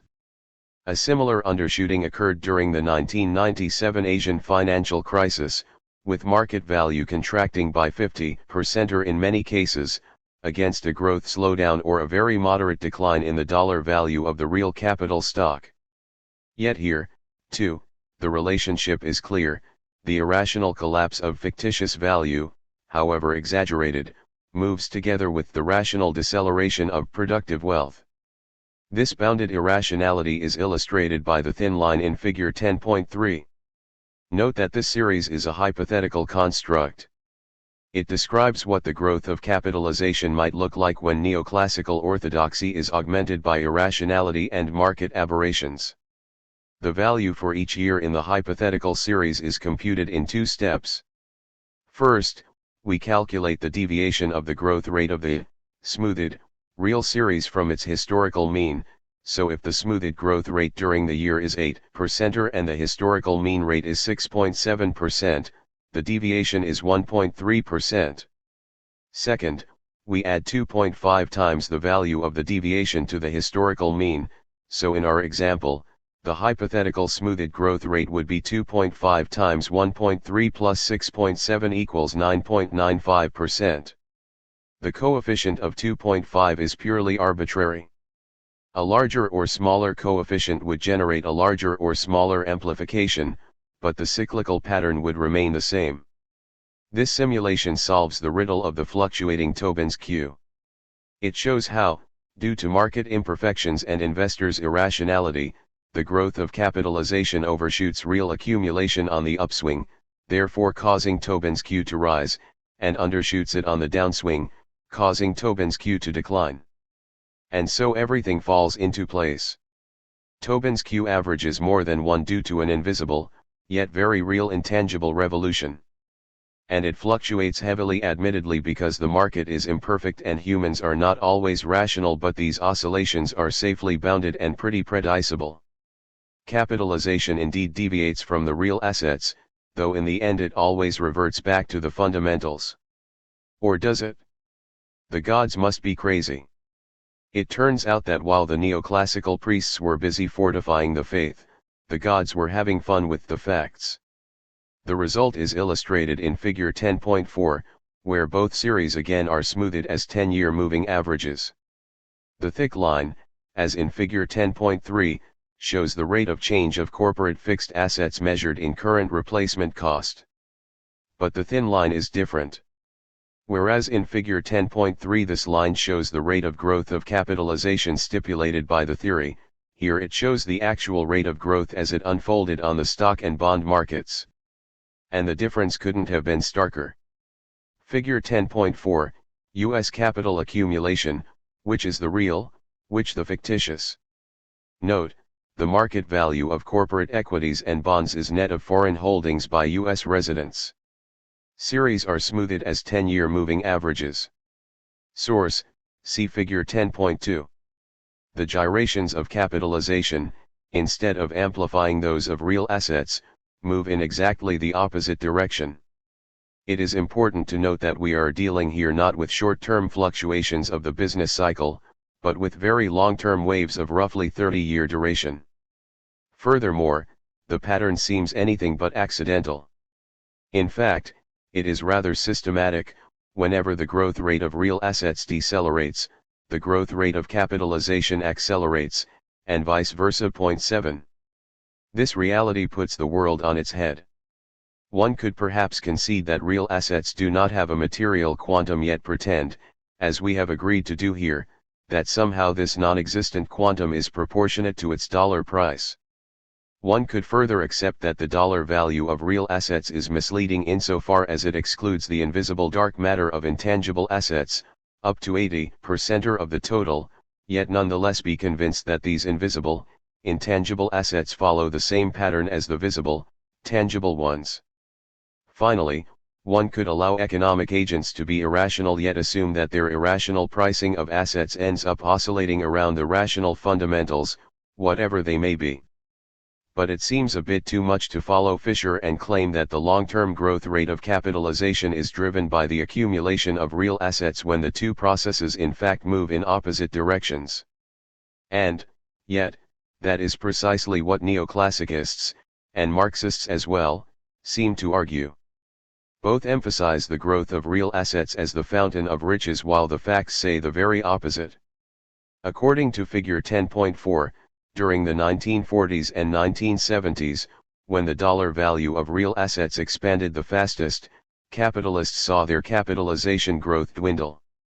And when the value of real assets decelerated as it had during the 1950s and early 1960s, and, again, during the 1980s and 1990s, the capitalists were laughing all the way to the stock and bond markets.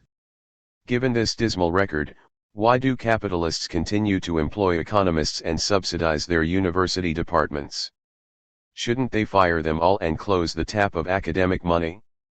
Not at all, and for the simplest of reasons: misleading explanations help divert attention from what really matters.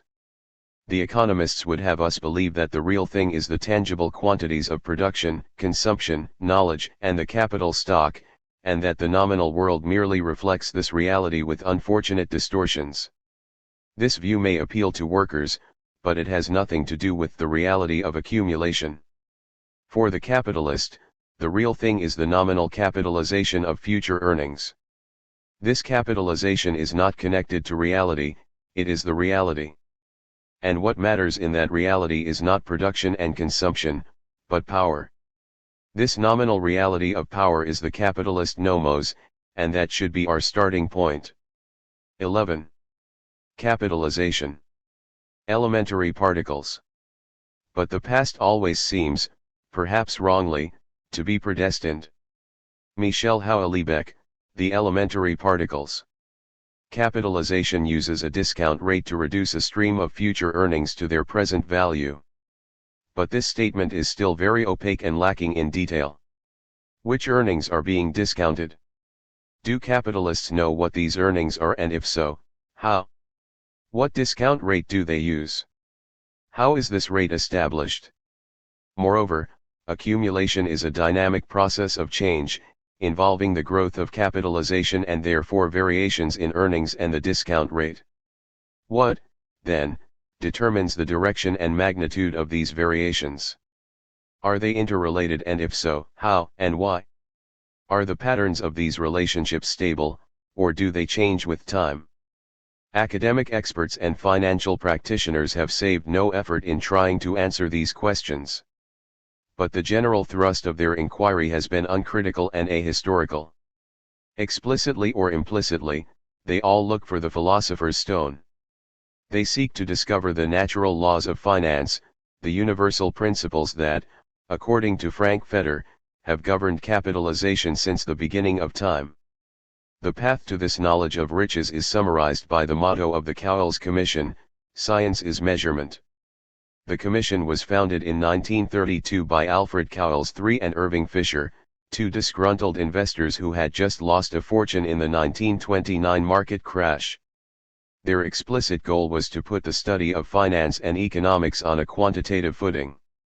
And, on the face of it, they certainly succeeded. The establishment of quantitative journals, beginning with Econometrica in 1933 under the auspices of the Cowles Commission, and continuing with the Journal of Finance, 1946, Journal of Finance and Quantitative Analysis, 1966, and the Journal of Financial Economics, 1974, among others, helped transform the nature of financial research.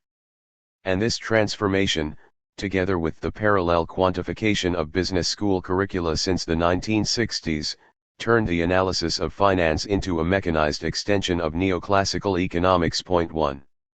Yet, if we are to judge this effort against the Cowles Commission's equation of science with measurement, much of it has been for naught. While finance theory grew increasingly quantitative, its empirical verification became ever more elusive. And that should not surprise us. Finance in its entirety is a human construction, and a relatively recent one at that. Its principles and regularities, insofar as it has any, are created not by God or nature, but by the capitalists themselves. And since what humans make, humans can and do change, any attempt to pin down the universal regularities of their interactions becomes a Sisyphean task. Despite many millions of regressions and other mechanical rituals of the quantitative faith, the leading priests of finance remain deeply divided over what truly determines capitalization. When it comes to true value, virtually every major theology of discounting has been proven empirically valid by its supporters and empirically invalid by its opponents, that is, until the next batch of data demonstrates otherwise. But these failings are secondary. The science of finance is first and foremost a collective ethos. Its real achievement is not objective discovery but ethical articulation. Taken together, the models of finance constitute the architecture of the capitalist nomos. In a shifting world of nominal mirrors and pecuniary fiction, this nomos provides capitalists with a clear, moral anchor. It fixes the underlying terrain, it shows them the proper path to follow, and it compels them to stay on track. Without this anchor, all capitalists, whether they are small, anonymous day traders, legendary investors such as Warren Buffett, or professional fund managers like Bill Gross, would be utterly lost. Finance theory establishes the elementary particles of capitalization and the boundaries of accumulation. It gives capitalists the basic building blocks of investment, it tells them how to quantify these entities as numerical variables, and it provides them with a universal algorithm that reduces these variables into the single magnitude of present value. Although individual capitalists differ in how they interpret and apply these principles, few if any can transcend their logic. And since they all end up obeying the same general rules, the rules themselves seem objective and therefore amenable to scientific discovery. This chapter completes our discussion of the financial ethos by identifying the elementary particles of capitalization and outlining the relationship between them. The storyline follows two parallel paths.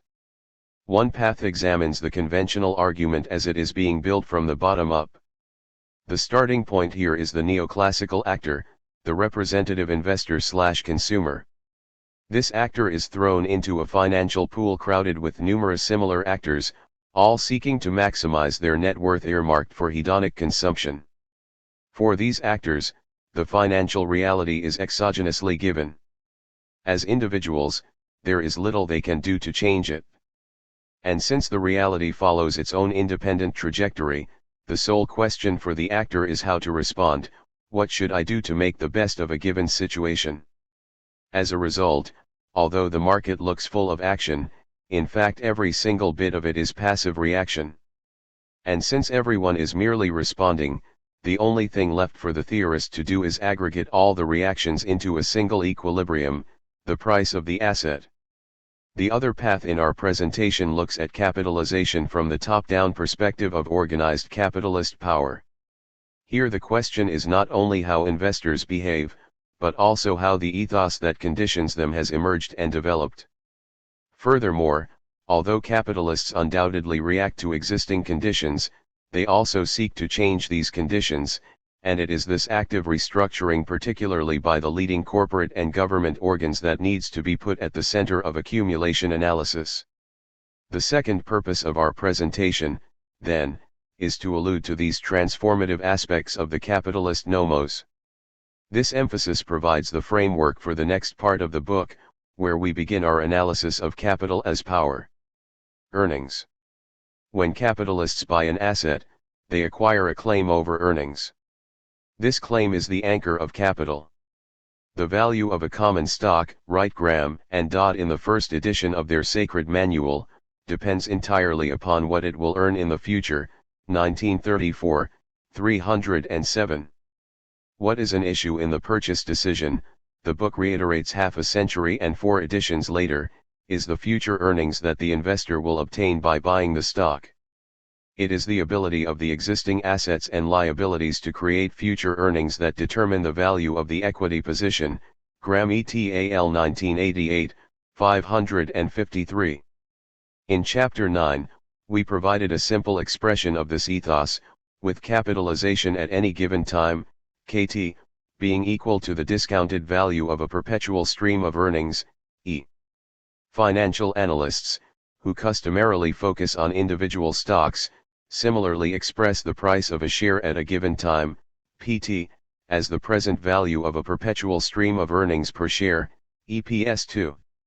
These equations, although simplistic, point to a basic pillar of finance. Whether we look at overall capitalization or the price per share of capitalization, earnings have a crucial impact on the magnitude of capital and its pace of accumulation. All else being equal, the higher the earnings, the larger the capitalization, and the faster the growth of earnings, the more rapid the rate of accumulation. This basic relationship is illustrated in Figure 11.1. The chart plots annual data for the S&P 500 group of US-listed companies, showing, for each year, the average share price for the group along with its average earnings per share. Both time series are normalized with 1871 equals 100 and are plotted against a logarithmic scale to calibrate the pattern of exponential growth. Figure 11.1, S&P 500, price and earnings per share. Note, the S&P 500 index splices the following 3 series, the Cowell/Standard & Poor's Composite, 1871 to 1925, the 90 Stock Composite, 1926 to 1957, and the S&P 500, 1957, present. Earnings per share are computed as the ratio of price to price/earnings. Source, Global Financial Data, Series Codes, _SPXD for price, SpecMu for price/earnings, Standard & Poor's through Global Insight, Series Codes, JS&PC 500 for price, PEC 500 for price/earnings. The data establish 2 clear facts. The first fact is that, over the long term, capitalization is positively and fairly tightly related to earnings. During the 1871 to 2006 period, the correlation coefficient between the 2 series measured 0.94 out of a maximum value of 1. The alert reader may contest this correlation as deceptive, on the ground that capitalists discount not the current profits depicted in the chart, but the profits they expect to earn in the future. And that certainly is true, but with a twist. Because they are obsessed with the future, capitalists are commonly described as forward-looking. They, or their strategists, constantly conjure up future events, developments, and scenarios, all with an eye to predicting the future flow of profit. An Aymara Indian, though, would describe this process in reverse. Since our eyes can see only what lies ahead and are blind to what lies behind, it makes more sense to say that capitalists have the future behind them. Like the rest of us, they can never really see it. Point 3. Now, imagine the uneasy feeling of a capitalist having to walk backwards into the future, not seeing what she is backstepping into, having no idea when and where she may trip and not knowing how far she can fall. Obviously, she would feel much safer if her waist were tied to a trustworthy anchor, and preferably one that she can see clearly in front of her. And that is precisely what capitalists do. They use current earnings, which they know, as a benchmark to extrapolate future ones, which they do not know, and then quickly discount their guess back to its present value. Their discounting ritual is usually some variant of equation 2. Recall from Chapter 9 that this equation is derived on the assumption that earnings continue in perpetuity at a given level. Of course, with the exception of fixed income instruments, this assumption is never true. Most assets see their earnings vary over time. But whatever its temporal pattern, the flow of earnings can always be expressed as a perpetuity of some fixed average point 4, and it turns out that making that average equal to current profit, or some multiple of it, generates an empirical match that is more than sufficient for our purpose here. The tight correlation in figure 11.1 thus confirms a basic tenet of the modern capitalist nomos. It shows that the level and growth of earnings, at least for larger clusters of capital over an extended period of time, are the main benchmark of capitalization and the principal driver of accumulation. The theoretical implication is straightforward: in order to theorize accumulation we need to theorize earnings. And yet here we run into a brick wall.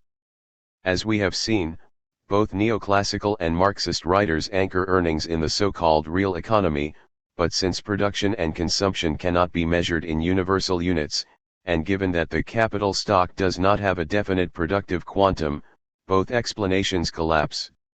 The only solution is to do what mainstream and heterodox theories refuse to do: abandon the productive, material logic and look into the power underpinnings of earnings. The remaining chapters of this book are devoted largely to this task.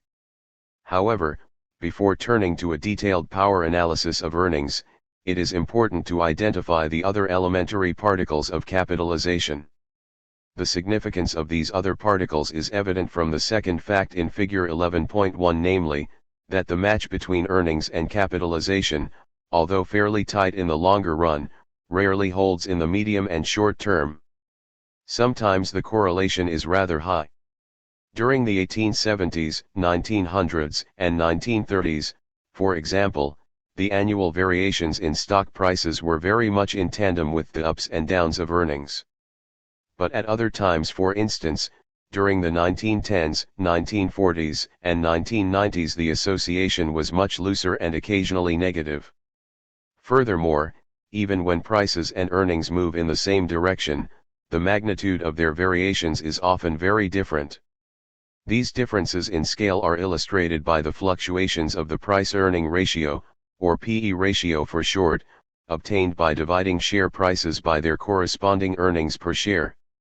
For the S&P 500 index, the PE ratio has fluctuated around a mean value of 16, with a low of 5 in 1917 and a high of 131 in 1932.